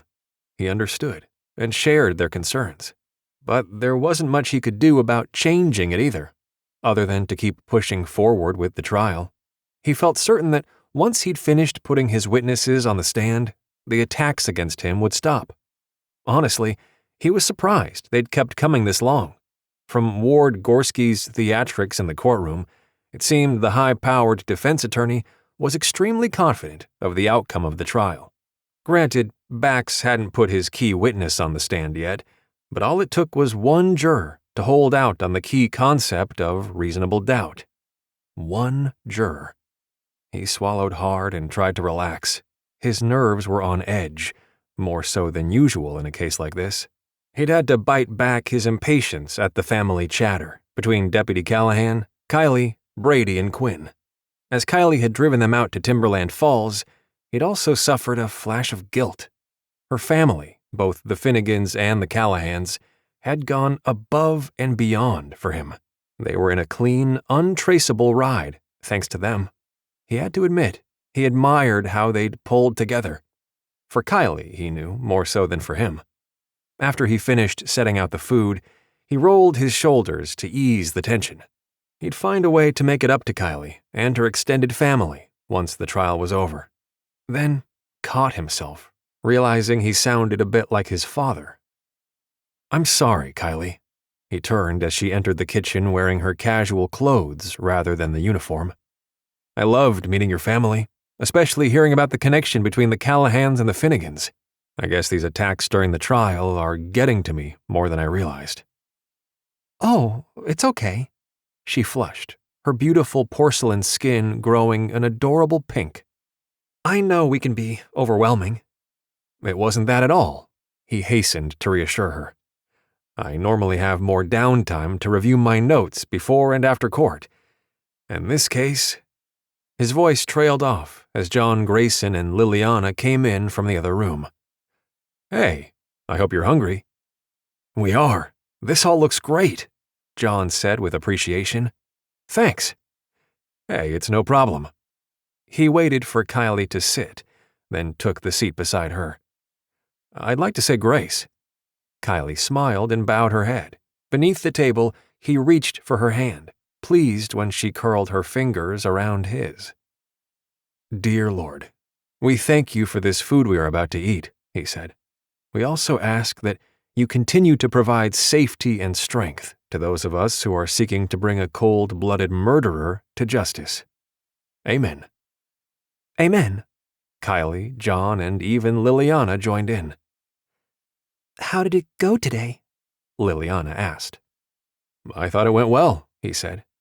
He's being modest. Bax did an amazing job. I was watching the jury, and you could tell they were very interested in the fight the groundskeeper witnessed between T-Turbo and his former girlfriend. Kyleigh grinned. I think half the women on the jury are drooling over Bax's good looks, too. He coughed as a piece of chicken nearly went down the wrong pipe. All eyes were on him as he coughed some more, then took a sip of water. Don't exaggerate, he managed in a strained voice. I hardly think they're going to be swayed by my looks over the evidence presented at trial. Hey, I'm just saying they gaze at you a lot. Kyleigh shrugged and gestured with her fork. It's not just your good looks, Bax. You come across as more relatable compared to Gorski. His attitude rubs a lot of people the wrong way. He tried not to overreact to Kyleigh calling him handsome. Logically, he knew she was simply being kind. But his earlier tension seemed to have vanished in a heartbeat beneath her words, and he felt lighter and more confident from her unwavering support. California is not the Midwest, that's for sure. Most big-time lawyers tend to forget the cultural differences geography can bring. I'm sure Gorski and his colleagues viewed this trial as a walk in the park. Kyleigh playfully poked him in the ribs. You're proving them wrong. That's the goal. He eyed Liliana across the table. Liliana, how are you holding up? I'm okay, she shrugged. I wish it was over. Soon, he promised. You're still on schedule to testify on Friday. Then I can head to Florida? She asked, her expression hopeful. Not until the end of the trial, I'm afraid, Bax gently corrected. Both sides have the right to call you back to the stand, but the danger will be over once you've finished testifying on Friday. They may want to nitpick a few of your statements, but they won't be able to change the truth. Liliana nodded, but her brow was furrowed in a frown. I hope you're right about the danger being over. Hey, I'll be with you in the courtroom, John added. The retired cop was married and probably old enough to be Liliana's father, but the two shared a bond of friendship that had only grown stronger over the past few weeks. You're going to do great. I'll be there too, Kyleigh said. And Bax, of course, will be there, asking questions. You really don't have anything to be afraid of, Liliana. T-Turbo can't touch you inside that courtroom. He might glare at you, but if he does, the jury will notice. I suspect he'll act as if he doesn't care about your testimony at all. And if he tries to say anything against you, the judge will have him removed. Bax met Liliana's gaze. That's the agreement I've made with him, and with T-Turbo's defense counsel.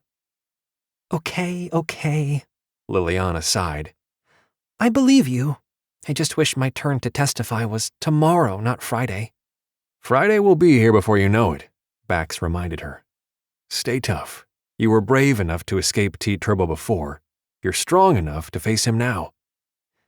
That's what Kyleigh said. She sighed and nodded.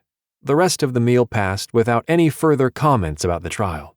As soon as they were finished, Bax excused himself to work, seeking refuge in his room to avoid being disturbed. He had 3 witnesses to get through the following day. Their testimony will set up Liliana's experience at T-Turbo's hands. One item that Bax had hiding up his sleeve was a photograph of T-Turbo standing on stage without a shirt on, vividly displaying the scar where Liliana had stabbed him. He hoped this would be enough to help the jury believe T-Turbo had followed Jessica that fateful night after their argument, strangled the life out of her, then tossed her into Lake Michigan. His biggest obstacle would be T-Turbo's so-called alibi witness, Brooke Barkley, who would testify that she spent the night with T-Turbo, joining him after Jessica stormed off in anger. He didn't believe her, and no one else could confirm seeing Brooke and T-Turbo together that night either.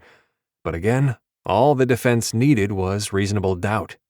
This weekend, he hoped to fine-tune his cross-examination of Brooke, as he believed she would likely be the first witness called by the defense. He hoped to hammer her with details of that night before she and T-Turbo supposedly went to his hotel. There was no camera footage of her anywhere near the downtown Hilton where T-Turbo was supposedly staying, but that alone might not be enough to discredit her testimony. Bax, Kyleigh hovered in the open doorway of his room. Do you want to leave at the same time tomorrow morning? I've arranged for Mike Callahan to bring a squad to meet us a few blocks from the courthouse. Yeah, if you don't mind, that would be great. He stood and stretched. A quick glance at his watch indicated he'd been working for 2 hours straight. Thanks for making that arrangement with Deputy Callahan. It's no problem. She took a step back from the doorway. Good night, then. Kyleigh, wait. He moved toward her, trying to think of a way to apologize again for his impatience. I hope you accept my apology for being short with you and your family.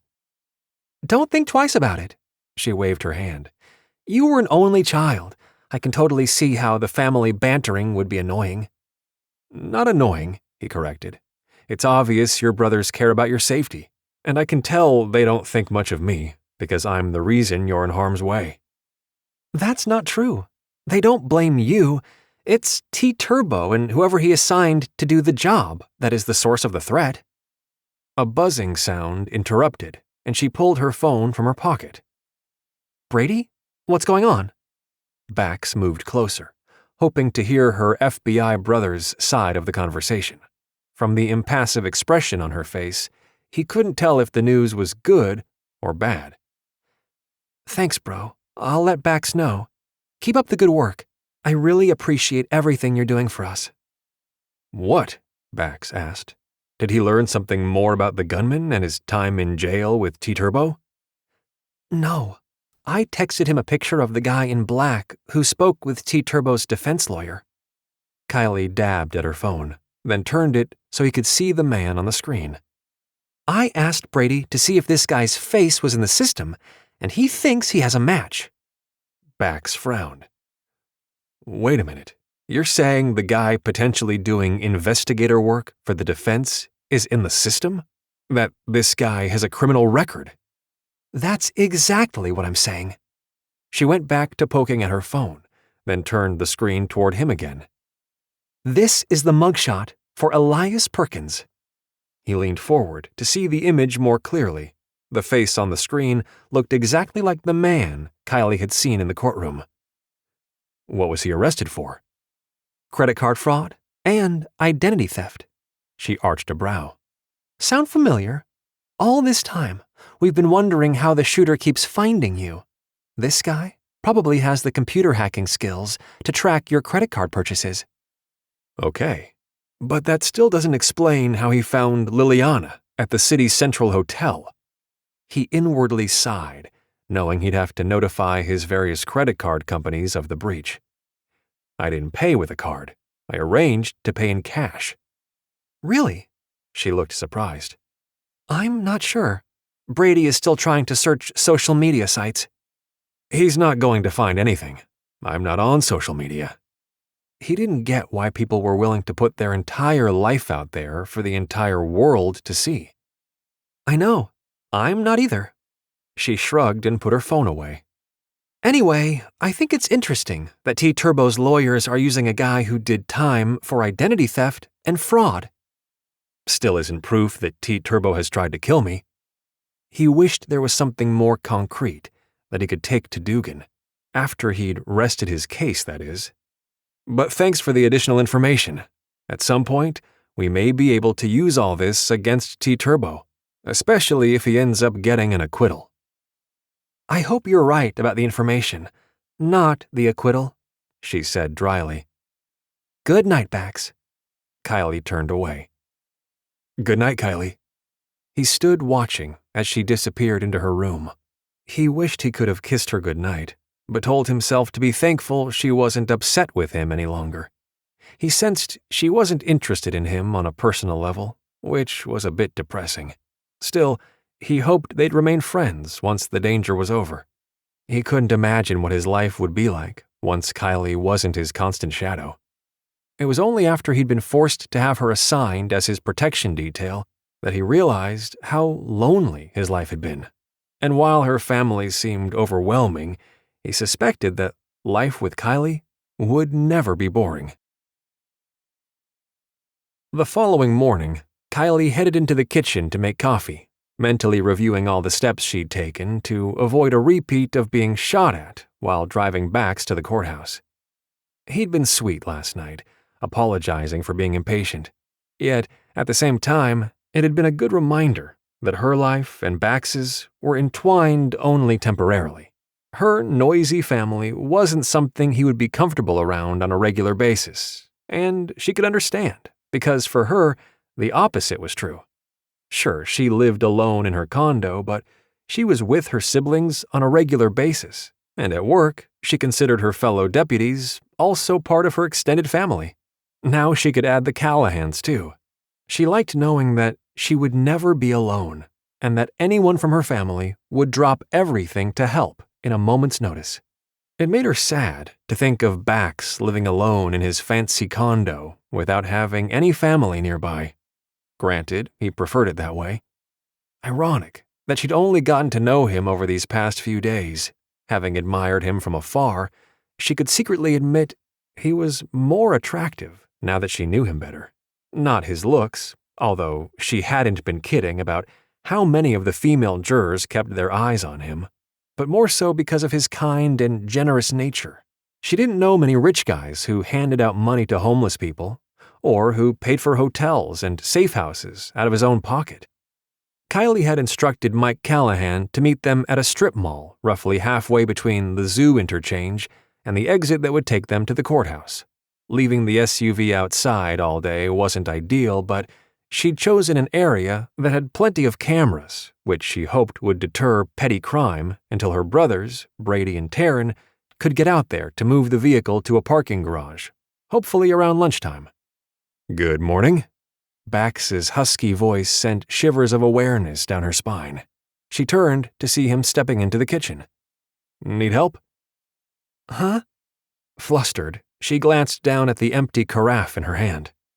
Oh, no, I can do it. Feeling like an idiot, she quickly filled the pot with water, then added coffee grounds to the basket above. Ready to rock the courtroom today? I am, yes. He came over to stand beside her, the scent of his aftershave making her knees weak.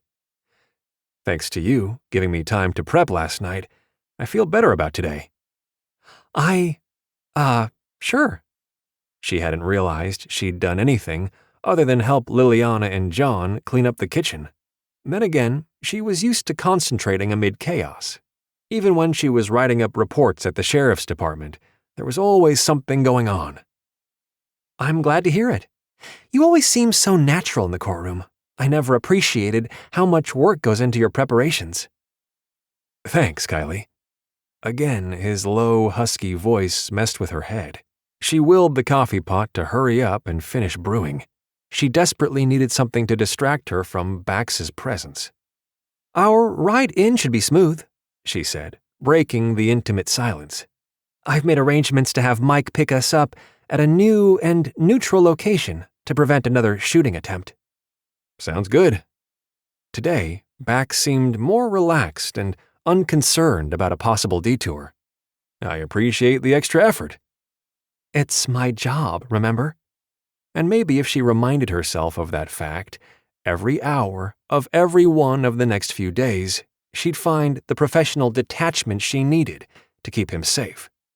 And Mike is just as dedicated to keeping you and Judge Dugan's courtroom secure as well. We're all working on the same goal. He looked as if he wanted to say something more, but the coffee maker beeped, alerting them the brewing was finished. She quickly stepped away and grabbed 2 mugs from the cupboard. After filling them with steaming coffee, she skirted around him to carry hers to the table. Really, she needed to get a grip. Today would be another long but interesting day in court, and she needed to stay sharp. Mooning over Bax was not an option. "You mentioned your brother Brady was digging into the shootings," Bax said as he joined her at the table. "I'm surprised the sheriff's office is willing to allow the feds in on their case." He's doing it as a favor for me, she shrugged. I forwarded all the information Brady has gleaned so far to Detective Russo. He's been grateful for the assistance. She frowned when she realized she hadn't heard back from Russo after she'd provided him with the latest intel on Elias Perkins. She quickly sent Russo another text, along with Perkins' mugshot. Need you to see if this guy shows up in your camera footage from the parking garage. Staring at her phone screen, she waited for a response. Finally, after a long moment, Russo replied. "Checking this mug with those on the camera footage first thing today. Thanks." She sent a thumbs-up emoji, then slipped her phone back in her pocket. Russo is going to see if Perkins was seen going in or out of the underground parking garage beneath MacArthur Park before your car exploded. If he is, that's another connection to these attacks. Bax nodded slowly. That would be good. Not proof, necessarily, but still something to add to the timeline. She set her coffee mug down with a thump. Why do I think you're looking for excuses not to bring these coincidences to Judge Dugan's attention? He winced, then slowly nodded. Okay, you're right. At this point in the trial, I don't want to bring anything forward unless it's concrete and indisputable evidence of a crime directly linked to T-Turbo. I can't lose momentum here, Kyleigh. I really want Liliana to testify on Friday. She stared at him. I get you have a strategy, Bax, but does it matter if she testifies Friday or Monday? I mean, either way, the jury will hear her words at the end of the day. It does matter, he insisted. I want them to think about her testimony over the weekend. I know the defense will come out swinging on Monday, likely leading with their first alibi witness.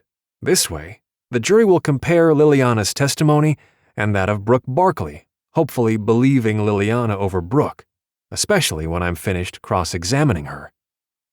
Brooke? A female voice from the doorway interrupted them. Liliana stood with her arms wrapped around her chest as she stared at Bax. What's this about Brooke? Bax jumped to his feet. You know her? Brooke Barkley? Yes, I know her. Liliana grimaced. She's a dancer at the club I used to work. Back then, T didn't give her the time of day. What role is she playing in all of this? She claims she was with T-Turbo the night Jessica was murdered. Kyleigh could see the wheels turning in Bax's head.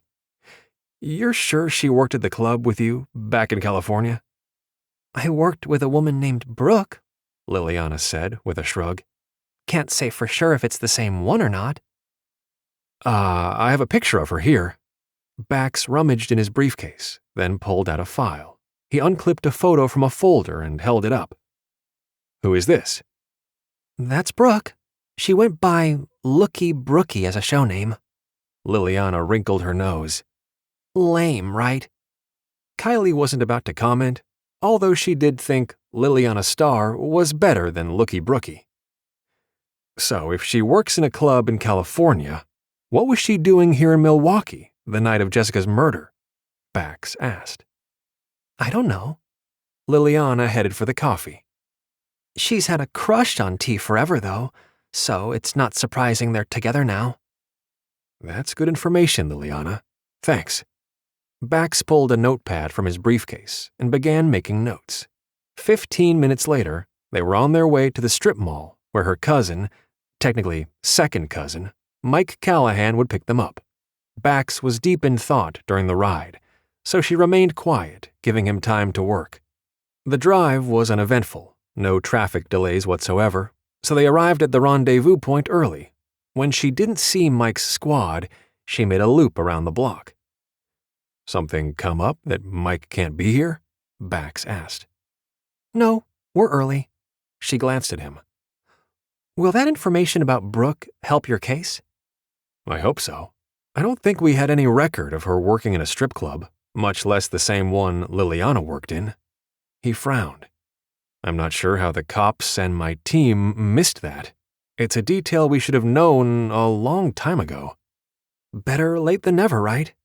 She pulled into the parking lot, just as a squad approached from the opposite direction. "Here's our ride." To his credit, Bax knew the routine well enough to wait until Mike was parked right next to them before getting out of the SUV. Kyleigh covered him as he moved to the back seat of the squad. She slid in beside him, then tapped Mike on the shoulder. "Thanks for the lift." "Anytime." Mike met her gaze in the rearview mirror. "I'm going to take Wisconsin Ave all the way down to avoid the interstate." "Works for me." She settled back against the seat. Her phone buzzed with an incoming text. Her pulse kicked up a notch when she saw Russo's name and a grainy photo. "That's Elias," she said with satisfaction. She turned the screen so Bax could see. "He was in the parking structure the day before the bombing." "As were a lot of people," Bax pointed out. I know. She knew his being there wasn't enough. Before she could text Russo back, though, her phone rang. This time the call was from her brother. "Hey, Brady, you're up early. What's going on?" "I've been searching for information on Bax on social media," her brother informed her. "Yeah, I know. He's not on there." "He's not," Brady agreed. "But a woman named Tamra Watkins is." "Tamra?" She glanced at Bax, who looked up from his notes. "Don't tell me she's been blabbing about Bax." "Oh yes, she certainly has. She apparently is not happy about the way he broke up with her, claims he virtually left her at the altar." "I highly doubt that," she said. "Hang on, I'm putting your call on speaker, so Bax and Mike can hear." "Go ahead," Brady agreed. "Okay, tell us what you found." Kyleigh held the phone so the others could hear. "She's made it clear that Bax is an ADA, working for the DA's office, and that he was assigned the T-Turbo case. She went on to say she hoped T-Turbo was found innocent of all charges, and that's where things get interesting." Kyleigh wasn't sure why Tamra's comments bothered her so much, but they did. "Interesting how?" "A guy named Sean said he sent her a PM. From that point on, there were no more posts about Bax at all." "A private message?" She held Bax's grim gaze. "You think she's the inside source of information on Bax?" "Who else?" Brady asked. "I'm trying to find a way to get into her messages, but so far haven't been able to. But if we do find that she fed information about Bax to this guy going by the name of Sean, she's a willing participant in a conspiracy to commit murder." Bax closed his eyes and nodded. She knew a lot, probably more than she should. Her heart went out to him. The woman who'd claimed to love him had betrayed him in the worst way possible. Chapter 11. Tamra hated him so much, she'd leaked his personal information to T-Turbo's defense team, probably to the shooter himself. Then he abruptly straightened in his seat and grabbed his phone. "John, call me back ASAP." "What's wrong?" Kyleigh glanced at him in concern. "Tamra is a real estate agent." He mentally kicked himself for not considering she was part of this mess sooner. "We need to get to the safe house now. Tamra has access to rental properties and might be able to figure out where John and Liliana are staying. I booked a rental place for us. She might be able to get into my account." "Mike, can you get us to Timberland Falls ASAP?" Kyleigh's tone was laced with urgency. "Yes." He flicked on the lights and sirens, pulling out from the parking lot in front of the strip mall and threading through traffic. Bax stared at his phone screen, willing John to return his call. "You might want to put the Timberland Falls PD on alert," Mike said as he hit the interstate on-ramp. Bax was relieved to see the cars pulled out of the way to let them speed past. Even though Mike was going fast, he wasn't reckless. "I will." Kyleigh poked at her phone, then made the call. "This is Milwaukee County Sheriff's Deputy Finnegan. I need a police response to do a wellness check at the following address." She rattled off the house number of the rental property on Timber Street. "Witness and retired cop on the premises. They may be in danger." Bax couldn't hear the other side of the conversation, but when Kyleigh expressed her gratitude, he relaxed his death-like grip on the phone. Was he overreacting? He didn't want to be late for court.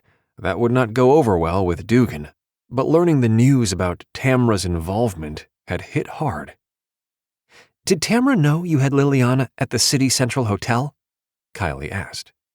"She knew we used that location at times, but I didn't tell her about Liliana staying there." He frowned. Although she was always popping into the office, chatting with the staff. Drove me crazy the way she'd interrupt my schedule and, looking back, she easily could have overheard something she shouldn't have. "Okay, we're going to be there soon," Kyleigh said reassuringly. His phone screen lit up with John's number. He quickly answered. "John, are you and Liliana okay?" The sound of a gunshot, followed by glass shattering, sent his heart into his throat. "No, we've been found!" John shouted. "Timberland Falls PD is on the way, and so are we," Bax said. "Stay down, we'll be there soon." "Hurry!" The phone went silent. Bax gripped it so tightly he was surprised it didn't break. It would be his fault if Liliana died today, and T. Turbo would walk away, free to kill the next woman who made him angry. Mike made good time getting to the exit that would take them to the rental property. Bax had to hang on to the door as he took the curve faster than normal, but he didn't care. He wanted Mike to get them to their destination in record time. "Please, Lord Jesus, keep Liliana and John safe in your care." "There," Kyleigh said, directing Mike to the property. "Looks like Timberland Falls PD is already on scene." "We need to find out where Liliana and John are." Bax peered through the window, reassured by the two squads parked outside the house. Mike pulled up behind the squads, throwing the gear shift into park. "Stay here, Bax. We're armed. You're not. Okay, go. Find them." This wasn't the time to quibble. John had mentioned being found, and Bax was terribly afraid they were too late. Thankfully, Kyleigh and Mike were both in uniform as they joined the cops outside. Then Bax watched as they split up into pairs. Kyleigh and a Timberland Falls PD officer, along with two other officers, headed in different directions toward the back of the house. He swallowed hard as Kyleigh willingly put herself in danger. Yes, it was her job, but watching her searching for the gunman put him in a cold sweat. No wonder her brothers didn't like her protecting him. His phone lit up again. "John, the police have surrounded the property. Are you and Liliana okay?" "We're in the hallway bathroom," John whispered. "We're safe, but we can hear people outside." "No one inside the house?" Bax asked.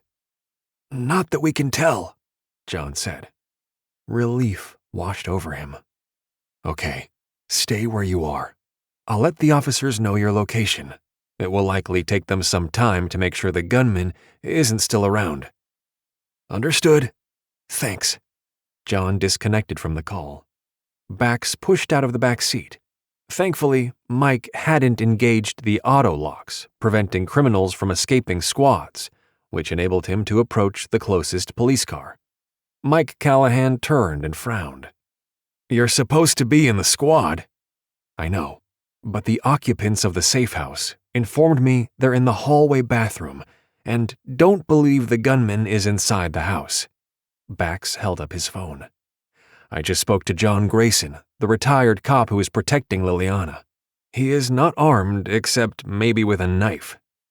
Okay, thanks. Mike used his radio to relay the information to Kyleigh before jerking his thumb toward the car. Now please, get back inside. It wasn't easy, but Bax forced himself to do as Mike asked. Inside the squad, he took note of the time. They still had a little over an hour before Judge Dugan would bring the court to order. Every minute that passed was excruciating, but finally he saw Kyleigh leading Liliana and John from the front door of the rental. It was clear Liliana was shaken by the second attack at a property that should have been safe. Guilt swamped him, but he hurried over to reassure her. "I'll find a new place for you to stay," he began. "I want to testify today or not at all," Liliana said curtly. "I'm tired of this. I want it over with." "It's only one more day," he protested, but she shook her head vehemently. "Today or never. I'm done." She crossed her arms over her chest. "I'm tired of being in danger. And you said yourself that once the jury hears my story, T-Turbo has no reason to keep coming after me." "Okay, I understand." He had to admire how she used his own words against him. It was better to go along with her wishes than to worry about his trial strategy. He glanced at Kyleigh. "Can we get to the courthouse ASAP? I don't want to be late. We're cutting it close as it is." Kyleigh glanced at Mike, who nodded. "The three of you will have to squish into the back seat, but we can make it work," he agreed. "Hey, we need statements first," the cop who'd come outside with Kyleigh protested. "This is a murder trial," Kyleigh said. "You can find them at the Milwaukee County Courthouse and interview them at lunch, okay? I'm sorry, but this is really important." The Timberland Falls PD officers exchanged looks. Then the cop closest to Kyleigh reluctantly nodded. "Fine, we'll meet you there." "Thank you." Kyleigh flashed a warm smile. "You're the best. Okay, let's hit the road. Mike, you'll need to use red lights and sirens to make it back in time." "I know." Mike gestured toward the vehicle. "Let's go." Bax didn't mind being uncomfortable in the back seat with Liliana and John, and used the time to reassure her of the key points they'd practiced a few days ago. Ideally, he'd have prepped her again the night before her testimony, but that wasn't meant to be. Thanks to Mike and Kyleigh, they were able to get through the metal detectors in record time. Soon, they were in Judge Dugan's courtroom with a whopping 15 minutes to spare. "Where have you been?" Jack asked. He frowned when he saw Liliana and John, leaning over to ask in a low voice, "Why are they here?" "Change of plan." Bax took a moment to open his briefcase and shuffle through his notes to find the questions he'd planned to ask Liliana. "We're doing Liliana's testimony first. I need you to get her and John situated in the hallway, and to let the other witnesses know they won't be needed until tomorrow." "They won't be happy," Jack warned. "They took the day off for this." "I'll reimburse them for their time," Bax said curtly. "The schedule change can't be helped." "Okay, you're the boss." Jack still didn't look happy as he led Liliana and John Grayson to the hallway. The movement drew the attention from the lawyers and T-Turbo from the defense table, but he ignored them. Kyleigh stood near the prosecution table, smiling with encouragement. He gave her a nod, seconds before the jury was led into the room. Then he stood as the bailiff called out, "All rise." Judge Dugan entered the room, taking the 2 steps up to the bench. He sat and waved at them to do the same. In his usual no-nonsense tone, he asked, "Is the state ready to present their next witness?" Bax stood. "We are, Your Honor. The state calls Liliana Starr to the stand." There was a murmur from the defense table as Ward Gorski shuffled paperwork, clearly caught off guard by the change. Bax turned to watch as Jack led Liliana up the center aisle to the gate. He nodded reassuringly as she pushed through the opening and approached the witness stand. He caught the look of animosity from T-Turbo as Liliana was sworn in. Bax took a deep breath and silently prayed. Please, Lord, grant Liliana your strength and guidance today as we seek justice against this evil man. Amen. Kyleigh could see the jury was very interested in what Liliana Starr had to say, and she could see by the scowl on T. Turbo's face he wasn't happy. The musician had tried to speak to his lawyer, but Ward Gorski had lifted his hand to stop him. She was convinced T. Turbo had assumed Liliana wouldn't ever make it to the courtroom.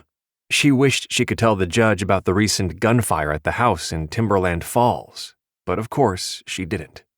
Bax made eye contact with several members of the jury before he approached Liliana. He went through the initial, easy questions first, hoping to put Liliana at ease. Unfortunately, her answers were stilted, and Bax had to ask her to repeat herself because her voice was so soft the jury couldn't hear. From her position on the same side of the courtroom as the jury, Kyleigh could see that Liliana was nervous, her gaze locked on Bax, as if unable to bear the thought of looking at the man who'd tried to kill her. Kyleigh tried to catch Liliana's gaze, to help remind the young woman she was not alone, that there were plenty of people in the room who were on her side, the side of truth and justice. Miss Starr, can you tell the court how you know the defendant, T. Turbo? Bax asked. He was my boyfriend, Liliana said. And how long ago was that? Bax asked. 2 years ago. How did you meet? Liliana lifted her chin. I was a dancer at the Caddy Club in L.A. T goes there a lot. T as in T Turbo? Bax clarified. Yeah, T is T Turbo. He liked to be called T when we were together, Liliana said. Tell me about the Caddy Club, Bax said. Objection, Your Honor, what's the relevance here? Ward Gorski asked in a bored and annoyed tone. I would like the jury to understand how the defendant met Ms. Starr, Bax said. Overruled. Dugan turned toward Liliana. You may answer the question. Well, as I said, I was a dancer. An exotic dancer, Liliana clarified. T used to ask for special private dances for him and his friends, and he chose me several nights in a row. I see, Bax said. And is that when you began seeing him outside the club? Yes. Kyleigh could see that Liliana was getting into the rhythm now, the hours of practice Bax had done with her seeming to give her confidence. He asked me to dinner at the Crown Royal, a really fancy place in L.A. So, dinner at the Crown Royal was your first official date then? Bax asked. Yes, but he took me to lots of other places too. How did T. Turbo treat you during this time? Objection, Gorski shot to his feet. I object to this entire line of questioning, Your Honor. It's not relevant to the victim my client is accused of killing. Overruled. Dugan frowned in warning, giving Kyleigh the impression that this was something that had been discussed previously and already decided. Miss Starr, you may answer. T was sweet and very generous, Liliana said. He gave me lots of jewelry and bought me new clothes, too. Was there a time when T. Turbo wasn't sweet or generous? Bax asked. Yes. T has a terrible temper. I'd seen him lash out at others, but one night he turned his anger on me. Liliana finally looked at her ex-boyfriend. Even from where Kyleigh stood, she could see the malevolence radiating from T. Turbo. Not smart, since she knew the jury was watching. Gorski must have noticed too, because he bent his head and said something to T. Turbo. Instantly, the musician's expression changed to one of concern, as if he couldn't understand why Liliana would be saying these things about him. What did the defendant do? Bax asked. He hit me in the face, swore at me, and told me I was stupid. Did you leave him after this incident? Bax asked. No. Liliana frowned. I should have, but I didn't. Not right away. Kyleigh could see the jury was riveted by Liliana's story. A kernel of hope sprang forth. Despite the change in Bax's plan, it was clear Liliana was a big part of the prosecutor's case. Miss Starr, How many times did the defendant lash out at you in anger? Bax asked. Liliana shrugged.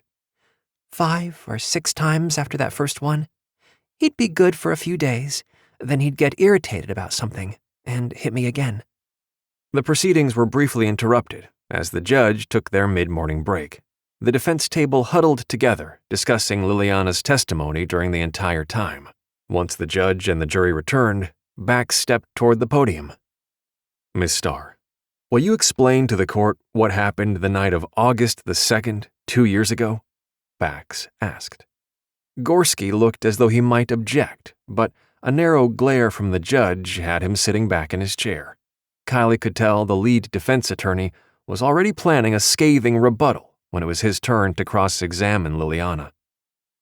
T had taken me out for dinner, but when we got home, he told me he had phone calls to make. Liliana turned to address the jury for the first time. He always had business going on, and I said that was fine, but I wanted to get some sleep, so I went to bed. Go on, Bax encouraged. I woke up to find T looming over me, his hands wrapped around my throat. He was pressing so hard, I couldn't breathe. There was the slightest tremble in Liliana's voice. He was glaring down at me with ice-cold eyes, angry eyes. I just knew he was going to kill me. And you had no idea what you'd done to make him mad? Bax asked. No, I didn't do anything. He was making calls. I assumed he must have gotten bad news or something. Liliana shrugged. I think he was trying to get a new record deal. I thought maybe it hadn't gone well. So the defendant was strangling you in your bed, Bax said, picking up the thread of her story. What happened next? Did he let you go? No, he didn't let me go. That night, I decided to sleep with a knife under my pillow. Liliana lifted her chin again, this time directing her gaze at T. Turbo. He didn't know it, but I had a bad feeling about him. His mood could change on a whim. When he began to strangle me, I pulled it out and stabbed him in the stomach. He reared back in pain and looked down in surprise at the knife that was still in his gut. I didn't wait around, but ran out of the room, down the hall, and outside.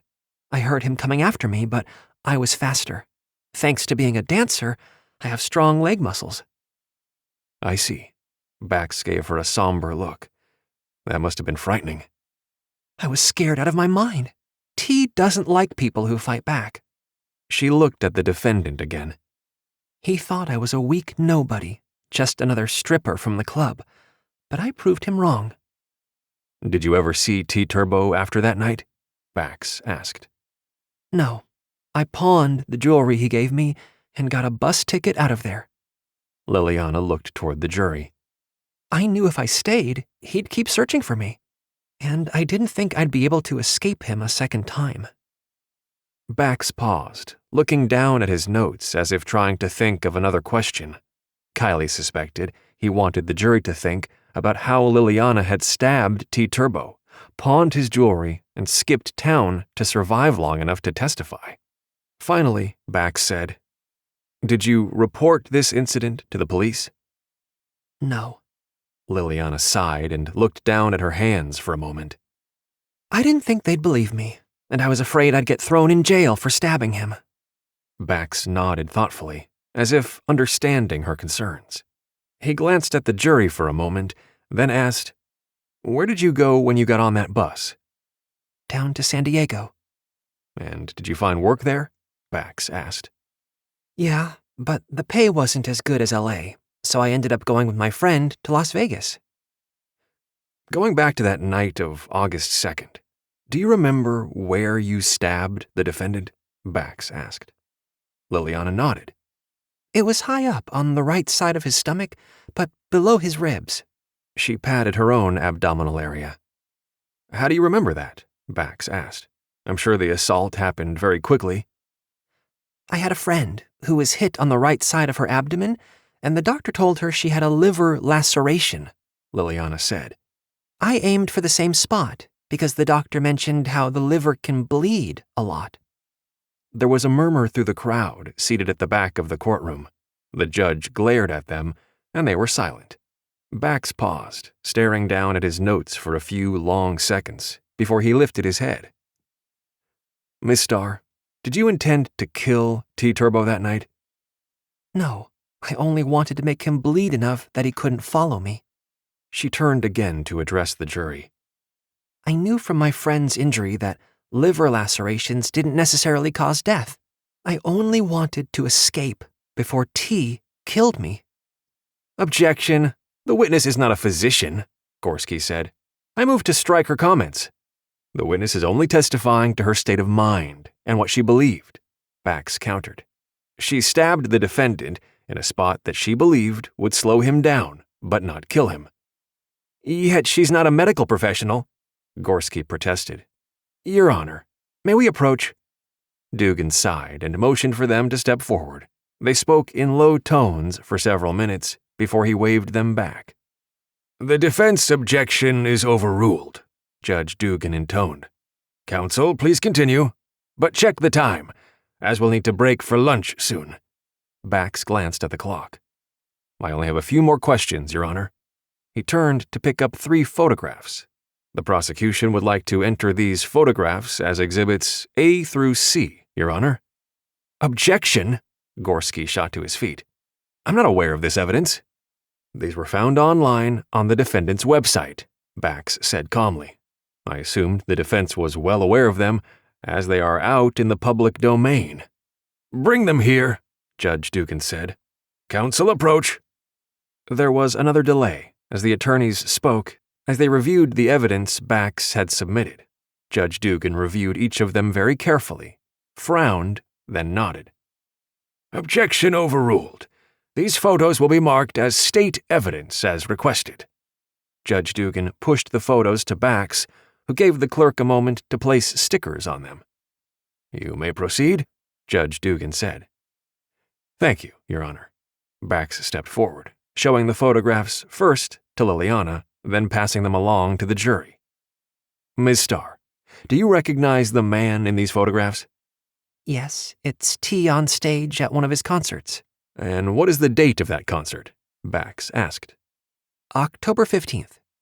There was another flurry of objections from the defense, until Bax pointed out that the photograph was put on the website the day after the concert.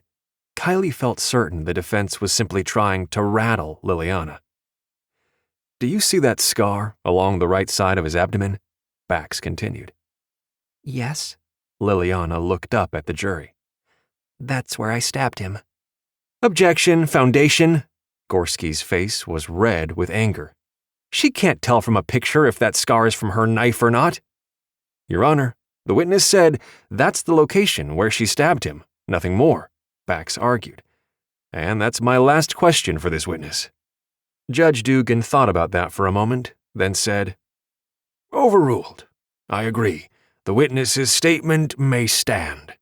He pounded his gavel, then added, "It's a little early, but the court will adjourn for lunch. Please return at 12:45. As Liliana left the witness stand, passing in front of the defense table, T-Turbo glared at her as if he was about to jump over the table to strangle her again. He didn't, but this was only the first hurdle for the young woman. Kyleigh knew that once the break was over, Gorski would come out swinging. She prayed Liliana could hold it together beneath what she feared would be a brutal attack on her character. Chapter 12. Liliana's testimony had gone better than he'd expected. Bax knew the only problem would be her ability to stay cool under Gorski's pressure during the cross-examination. "You were great," he murmured to Liliana as John came over to join them. Thanks. She blew out a breath. It hasn't been as hard as I thought to face T. For some reason, he's not nearly as scary dressed in that suit. Bax knew full well that T-Turbo was an incredibly dangerous man. He eyed John Grayson. "I'd like you to get her something to eat from the cafeteria, but keep her away from the jurors and anyone from the defense team." "Will do. Come with me." John took Liliana's arm. "We'll take the stairs down." "Good plan." Bax watched as the two left the courtroom. Then he looked at Jack. "Would you mind grabbing lunch for us again?" "Why not?" The kid appeared resigned to his fate. "I can understand why you don't want to head down there. It's crazy over the noon hour." "Today might be better, since Dugan adjourned us a little early." He handed his second chair another wad of cash. "Thanks." The kid nodded and disappeared from the courtroom. The defense team had left too, no doubt discussing how they'd have to adapt their upcoming cross-examination of Liliana, especially after he'd provided the photos of the guy's scar for the entire jury to see. "You were great, Bax." Kyleigh smiled broadly. "I thought Gorski's head was going to explode when you introduced those photographs from T-Turbo's website." "Thanks." He was ridiculously pleased with her praise. "But the credit goes to Liliana. She held up under pressure." Her smile faded. "Yes, she did. I just hope she can continue standing firm under Gorski's cross-examination." "She will." He spoke with confidence, even though he knew the afternoon would not be easy by any stretch of the imagination. "She has overcome her fear of T-Turbo, so I think she'll be okay." "I hope so." Kyleigh held his gaze for a long moment. "I was watching the jury. They were riveted by her testimony. I didn't see one impassive face in the bunch. They believe her, Bax. The photos were the clincher. They are, without a doubt, one step closer to believing T-Turbo killed Jessica Watkins." "I hope you're right." It was never smart to assume a jury would go one way or the other. He'd gone into trials with confidence, only to end up with a hung jury. Unfortunately, reasonable doubt was in the eyes of the beholder. Until Kyleigh had brought him back to the roots of his faith, he'd never prayed about the outcome of a jury trial. But he had been praying a lot over the past few days. Not just for safety for himself, Kyleigh and Liliana.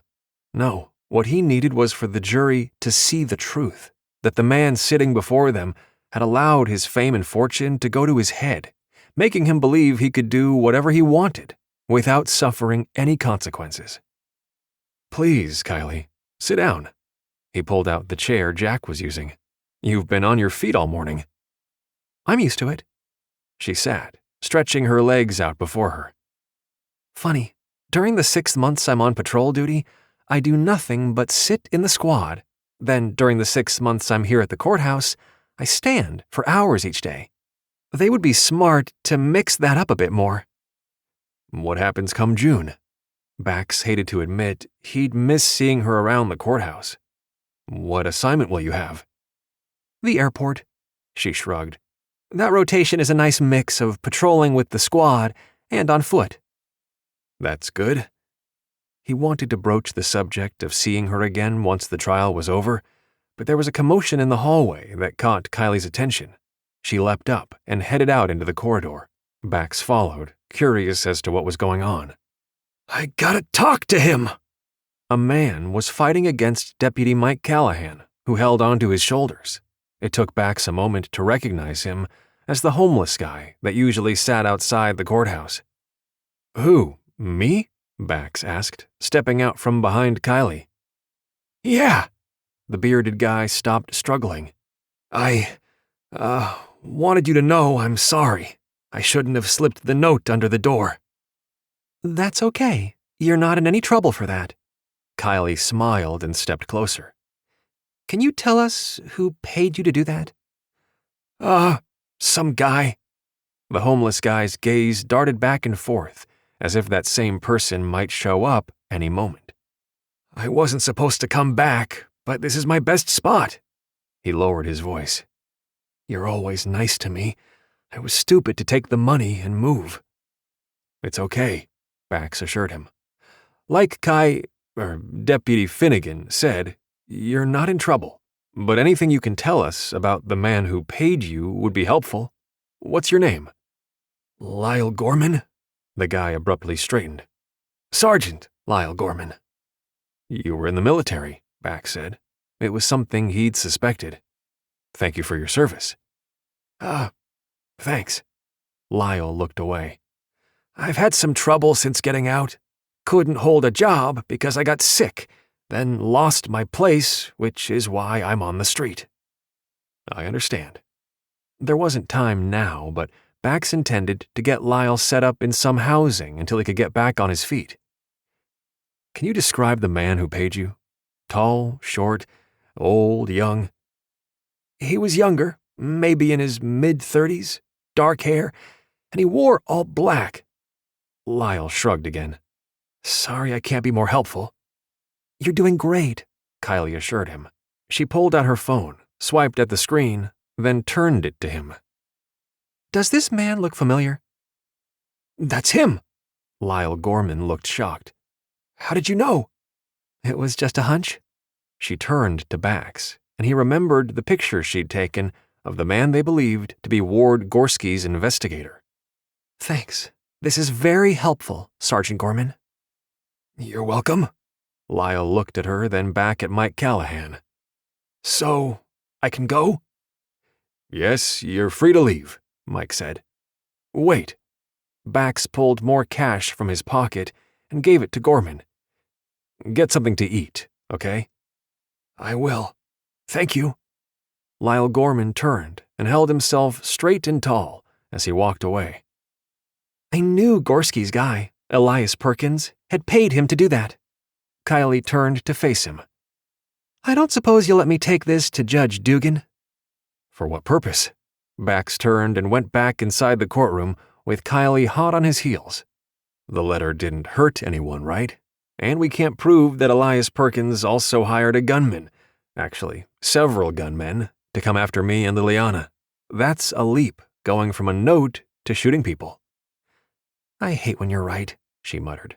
Then she added, Even sending a threatening letter would be enough to get the defense in hot water with the judge. I know, but that would likely cause a mistrial. The last thing I want to do is start over with a new jury. He took her hand. Please, Kyleigh. We've come this far. Let's just keep moving forward from here, okay? She held his hand for a long moment. Okay, I guess you're right about how far we've come. He tugged on her hand, bringing her closer, wanting nothing more but to kiss her. But of course, Jack came into the courtroom carrying bags of food. With reluctance, he let her go. This wasn't the time to think about how much he cared about Kyleigh. He needed to make notes, anticipating the defense tactics Gorski would use to discredit Liliana. After Jack unpacked the food, Kyleigh pulled up a chair and bowed her head. Dear Lord, we ask you to bless this food and these court proceedings as we seek truth and justice. Amen. Amen, Bax echoed. Jack didn't say anything as he dug into his meal. Bax knew the young attorney was uncomfortable with their before-meal prayer, but he didn't really care. He had the right to pray, just as Jack had the right not to participate. As he ate, he jotted notes on his legal pad. As before, Jack didn't ask him any questions, which he found annoying in a junior attorney. He glanced over at him. Do you have anything to add? Oh, not really? Jack looked surprised at his question. I'm not sure the judge made the right decision in allowing our photos as evidence, though. Why do you say that?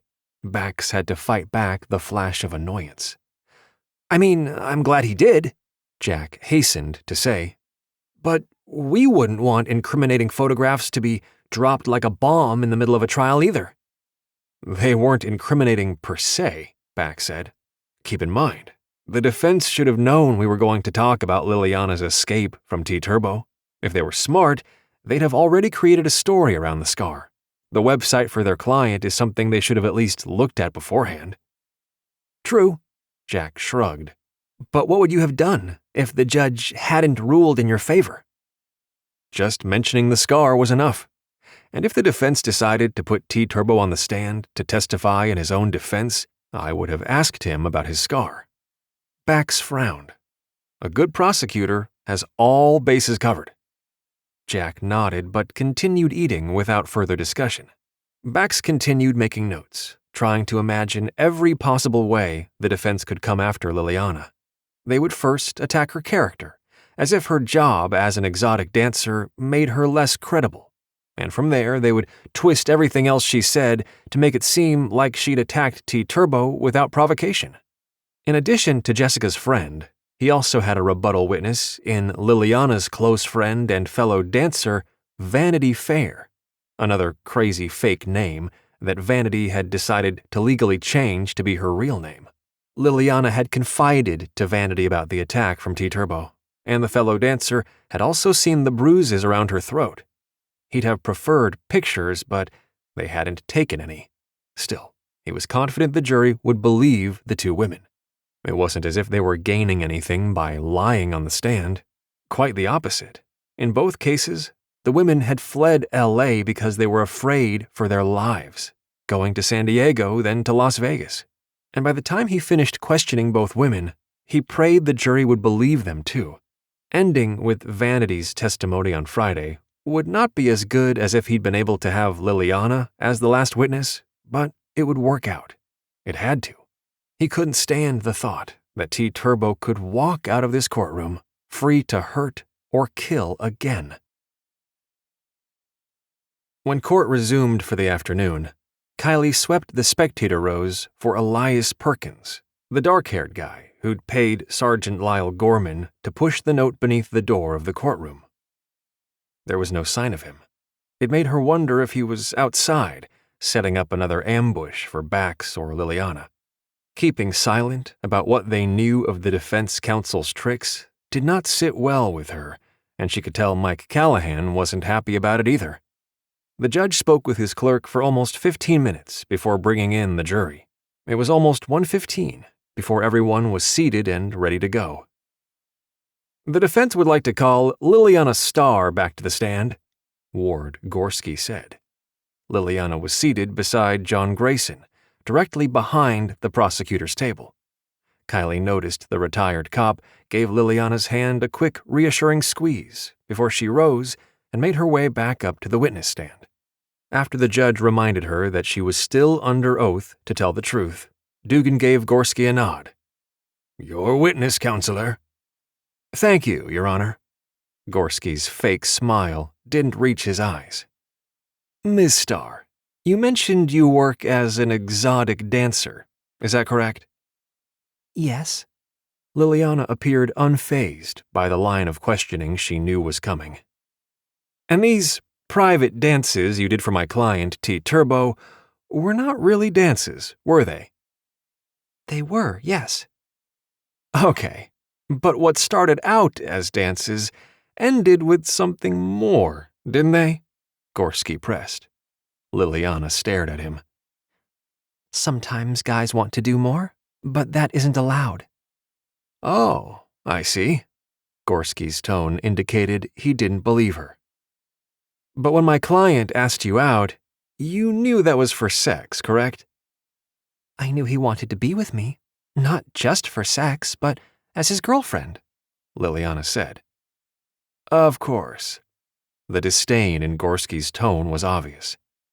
Isn't it true, Ms. Starr, that the reason you stabbed T-Turbo was because he didn't want you to be his, he lifted his hands and made quotes in the air, girlfriend anymore? Objection, Bax rose. Counsel's hand gestures are not able to be adequately documented by the court reporter, and they are also inflammatory in nature. Objection is sustained. Dugan scowled at Gorski. Defense counsel will keep your questions verbal, without rude hand gestures. Gorski didn't seem to care about the rebuke. Kyleigh knew he was playing up to the jury, hoping that at least one or two of them will look down their noses at Liliana's choice of working as an exotic dancer. I will rephrase, Gorski said. Miss Starr, isn't it true that you stabbed T-Turbo in the stomach because he didn't want to be with you anymore? No, that is not true, Liliana said, her voice calm and matter-of-fact. I stabbed him because he had his hands so tight around my throat that I couldn't breathe. How long did your relationship with T-Turbo last? Gorski asked, abruptly changing the subject. Kyleigh could tell he was trying to keep Liliana off balance. About 3 months. I see. And you said yourself that you liked the clothes and the jewelry he bought for you, right? Items that he used as payment for the time you spent with him. Kyleigh saw Bax's jaw tighten with anger, but he didn't voice an objection. Gorski was doing everything possible to make Liliana look like a prostitute without saying the words. I liked them at first, Liliana said, but not when he started hitting me. But you didn't leave him when he started hitting you, correct? Gorski asked. You stayed because you liked the clothes, the jewelry, and the fancy dinners.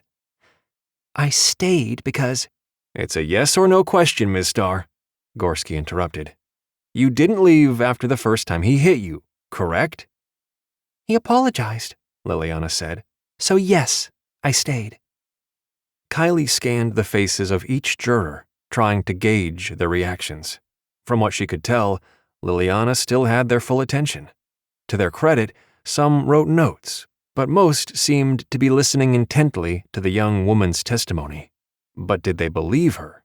That was the critical question. Gorski hammered Liliana with 2 more questions about the clothes and jewelry T. Turbo purchased for her, until Bax had enough. Objection, Your Honor. Defense counsel's questions have been asked and answered. Sustained. Move on, counselor, Judge Dugan said. Gorski turned away and reviewed his notes. Kyleigh could tell he was inwardly seething, yet he was careful not to show his emotions to the jury. His reaction gave her hope that the cross-examination wasn't going as well as he'd anticipated. Liliana was holding up incredibly well to his attempts to discredit her. Miss Starr, do you know a woman by the name of Angel Moore? Gorski asked. Yes. And how do you know her? Angel worked at the Caddy Club when I was there. She was one of the dancers.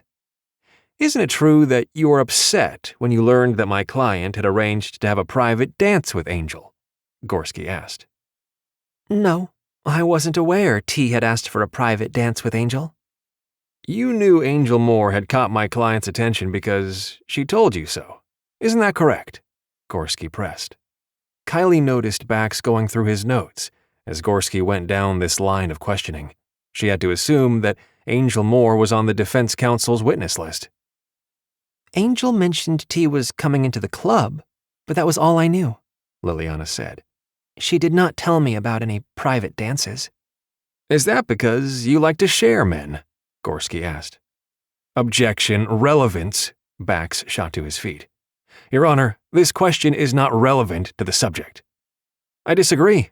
I'm trying to understand if this witness hadn't gotten upset about my client being with another woman because they were accustomed to sharing men, Gorski said. Then he lifted his hands. I'll withdraw the question. Kyleigh could tell that the entire interchange was nothing more than a tactic to hammer home the fact that Liliana likely stretched her duties as an exotic dancer to being a prostitute. Even if that was true, it shouldn't matter. Liliana didn't ask to be strangled by T. Turbo to the point she had no choice but to stab him to escape. And neither had Jessica Wilson. Gorski switched his questions to how often Liliana did drugs. The judge upheld most of Bax's objections, which in the end made Gorski look like a loser. At least, she hoped that's how the jury saw him. I think this is a good time to take a 15-minute recess, Judge Dugan said. Please return to the courtroom by 3 o'clock sharp. Kyleigh was surprised that the time had passed so quickly. It seemed like the cross-examination was happening at lightning speed, but maybe it was just because she was more invested in the outcome of this trial than most. At 5 minutes past 3 o'clock in the afternoon, Judge Dugan asked Liliana to return to the stand. Your witness, counselor, he said, nodding at Ward Gorski. Ms. Starr, did you go to the police after the alleged incident? Gorski asked. No. She opened her mouth to say more, but must have caught Bax's slight shake of his head. Isn't it true that you didn't go to the police because you knew you'd stabbed a man out of a fit of jealousy and left him bleeding to death in his bedroom? No, that is not true. If my client really had strangled you, why wouldn't you report that to the police? Gorski asked. I wasn't sure they would believe me. Because it wasn't true. Isn't that correct? No, because T is rich and famous, and I'm a dancer. Liliana managed to speak with dignity, I know money is power, and those of us who don't have any are at the mercy of those who do." "Move to strike the witness's last statement as non-responsive," Gorski said. "Objection. She was answering his question," Bax pointed out. "Overruled. The statement can stand as the witness's opinion." Dugan drilled Gorski with a narrow look. "You asked the question, counselor. She deserves to give her opinion as an answer." Kyleigh could tell Gorski was growing more irritated by the way Dugan upheld almost all of Bax's objections, while refusing to do the same for the defense. Granted, the judge was doing the right thing, in her opinion. Gorski was using bullying tactics to intimidate Liliana, and Gorski was clearly used to defending clients in the big city of Los Angeles, not a smaller city like Milwaukee. She had to assume he was given more latitude by the LA judges than he was getting here. "Cry me a river," she thought sarcastically, although she made sure to keep her expression impassive. While she didn't like Gorski or any of the defense lawyers, especially not Elias Perkins, who'd paid Lyle Gorman to slide a threatening note under the door, she was still glad T-Turbo had used lawyers from out of state, not Bax's father. There was a long silence as Gorski stared down at his notes. Even the observers in the spectator section seemed to be waiting breathlessly for the next question. The room was unnervingly quiet. "Do you have another question for this witness?" Judge Dugan asked. "Not at this time, but we reserve the right to call her back to the stand if needed," Gorski said. "Very well. Miss Starr, you may step down," Dugan said. "Mr. Scala, you may call your next witness."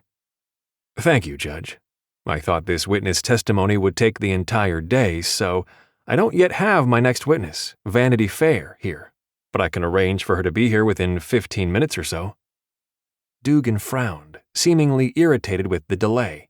He looked at the clock and sighed. "We will adjourn for the day, and you can call your next witness first thing in the morning." "Thank you, Your Honor," Bax said. The judge gave the usual instructions to the jury before dismissing them. "All rise," the bailiff intoned. Everyone stood, and several of the spectators began leaving the courtroom. T-Turbo abruptly shouted, "You idiot. You're losing this trial. You're going to get me sentenced to life in prison." "Deputy, remove him from the courtroom," Judge Dugan ordered. Before anyone could move, T-Turbo lunged toward the deputy, pulled the gun from his holster in a smooth movement, shooting him at point-blank range. Then he turned his weapon toward the rest of the courtroom. "The next person to move will die." With her gun in hand, Kyleigh jumped in front of Bax during T-Turbo's rant, anticipating he was going off the deep end. Without hesitation, she fired several rounds to stop him, bracing herself for return fire. Chapter 13. T-Turbo shot a deputy. Chaos erupted in the courtroom, the echo of gunfire reverberating against the marble walls and high ceilings. Bax struggled to make sense of the events unfolding in front of his eyes, or as much as he could see with Kyleigh standing in front of him. He cried out in horror as Kyleigh staggered backward, falling against him. A red haze of fury shrouded his gaze. He clutched her close, shoving his chair back with his foot so he could lay her on the floor. "She's hit. Call an ambulance." "Perp is down. Repeat, perp is down," a voice said loudly. "Shooter has been neutralized." The announcement brought the hysteria in the room down a notch, but not enough to satisfy him. He stared helplessly down at Kyleigh's pale face. "I need an ambulance," he shouted, louder this time, to be heard over the din. "It's on the way." Mike Callahan used his foot to move the gun she'd dropped further away, no doubt needing it as evidence as she'd used deadly force against T-Turbo, then knelt beside him. "Where is she hit?" "I don't know." Bax had never felt so helpless in his entire life. He didn't see any blood, but assumed she was bleeding internally. "She fell against me, so I know she was hit." Mike pressed his fingers along the side of Kylie's ribs. "Good thing she's wearing a vest." Yes, a vest was good, but only slightly reassuring. At such close range, he wasn't sure the bullet-resistant vest would prevent a fatal injury. "Kyleigh, can you hear me?" His heart was hammering against his chest. She groaned, her eyelids fluttering open. "Hurts," she croaked. "The ambulance is on the way." Bax clasped her hand in his. "Stay with me, Kyleigh. Can you see me?" "Yes." Her gaze moved from him to Mike. "Did I hit him?" "You did," Mike assured her. "2 bullets, center mass. I doubt he'll make it." Bax couldn't care less about T-Turbo, not after he'd shot Kyleigh, although in the back of his mind, he knew death was too good for the guy. Personally, he'd rather have T-Turbo rotting in jail for the rest of his miserable life. "Here, I feel the slug," Mike said. "Oh," Kyleigh groaned again. "That hurts." "Sorry," Mike smiled reassuringly. "The good news is that you'll survive. The bad news is that you're going to be sporting several terribly bruised ribs for the next several weeks." "I'll take it," Kyleigh whispered. Mike nodded, then rose. "Stay with her. I need to check on the deputy T-Turbo shot." "Go ahead." Bax wasn't going anywhere. He continued clutching Kyleigh's hand. "You shouldn't have jumped in front of me." "I had to," she whispered with a grimace. "My job." "Don't say it." He bowed his head, hating the way she'd had to take a bullet meant for him. Vest or no vest, she wasn't going to walk away from this unscathed. I would rather be the one lying on the floor. Now her eyes widened. "What? No, that's not right. I'll be okay." She winced and lifted her free hand to her upper chest. "The bruises will fade." More deputies had arrived from adjacent courtrooms. The few members of the press were busily writing notes about the shocking end to T-Turbo's trial.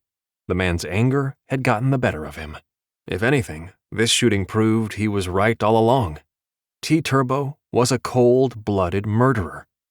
Bax risked a quick glance at T-Turbo's defense team. The lawyers were huddled together, their gazes wide with shock. He wondered if they'd really believed in their client's innocence, or if they just hadn't realized how unstable the musician was. Anger rolled over him in waves, not just because of Kyleigh being hit by T-Turbo, but the attacks against him and Liliana, too. He wanted to storm over there to confront them about his intent to uncover the truth behind the attacks, but didn't dare leave Kyleigh's side. Soon the deputies had most of the courtroom cleared out, paving the way for the EMTs to rush in. Bax gestured for them to come over, but they headed to the fallen deputy just a few feet from T-Turbo's dead body. Grinding his teeth in frustration, he managed to keep from shouting at them. Obviously, the injured deputy who'd been shot at nearly point-blank range was a higher priority than Kyleigh. Even with a vest on, he'd taken a shot straight to the center of his chest. From his position across the room, he couldn't tell if the deputy was still alive. Another pair of EMTs entered the room, and this time they brought their gurney directly to Kyleigh. "She's been hit, but is wearing a vest," Bax supplied helpfully. "We'll take a look," one of the EMTs assured him. "Where was she hit?" "High on the right side of the chest." He swallowed hard, understanding that a few inches either way, and she'd have been hurt far worse. "I'm fine," she protested, but they thankfully ignored her, moving quickly to assess her vital signs. Reassured she was in good hands, Bax leaned down, kissed her temple, then backed off so the EMTs could work. He rose on unsteady legs and crossed to where Ward Gorski and his team were sitting. "This is your fault. Where is Elias Perkins?" "Huh?" Gorski looked at him in confusion. "What are you talking about?" "We know the dark-haired man dressed in black works for your team. His name is Elias Perkins, and I want to know where he is." Bax stared down at him. "I demand to know what his role has been in your preparing for this trial." Gorski regained some of his arrogance. "I don't think we need to tell you anything, Scala. The trial is over." "Oh, this trial is over, but there will be more charges filed by my office very shortly." He glared at the defense attorney. "We have proof Perkins hired a homeless vet, Lyle Gorman, to slide a threatening note under the door. And that is just the beginning. There have been numerous attacks on me and on my witness, Liliana. Now, for the last time, tell me where Elias Perkins is." The color drained from Gorski's face. "I don't know what you're talking about." "Oh, yes, you do. Or someone on your team does." His gaze pierced the other two attorneys sitting beside him. "Deputy Kyleigh Finnegan has a picture of this man," he pointed at the youngest of the three, "meeting with the dark-haired man who hired Lyle. You really want me to believe that you're not involved in the other attacks against me?" The youngest attorney, his name escaped Bax at the moment, began to babble. "I didn't hire Sean. That was T-Turbo's idea." "Sean? Or Elias?" He narrowed his eyes. "Did this guy give you a fake name? Didn't you vet him?" He was a friend of T-Turbo's." The lawyer looked as if he might throw up. "I didn't know he had another name." "I see. Your client hired a thug, a guy with a criminal background, to threaten the outcome of the trial, and you just went along with it?" Bax scowled. "Judge Dugan knows all about the letter, and I have no doubt he'll bring sanctions against each one of you." He jabbed his finger toward each of the three attorneys who'd represented a killer. "Now hold on a minute." Gorski shot to his feet. "I resent your implications that we're responsible." "I know you're responsible." Bax stepped forward, getting right up into Gorski's personal space. "And I intend to prove it. Once I do, you'll never practice law again. Not here in Wisconsin or back in LA. "You can't prove I'm involved in anything illegal," Gorski insisted, although he had taken a step back. "I'm innocent." "Not even close to innocent," Bax said with a sneer. "However, if you come clean about this Elias Perkins or Sean whoever, and where we can find him, you might be able to avoid prison time." "Bax?" Mike Callahan came over to stand beside him. "Is everything okay?" "No." Bax blew out a frustrated breath. "I want all three of these attorneys arrested for threatening the court and the outcome of a trial." "He told us his name is Sean Bentley," the youngest attorney blurted. "That's the investigator T-Turbo asked us to use to dig into Liliana's background. I don't know anything about Elias Perkins. All we did was dig into Liliana's background. I swear, I never asked him to send a threatening letter. If he did that, it was on his own accord." "Did you allow T-Turbo to talk to Bentley directly?" Bax asked, "without any of you being around?" Maybe?" The lawyer cringed under the scathing look from Gorski. "T-Turbo said he had information he needed to give to Bentley privately." Mike arched a brow. "Well now, that probably wasn't smart. That makes you an accomplice." Bax couldn't help but smile at the lawyer's panicked expression. He blurted, "I'll tell you anything you need to know." "Glad to hear that," Mike drawled. "I need Bentley's contact information and a copy of his driver's license or state ID. I'm sure they're fake, but I still want to see them." I don't have all of that." The young attorney glanced around frantically, as if expecting help from his colleagues, but Gorski and the other lawyer remained silent. "Just his phone number." The lack of follow-through was incredible and beyond stupid. "Call him," Bax said. "Tell him to get here ASAP." "Hold on," Mike cautioned. "The place is in lockdown and swarming with cops. No way will Bentley get anywhere near the courthouse, much less to this particular room. We'll need to set up a meeting in another location." "We can use our hotel," the young lawyer offered. "We're staying at the Hyatt." "We're not setting up any meeting until you agree to keep us out of this," Gorski said firmly. "I'm not responsible for what this Sean Bentley or Elias Perkins did." Bax worked hard not to plant his fist in Gorski's face. He'd never been in a physical fight his entire life, but right now he was tempted beyond reason to flatten the arrogant jerk who'd nearly cost Kyleigh her life. Thoughts of Kyleigh had him spinning away from the trio of lawyers, searching for a sign of her. She was sitting upright on a gurney. Her face was pale, her features pulled into a grimace of pain. "Let's make the arrangements to meet at the Hyatt," he told Mike, then hurried over to see Kyleigh. "How are you?" "Her vitals are stable, but we believe she may have cracked ribs and a possible lung injury from the impact of the bullet striking her vest," the EMT said. "We're taking her to the closest hospital." "I want her taken to Trinity Medical Center," Bax said. "They're the best of the best." "I'm fine," Kyleigh said weakly. "No need to go to the biggest trauma center in the state." "Trinity Medical Center, understand?" Bax repeated, drilling the EMTs with an intense stare. The EMTs glanced at each other and shrugged. "Sure, whatever you say. Trinity Medical Center." Bax wanted to ride along, but wasn't sure if he should go with Mike Callahan and the lawyers to the hotel to meet and arrest Sean Bentley, aka Elias Perkins. "I'll be there soon," he promised Kyleigh, "the moment I finish things up here." "I'm okay." Despite the words, she closed her eyes, the brackets of pain deepening in her features. She wasn't okay, and he didn't like hearing about the possible lung damage either. He spun toward Mike and Gorski. "I need to get to the hospital. How long do I have before Bentley will be at the Hyatt?" "He's not answering his phone, so go ahead and follow Kyleigh." Mike scowled, clearly not happy about this so-called investigator slipping away unscathed. "I'll keep you posted on Bentley/Perkins once we find him." "Okay, thanks." He didn't hesitate to quickly follow the gurney's progress as the EMTs wheeled Kyleigh into the hallway. He caught a glimpse of Jack Jones from the corner of his eye. The young prosecutor looked shell-shocked by the events that had taken place. "Go home, Jack. Get some rest," he said while passing him.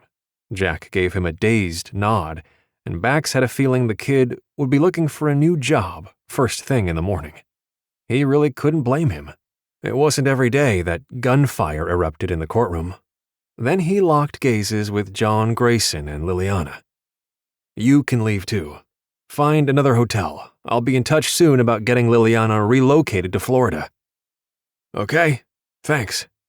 Liliana looked better now that T-Turbo was dead. The danger should be over for her, but he wouldn't go back on his word. He intended to keep his promise of relocating her to a new place in Tampa, Florida. He was footing the bill personally, not the feds, but he'd kept that small detail to himself. It was a worthy cause, in his opinion. His goal was to help Liliana find a new job, something other than being an exotic dancer. But that would have to wait.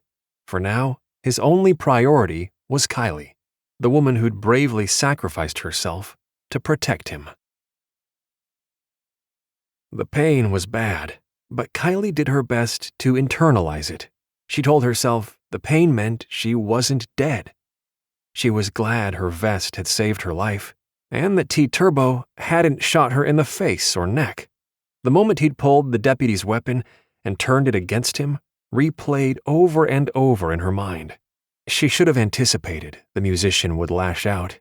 To be fair, she'd expected him to do that at the end of the trial, when the jury would have hopefully brought back a guilty verdict. But after Liliana's testimony, that had been completely unexpected.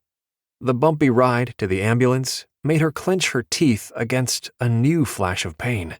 She had always heard that getting shot with your vest on was painful, but she had seriously underestimated how much. "Kyleigh, are you okay?"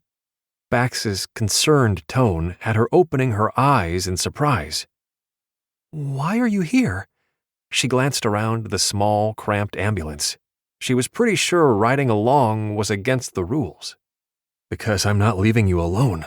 Bax cradled her hand. "I hate knowing you were hurt because of me." "Because of T-Turbo," she corrected. Then she frowned, belatedly realizing she didn't have her weapon. "He's dead, isn't he?" "Yes." She closed her eyes again, knowing that she had done what was necessary to stop T-Turbo from killing anyone else. But it was still unnerving to realize she'd shot and killed 2 men in the past few days, something she'd never done in the entire 8 years of her career. The rocking and rolling of the ambulance did not help her pain. She kept her eyes closed, swallowing the urge to cry out after a particularly sharp turn. Soon, she was wheeled into the emergency department at Trinity Medical Center. She had been there once before, after being struck by a perp driving a stolen car, but she had to admit, coming in via ambulance was a first. Faces loomed above her as she was taken into a room. There were so many people, she had to shut her eyes again to concentrate on the rapid-fire questions. "What's your name?" "Kyleigh Finnegan." "Kyleigh? What happened?" A familiar voice had her opening her eyes again. Her sister Alana stared down at her in shock. "Hey, Alana. Fancy meeting you here." "Did you hit your head? Do you have a concussion?" Alana demanded, her brow furrowed. "No, I'm trying to lighten things up." No easy task, as she was being connected to various machines. "I know you're an ER nurse." "She was shot, but the bullet struck her vest," Bax said. He hovered behind her sister, looking guilty as if he'd personally pulled the trigger. "Bax, this is my sister Alana. Alana Bax." She sucked in a harsh breath as someone tugged at her vest. "Hey, take it easy." "Wow, Kyleigh. Rye and Taryn are going to lose their minds when they hear about this," Alana said. "So don't tell them." She grimaced again as her shirt was tugged off. She caught her sister's gaze. "Get Bax out of here, okay?" "Yeah, sure." Alana obviously wanted to stay and assist, but she turned to Bax. "Let's give her some privacy." Privacy? What privacy? Within seconds, she'd been stripped of her clothing, to be left with nothing but a flimsy hospital gown covering her. For some odd reason, they'd started an IV in her arm. The fluid dripping through the tubing and into her veins made her feel chilled. Did they stock that stuff in the fridge or what? "My name is Dr. Myra Jenkins." A pretty woman with her straight dark hair pulled back in a ponytail came over to stand beside her. "I'm the doctor assigned to care for you. Are you allergic to iodine?" "Not that I know of." She lifted her arm with the IV. "What is this for? I figured you'd do a few x-rays and send me home." "I'm afraid we need to do a chest CT scan," Dr. Jenkins said. "You have diminished lung sounds in your upper right lobe. A portion of your lung may be collapsed." That didn't sound good, but then again, it might explain the stabbing pain she felt with each breath. "What happens if my lung is collapsed?" "We'll need to put in a chest tube to reinflate it." The doctor's hazel eyes were serious. "I'm not going to lie and tell you it won't hurt because it will. Even with the local anesthetic, you'll feel it. The IV will be used to give you contrast so we can take better pictures in the scanner." "Sure." It seemed as if her IV was the least of her worries. The thought of having a tube stuck in her chest only emphasized the pain. "When is the scan?" "Now." Dr. Jenkins turned to the side to address someone she couldn't see. "Dave, radiology is ready for her." "Got it." A male nurse came over to disconnect her from the monitors. Seconds later, she was being pushed through the hallway. Watching the walls whip past made her dizzy, so she closed her eyes again and prayed for strength to get through the scan and whatever treatments the medical team had in mind to use on her. She also desperately wished Bax was still with her, holding her hand in his warm, reassuring grip. None of this was his fault, and she hoped Alana wouldn't make him feel bad over her getting shot by T-Turbo. The next few hours passed in a haze of pain and activity. The upper right lobe of her lung was collapsed, and the chest tube insertion was extremely painful, although the sharp pain with every breath had lessened a bit once that was done. She'd also suffered several cracked ribs, and that alone made her realize she'd be off work for at least 4 to 6 weeks while they healed. Finally, the medical team left her alone for a few minutes. There was some discussion about keeping her overnight, because they needed to be sure her lung was stable before they pulled the chest tube. Would it hurt as badly coming out as going in? She sincerely hoped not. So far, she'd refused any pain meds, yet the more she moved around, the worse she felt. Every instinct in her body rejected the idea of taking something that would make her groggy. She told herself to relax rather than fighting against the pain. When she heard a door open, she turned to see Alana and Bax standing there. "Hey," she forced a smile. "Figured you'd be gone by now, Bax." "You're not getting rid of me that easily," he said, crossing the room to take her hand. She gripped it tightly, feeling better already. "Assistant District Attorney Scala is incredibly stubborn," Alana added. "Reminds me of someone else I know." "Yeah, like every one of our brothers," she joked. "You, Kyleigh," Alana said with a sigh. "I was talking about you, although I guess I can't argue that stubbornness runs through all of the Finnegan DNA." "Please, call me Bax." Even though she knew he was talking to her sister, he never took his gaze off her. "I'm so glad you're doing better, Kyleigh." "Me too." She shifted her gaze to Alana. "Can't you convince Dr. Jenkins to let me recuperate at home? There's no need for me to spend the night." "You can't go home with a chest tube," Alana said dryly. "You may as well accept the fact you'll be here until morning. What good is having a nurse for a sister if I can't get out of here?" she complained. "Taryn got to go home rather than spend the night." "He had a concussion, not a chest tube." Alana rolled her eyes. "Get some rest, okay? I expect the rest of the family will start showing up soon." "Oh no," she groaned. "I told you not to call them."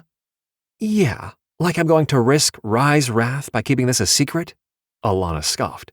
"Not a chance, sis." She tightened her grip on Bax's hand. "Sneak me out of here," she begged. "No can do." She'd been teasing, but his expression remained deadly serious without an ounce of humor. "Bax, please don't take this to heart. I'll be fine." He stared down at her for a long moment, as if struggling to find the words to express his feelings. He'd been so eloquent in the courtroom that it seemed strange for him to be so hesitant and silent now. Before he could say anything, his phone rang. Without releasing her hand, he pulled it from his pocket, then lifted it to his ear. "Scala." She couldn't hear exactly what was being said on the other end of the line. His expression didn't change much, giving her the impression the news wasn't good. "Okay, thanks. Please, keep me updated." "What's wrong?" She searched his gaze. "You look upset."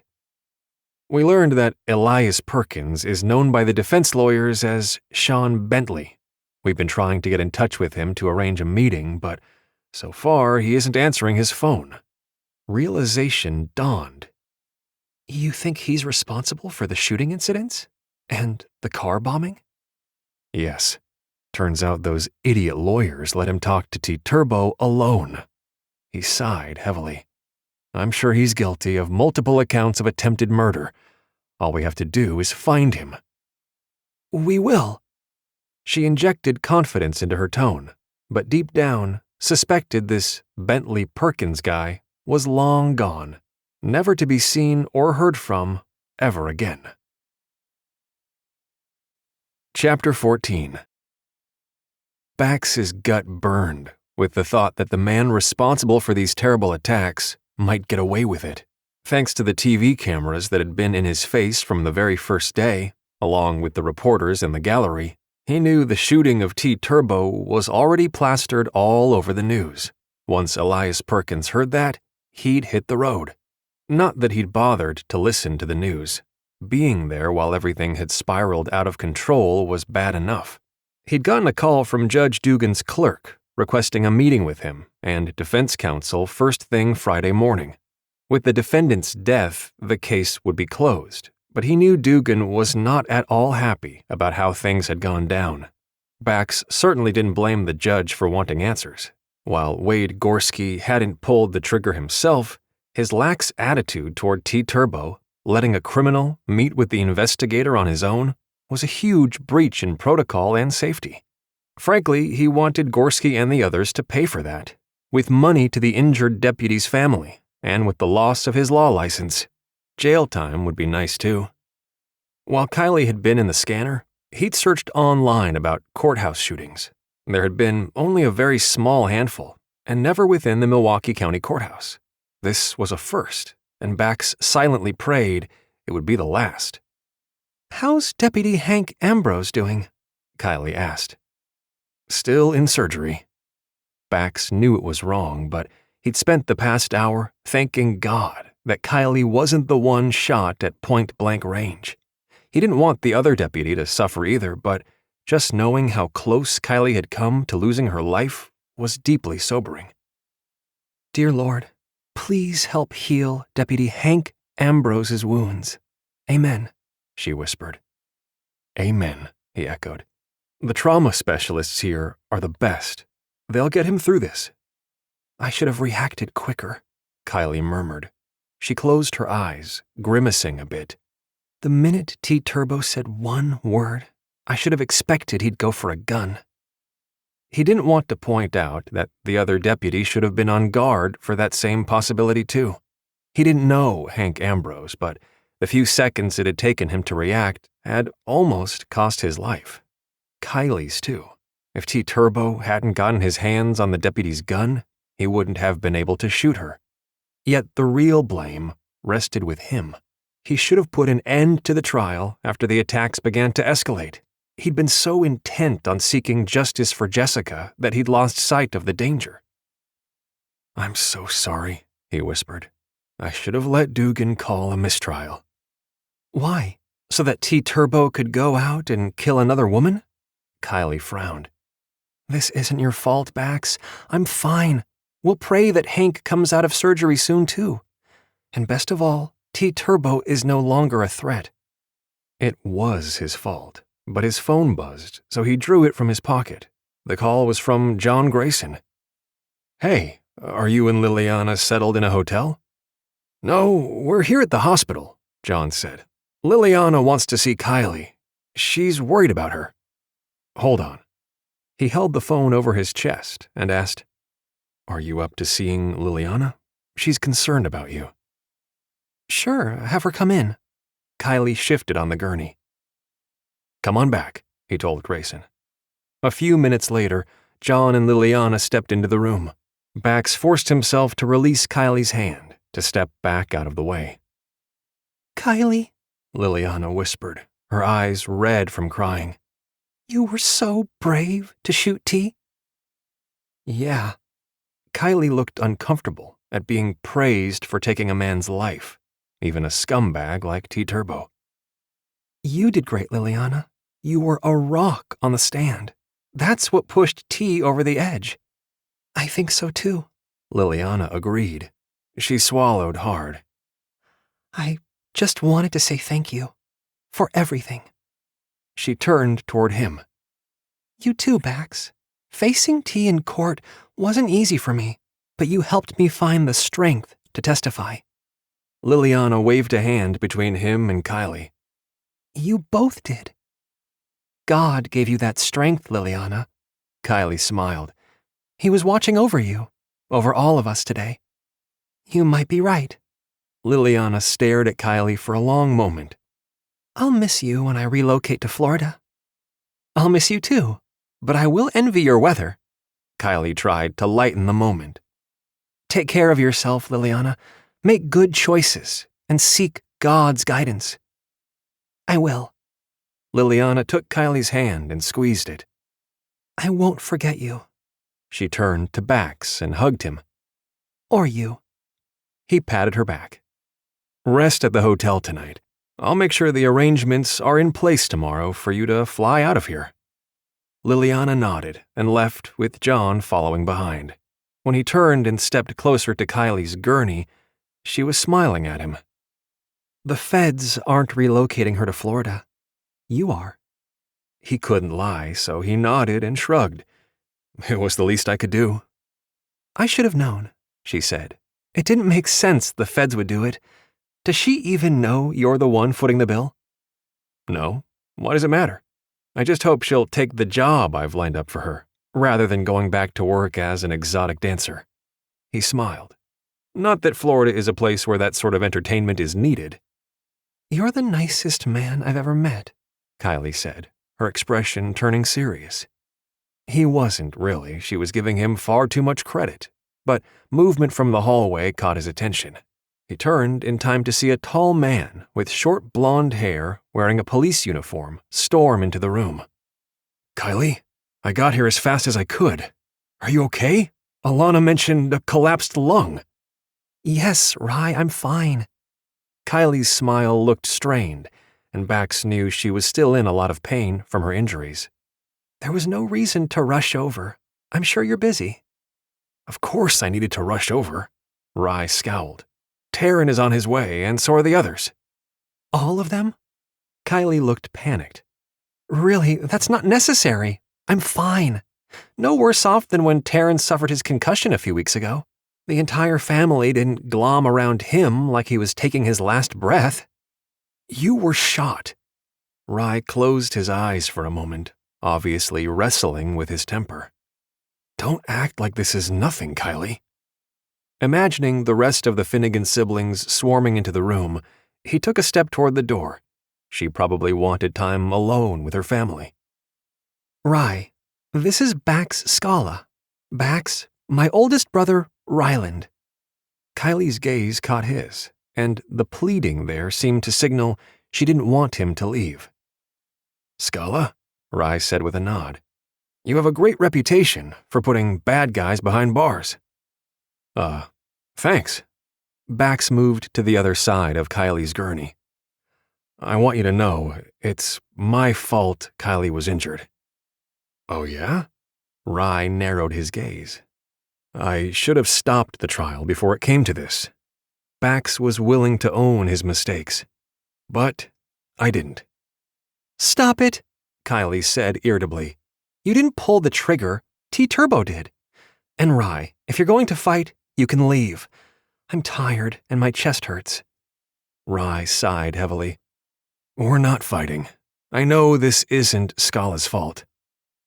Kyleigh, a red-haired guy with features very similar to Rye's, came into the room. How bad is it? I'm fine, Taryn. The more she was forced to interact with her family, the more fragile she looked. Bax, this is my second oldest brother, Taryn. Hey, Bax, we've had a few cases together. Taryn reached out to shake his hand. We have. He worked with many different detectives, but it had been a full year since he'd had a case with Taryn Finnegan. Seeing Taryn and Kyleigh now, the family resemblance was unmistakable. Excuse me, but we have a visitor limit. A male nurse came into the room. You can't all be here. Besides, Deputy Finnegan's room is ready. We'll be transporting her up to the 7th floor. Rye, Taryn, please let the rest of the family know there's no reason to rush over. I'm fine. Bax noticed her brothers looked curiously at him, clearly wondering why she wasn't kicking him out of the room. Honestly, he wasn't sure why himself. Thanks, Dave. You can wheel me out of here at any time, Kyleigh said. I'm ready to rest. Okay. Dave disconnected Kyleigh from the heart monitor. Rye and Taryn moved toward the door. Feel better soon, sis, Rye said. Then he pinned Bax with a look. Make sure she gets some sleep. I will. He had to smile when Alana poked her head into the room. I'll be up to check on you later, Kai. Don't wake me if I'm sleeping. Kyleigh truly looked worn out, the grooves of pain in her face deepening. Dave pushed her gurney out of the room, leaving Bax to follow carrying the bag of Kylie's belongings. Her gun had been left at the courthouse as evidence, and he was surprised at how heavy the bag was, likely because of the bullet-resistant vest that had saved her life. The trip to the 7th floor didn't take long. Dave handed Kyleigh over to Amy, the floor nurse. After doing a quick assessment, she left them alone. I'm glad you're here. Kylie's voice was so quiet, he had to step closer to hear her. Despite everything, the scent of lavender still clung to her skin. Thanks for staying. Of course. He reached over to take her hand, humbled by her request for him to stay. He wanted to tell her how much he cared about her, but her eyelids closed, and she slowly relaxed. He gently released her hand and dropped into the only chair in the room. The danger was over, but he wasn't going to leave her. Not now. And if he had his way, not ever. Kyleigh slept on and off, waking mostly when pain washed over her when she moved in her sleep. Every time she opened her eyes, Bax was there. She'd glimpsed several of her siblings, too, despite her instructions to her brothers to tell them not to come. She should have figured they wouldn't listen. But while she appreciated seeing Brady, Colin, Quinn, Aiden, and Ellie, her gaze was drawn toward Bax. His being there was a source of comfort, although she felt sorry for him having to meet the rest of her family under these circumstances. They were overwhelming enough in a normal situation. As the hour crept toward midnight, she turned to look at him. You should head home to get some sleep. I've slept a bit here, he smiled. I'll stay. That's very sweet, but really, you're going to be uncomfortable by morning. She smiled wearily. Would you mind driving me home tomorrow? If the doctor gives you permission to be discharged, sure. Otherwise, no deal. He bent down and pressed a chaste kiss to her forehead. Get some sleep. I will too, he hastened to add. The recliner isn't bad. Yeah, I bet. She suspected arguing would be useless, so she nodded. Thank you. You're welcome. The following morning, the nurse promised the doctor would be in to see her soon to remove the chest tube. Bax's expensive suit was wrinkled beyond belief from spending the night in the chair, but he still looked incredibly handsome. It hurt to know their time together would soon be over. She'd likely end up staying at the Finnegan homestead, if Alana had anything to say about it, while he'd go home to work on his next case. Kyleigh would be off duty for the foreseeable future. Too bad this hadn't happened in summer. March was a terrible month to be off work. At least she'd still be able to attend Rye and Devon's wedding. Cracked ribs weren't going to prevent her from that. Listen, I need to head to the courthouse for a meeting with Judge Dugan, Bax said when the nurse had left. I have a feeling he's going to rake Ward Gorski over the coals. Good, she smiled wryly. He should be held accountable for his role in all of this. I'll stop and get an update on Hank Ambrose, too, when I return. He stared down at her for a long moment. Will you wait here for me? Sure, she waved a hand. It's not like I'm going to be released soon.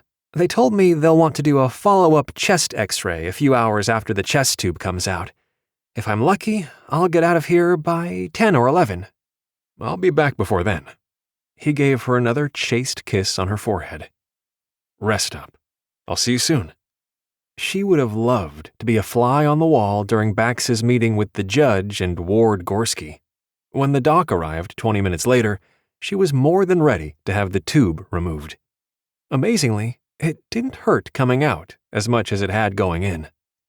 You're looking much better today. I will write the discharge orders as soon as I see that follow-up x-ray, okay? Dr. Myra Jenkins patted her hand. I know Alana is your sister, and I would really prefer you don't stay home alone for a few days. Okay, but you do realize that living with even 4 of my 8 siblings is not exactly restful? Kyleigh felt compelled to point out. And let's not forget that my future sister-in-law is living there too. Dr. Jenkins' eyes widened. Really? I would suggest you get one of your siblings, maybe Alana, to stay at your place then.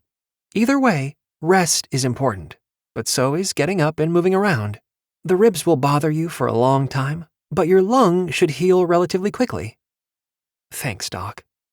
Kyleigh felt certain Alana would insist she come to the Finnegan homestead, but that was a discussion for later. For now, she concentrated on taking slow, deep breaths, willing her lung to cooperate by remaining properly inflated. She did not want to spend another night in the hospital, thanks very much. Waiting patiently wasn't her strong suit. The minutes ticked by with excruciating slowness. She slept, then got up and walked the halls per the doc's recommendation. Exercise was good, as long as she didn't overdo it. At 11 o'clock, she went down for her chest x-ray, which only took a few minutes. When she was back in her room, she stared at the doorway, willing the doc to return with her discharge orders. She took another walk in the hallway, hoping to glimpse the doc. It wasn't until she saw Bax striding toward her that she felt better. Hey. She turned into her room, gingerly sitting on the side of the bed. How did it go? Was Dugan upset with the defense team? Oh, yeah. He let Ward Gorski have it. Apparently, the sheriff's department had already filled the judge in on the private conversations between Bentley/Perkins and T. Turbo and the role the investigator played in the threatening note, along with the other attacks. Bax ran his fingers through his hair. But Dugan wasn't very happy with me either. Because we didn't fill him in on each of the attacks that pretty much ended with T. Turbo shooting 2 deputies, Kyleigh said with a sigh. Yeah, I guess that shouldn't have come as a surprise. I wasn't surprised. I fully expected he'd issue sanctions against me. Bax shook his head. Thankfully, they weren't as bad as I'd feared. Wait, what? Kyleigh stared at him. This wasn't something she'd anticipated. What kind of sanctions? A stiff fine and a 2-week suspension. Bax shrugged. I deserve it. That's not true. You were only trying to bring T. Turbo to justice. She felt awful that Bax's career had taken a hit. What does the DA think about your suspension? He wasn't happy either, but pointed out that Dugan didn't do anything worse because of my track record of closing cases. Bax waved a hand. It doesn't matter, Kyleigh. All that matters is that you're doing okay. He hesitated, then added, Deputy Hank Ambrose is out of surgery, but is in the intensive care unit. His heart has sustained some damage. Sounds like he'll survive, but he may not be able to keep working as a deputy. Oh no, poor Hank. She closed her eyes, sending up a prayer for his recovery and for his family. There's a funding page set up for him, Bax said. It's already at $50,000. That should help. She opened her eyes and regarded him thoughtfully. Why do I get the impression that you're always looking for ways to give money away? You're the one who's donated the entire amount, haven't you? He flushed and shrugged. Others have joined in. Because of you, Bax? She shook her head in amazement. It's very generous, but I'm not sure I've ever met anyone who throws money around the way you do. What? That's not my intention. He looked appalled. I'm giving it away, not tossing it around. Giving it away? Why? She shifted on the edge of her bed. Walking around felt better than lying in bed, so she stood and stepped toward him. There must be a reason you're so anxious to donate. I don't need it. He looked away. When can I drive you home? She ignored his attempt to change the subject. Bax, you know all about me, my family, but your past is still pretty much of a mystery. He was silent for a long moment before facing her.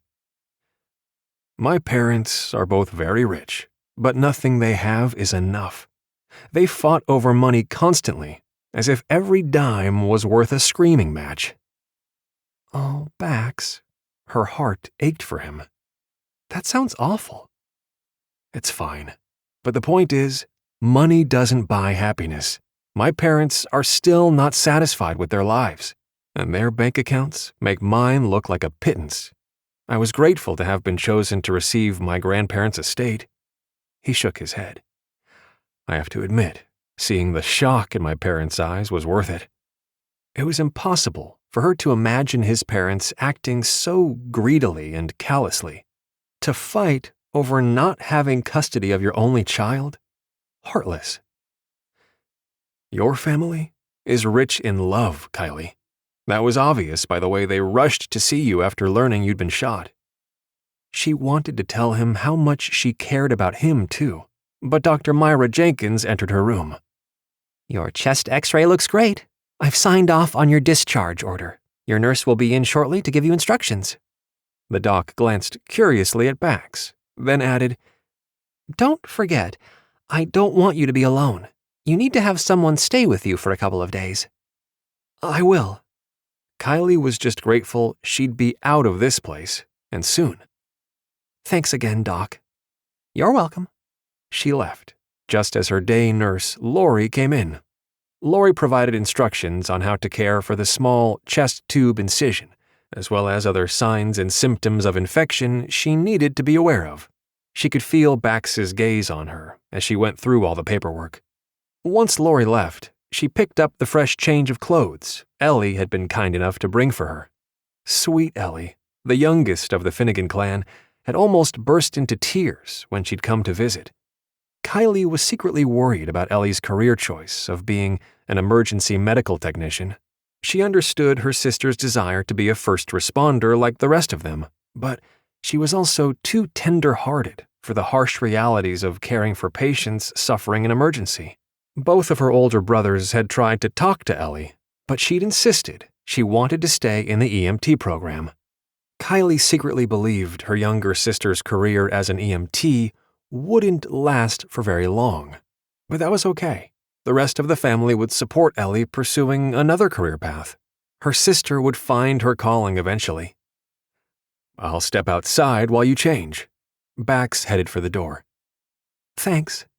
Stepping into her jeans wasn't too bad, but pulling the sweater over her head almost made her groan loud enough for Bax to hear. Reminding herself that Dr. Jenkins had insisted exercise was good for her, she finished getting dressed, then used a wide-tooth comb to tame her unruly hair. It was too much work to wrestle it into a ponytail, so she left it loose around her shoulders. It wasn't as if she'd be back to work anytime soon anyway. She opened the door to her room. "I'm ready." "Great," Bax smiled. "You look amazing." "Seriously?" she sighed. "That must be a backhanded way of saying how terrible I looked before." "No, it's not." Bax held out his hand. "Can you walk, or do you need a wheelchair?" "I can walk." She did her best to push past the pain. It wasn't until they were in a sleek black car, probably another Bax had delivered for his personal use, that she relaxed against the seat. "I'm so glad to be out of there." "I believe it." After a few minutes, she frowned. "You're going the wrong way." "Kyleigh, the doc said you shouldn't stay alone. I think it's best if you come home with me for a few nights. I promise you'll get the privacy you deserve. The guest room is all ready for you. Please, Kyleigh, I really don't want you to be alone." Spending a day or two with Bax would hardly be relaxing, but the alternative of being at the homestead, with her siblings hovering over her, didn't necessarily appeal either. She could ask him to come to her place, but all she could offer was a sofa sleeper. Honestly, she was too tired to argue. "One day," she agreed. "Then my family will likely stick their noses in, insisting I stay with them." He quickly glanced at her. "Would you rather be with them?" "No." The honest answer slipped from her tongue before she could haul it back. "I wouldn't mind some peace and quiet. Whoever said that rest was important never spent the night in a hospital where you don't get any rest." "True. And thanks." He sounded relieved. She rested her head against the plush seat cushion, marveling at the warm air coming through the leather seats. 10 minutes later, he parked in his usual spot in the underground parking garage. It seemed like weeks, rather than days, since she'd been there. As Bax escorted her to the elevator, she avoided looking at the spot where she'd killed the gunman. The two deaths lingered in the back of her mind. Even though she'd gone over the events in her mind, she kept thinking there must have been a way to avoid using lethal force. The elevator took them all the way up to his penthouse condo without stopping. She stepped out of the car, her feet sinking in the plush carpeting. A stunning woman with sleek blonde hair stepped forward. Kyleigh felt Bax tense as the woman stared at her with loathing. "Hello, Bax. This must be the woman you've been spending so much time with." "Tamra?" Bax moved forward, subtly stepping in front of Kyleigh as if to shield her. What are you doing here? Putting an end to the competition. The woman's eyes glittered with anger. I was hoping you'd bring her here. Kyleigh's gaze was focused on the tiny, yet very lethal gun in her hand. And worse, neither she nor Bax were armed. Chapter 15. Bax stared at the woman he'd once asked to marry him. No, she wasn't the woman he'd proposed to. She wasn't anything like the person he thought she was, that's for sure. The thin veneer of the woman she'd pretended to be was cracking, showing her true colors, just like the day she had screamed at him. You mean getting rid of me, don't you? Bax silently willed Kyleigh to stay behind him. He knew she didn't have her service weapon, and he didn't own a gun. Right now, he really wished he did. After all, you were the one leaking all my personal information to Sean Bentley. Surprise flickered in her eyes. Yes, we know all about that. Do you have any idea how close you came to killing me? Tamra shrugged. Not close enough, as you're still standing here. He tried to think of a way out of this mess. Somehow, he didn't think Tamra would listen to reason. Not to mention, being on the top floor of the building meant he couldn't bank on anyone else coming past to create a distraction. Please, Lord Jesus, keep Kyleigh safe in your care. What do you want? The only strategy he could come up with was to stall for time. Time to do what? He had no idea. Killing me and Kyleigh won't make you rich. And that's really what matters to you, isn't it? Money? Yes, she hissed, suddenly angry. Money does matter to me. You have no idea what it's like to grow up with nothing, Bax. Nothing. Her shrill voice made him wince. Sensing one of her tantrums, he raised his hands, palm forward. No, Tamra, you're right. I don't know what that's like. But you must see that killing me won't change that. However, if you want money, I can arrange to have a tidy sum transferred into your bank account. He held her gaze, slightly reassured at the gleam of greedy interest in her eyes. Only if you let Kyleigh go. That sounds like a nice offer, Bax. But how do I know you won't just turn me over to the police after the transfer has been completed? Tamra arched a brow, as if contemplating the wisdom of his plan. Oh, I know. I can keep you hostage in your condo until the money arrives. Then I can kill you. He didn't flinch at her blunt statement. It was no surprise she was capable of murder. Obviously, keeping the expensive engagement ring wasn't good enough. She wanted more. She wanted it all. If that's what you want to do, fine with me.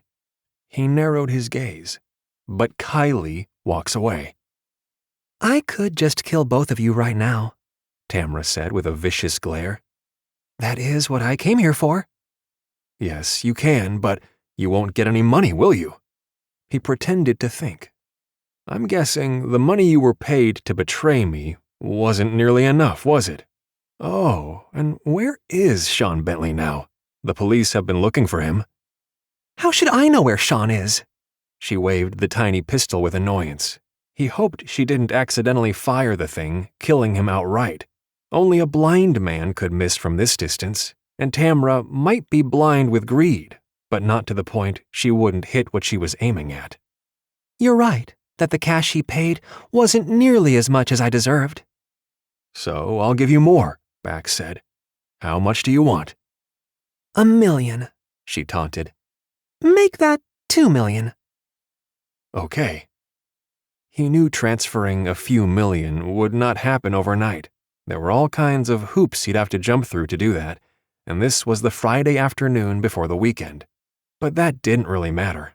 He desperately wanted to get Tamra into his condo so Kyleigh was safe. He could feel Kyleigh shift slightly behind him, but did his best to stay focused on Tamra. Fine with me. Maybe I'll take all your money, Tamra goaded. You won't need it anyway, once you're dead. Whatever you want. He could have told her all the money in the world wouldn't make her happy, but he didn't. Instead, he gestured to the condo door. "Let's go inside, and I'll show you how much richer you'll be once these transactions have been completed." Kyleigh grabbed the back of his suit jacket as if to hold him back. He eased forward, anxious to get Tamra as far away from Kyleigh as possible. If the Lord called him home today, or sometime this weekend, he would embrace that outcome. But he couldn't stand the idea of Kyleigh being hurt. And he really, really wished he'd told Kyleigh how much he loved her. "There's one tiny problem with your plan," Tamra said. Her lips curled in a pout. "If your new girlfriend walks, she'll call her cop buddies, and that won't do. No, that won't do at all." Her eyes flashed with loathing. "So here's the new plan. I kill her, then we go get your money, and maybe I let you live." "No deal. If you're going to kill us both, then you forfeit the money." He tensed, gathering his strength to launch himself at Tamra.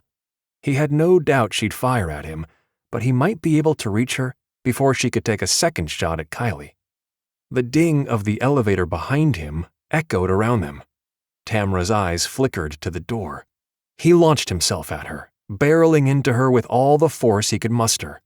The attack caught Tamra off guard.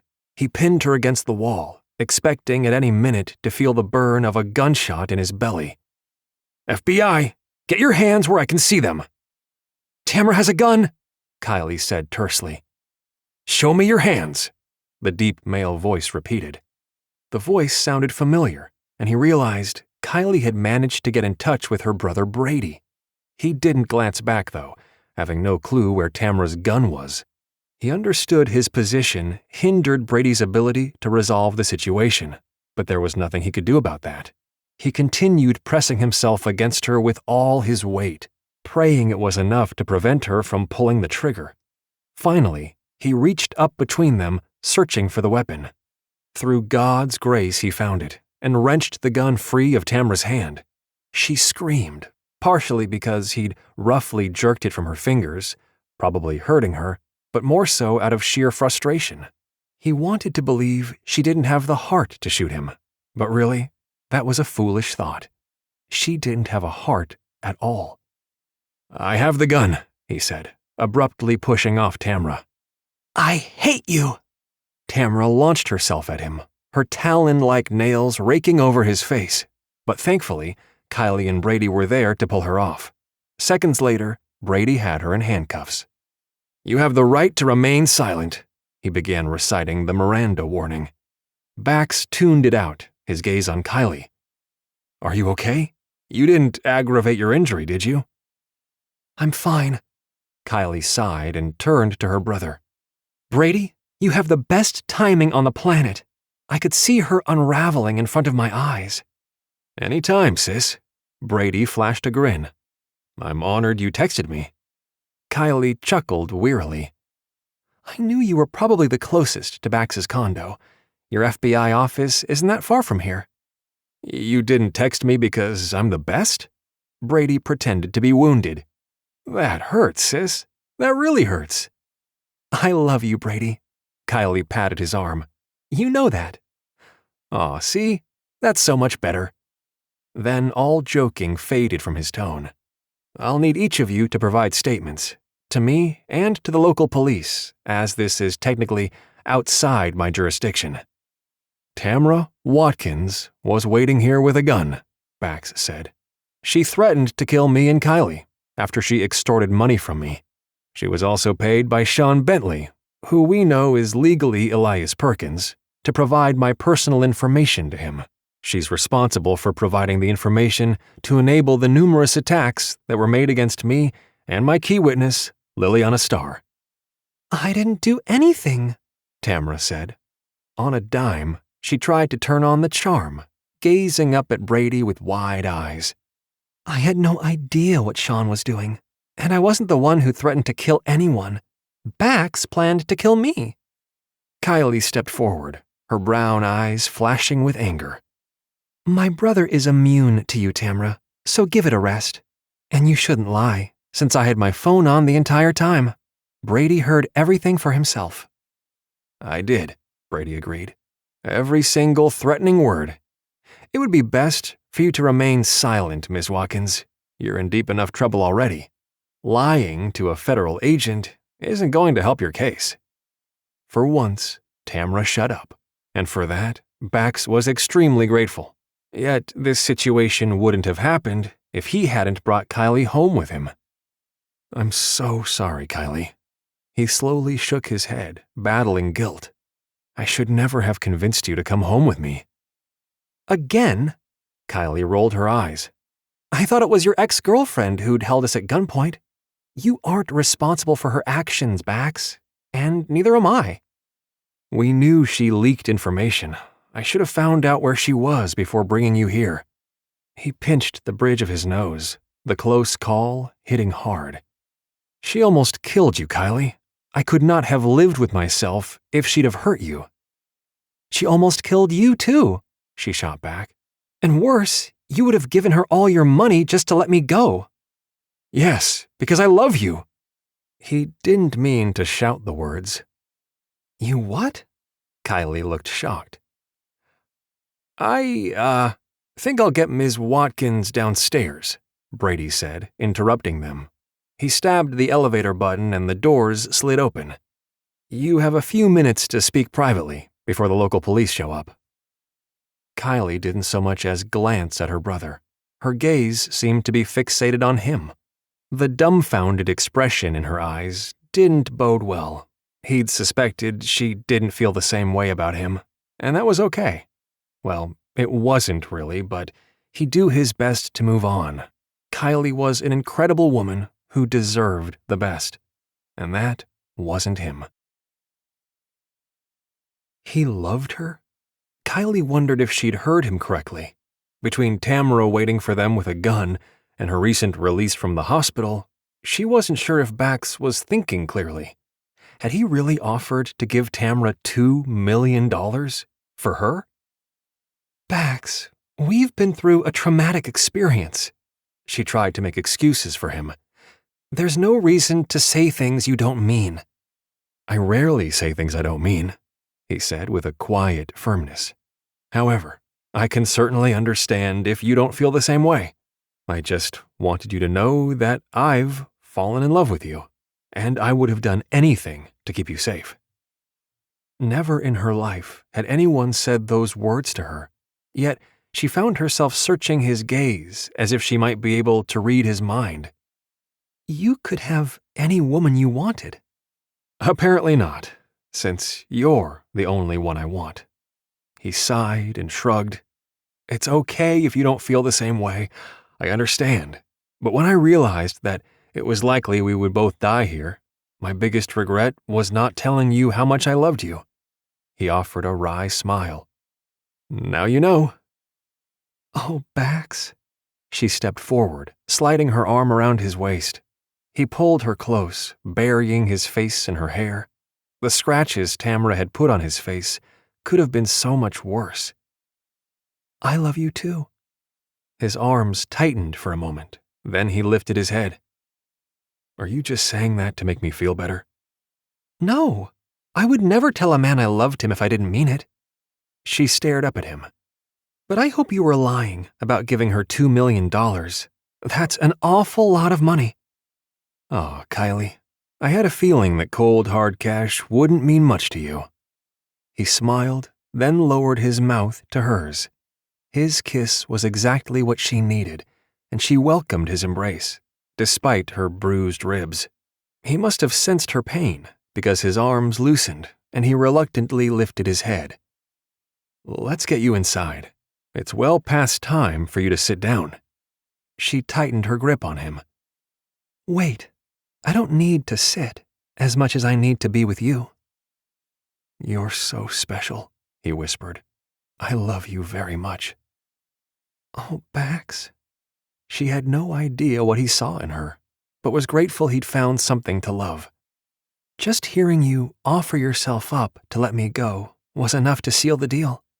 I've never had a man, other than my brothers, offer to sacrifice themselves for me. You did that for me, he said. And don't say it was your job. I know it was more than that. I can't lie.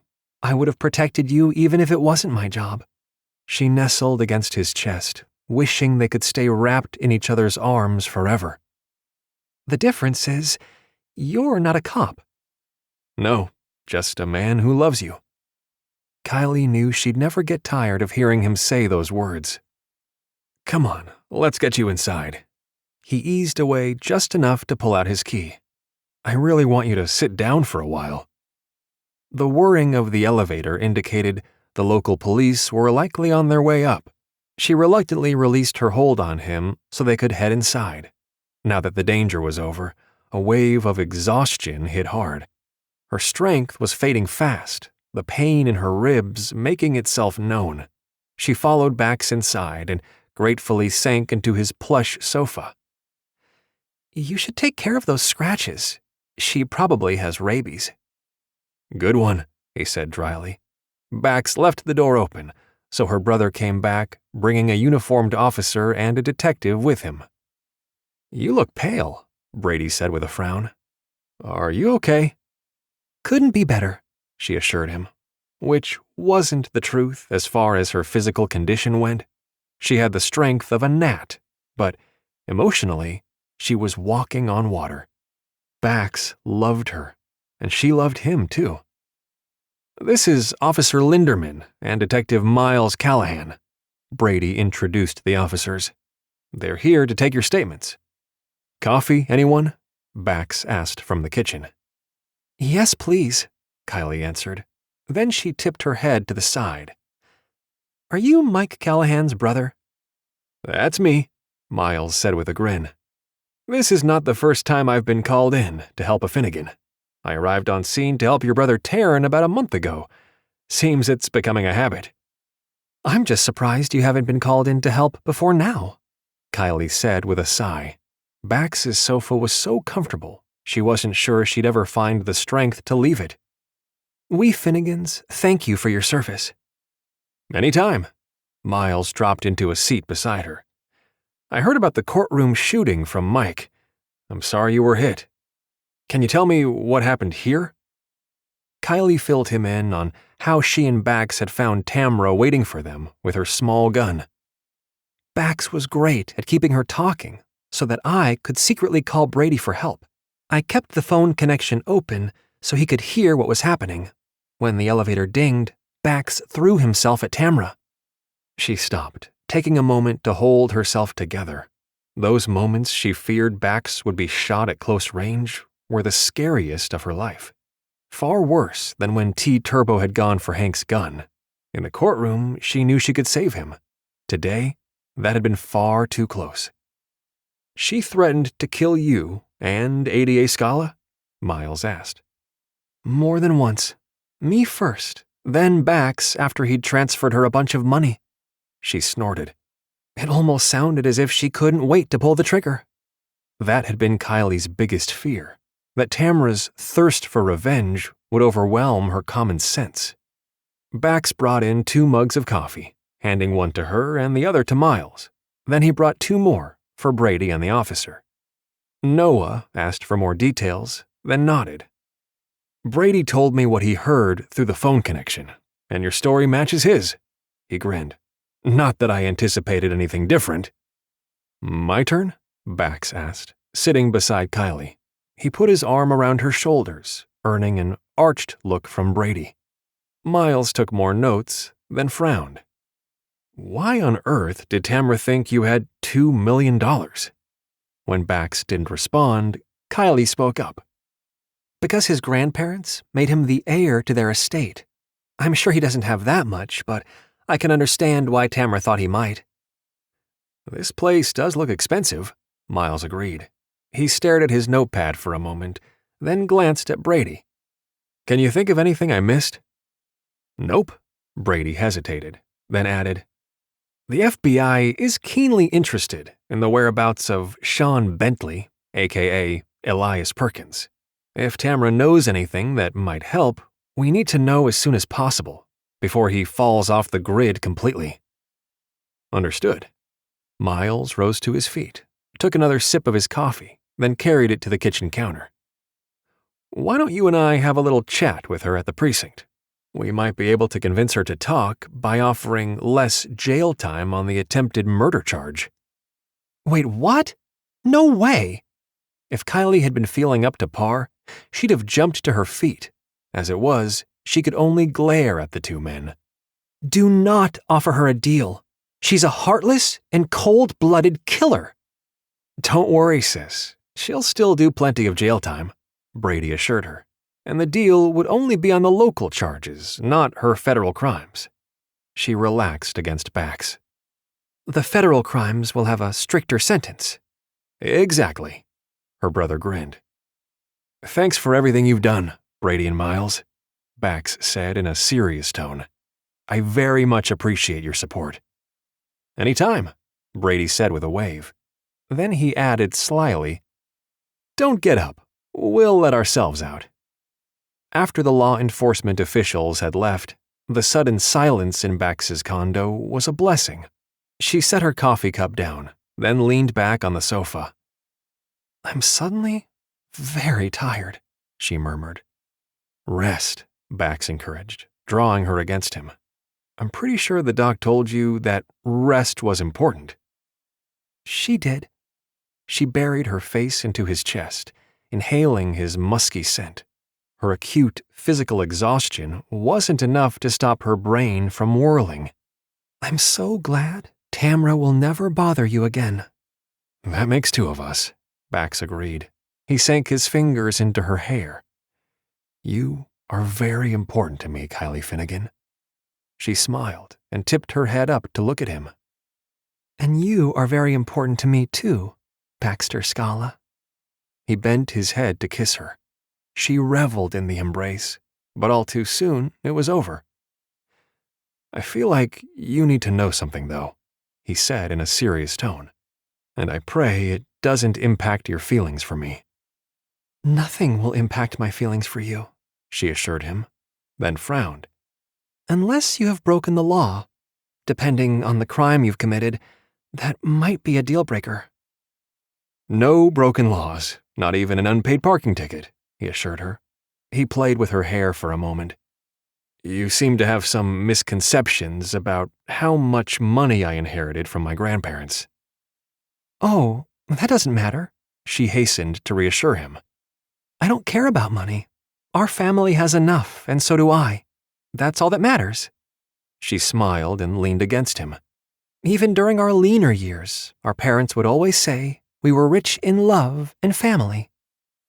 "You are rich in love and family," Bax agreed, "and I believe you don't care about the money.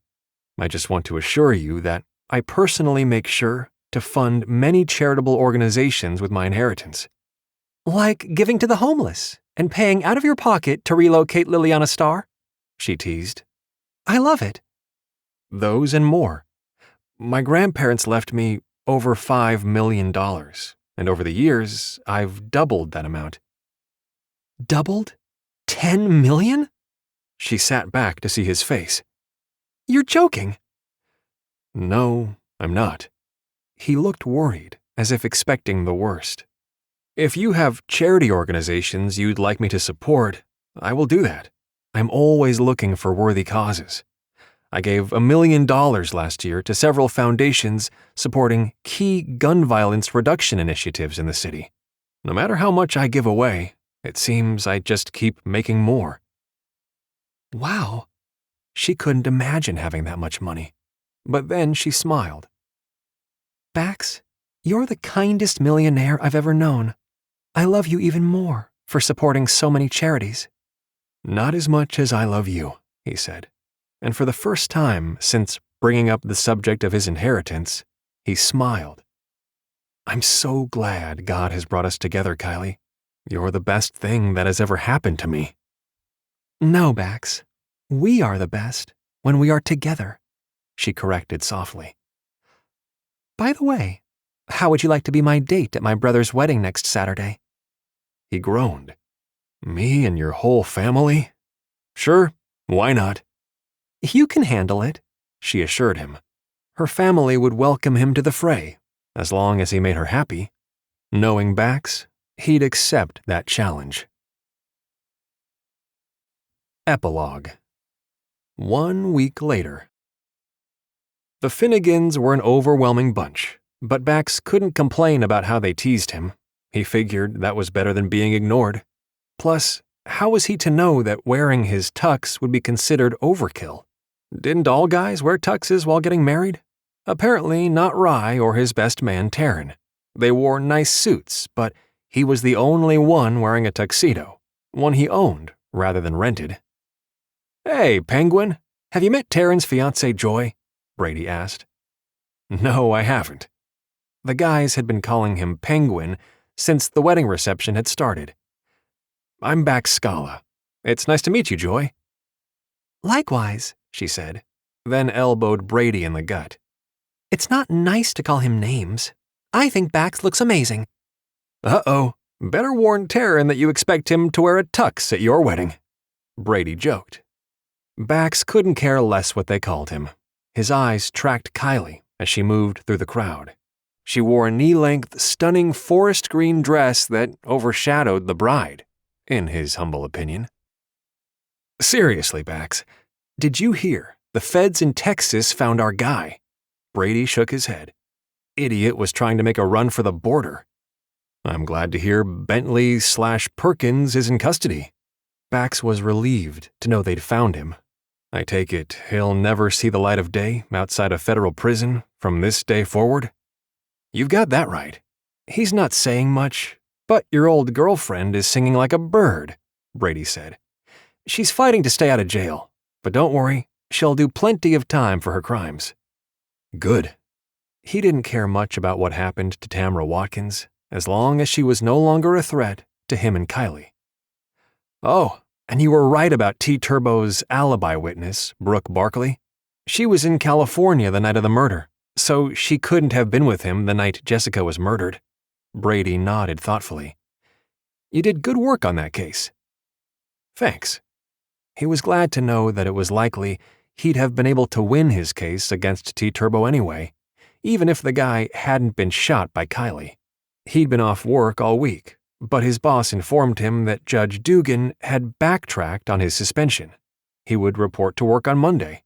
As such, he wanted this weekend with Kyleigh to be special. When he saw Kyleigh had stopped briefly to speak to her brother Rye, he turned away from Brady. "Please excuse me." "Man, he's got it bad," Brady said to Joy. Bax ignored him. Besides, it was true. These days, he hated being separated from Kyleigh. A strange quirk, because in the past, he'd always needed personal space from women he'd dated. But not with Kyleigh, the only woman he'd ever known who encouraged him to get rid of his money, and who loved him for who he was, not for his bank account. "Hey, beautiful." He slipped his arm around her waist. "I missed you." "Bax." Her smile warmed his heart. "Ignore my brothers. They're just jealous that you look better than they do." "I'm starting to like being called Penguin," he countered. "They're handsome little dudes, aren't they?" She laughed, her husky voice sending ripples of awareness down his spine. Her lavender scent filled his head. He loved her so much that he could barely remember what his life was before she was a part of it, a part of him. He steered her away from the crowd, then urged her into a seat. "You're taking this whole exercise thing a little far," he chided. "Time to rest." "I can't deny, my feet are screaming in protest," she sighed. "I hope Taryn and Joy don't get married too soon. I hate wearing heels." Speaking of weddings, he reached into his pocket and pulled out a small velvet box. He tried not to show his nervousness. "Kyleigh, I know things are happening at warp speed, but I love you, and I would very much like you to marry me." He opened the box, revealing a square-cut emerald ring flanked by 2 small diamonds. "Please, be my wife." "Oh, Bax!" Her entire face lit up, the way he knew it would, no matter how big or small the ring was. The fact she couldn't care less about material things was what he loved the most about her. "Yes, Bax. I would be honored to be your wife." He grinned like a very giddy penguin as he slipped the ring on her finger. "Thank you for making me the happiest man in the world." "No, thank you, Bax, for being a great, kind, and generous man." She threw her arms around his neck and kissed him. It was only when there was a series of whistles and clapping from behind them that he realized the rest of the Finnegan family had gathered around them. "That was the most romantic proposal ever," Ellie declared. "You and Kyleigh make a great couple." She sniffed and brushed tears from her eyes. He adored the youngest sibling of the group. "Welcome to the family, Bax." Rye clapped him on the shoulder. "Thanks." Bax wasn't normally comfortable in a crowd, but there was something to be said for gaining 6 brothers and 2 sisters. But he was blessed most of all by Kyleigh's love.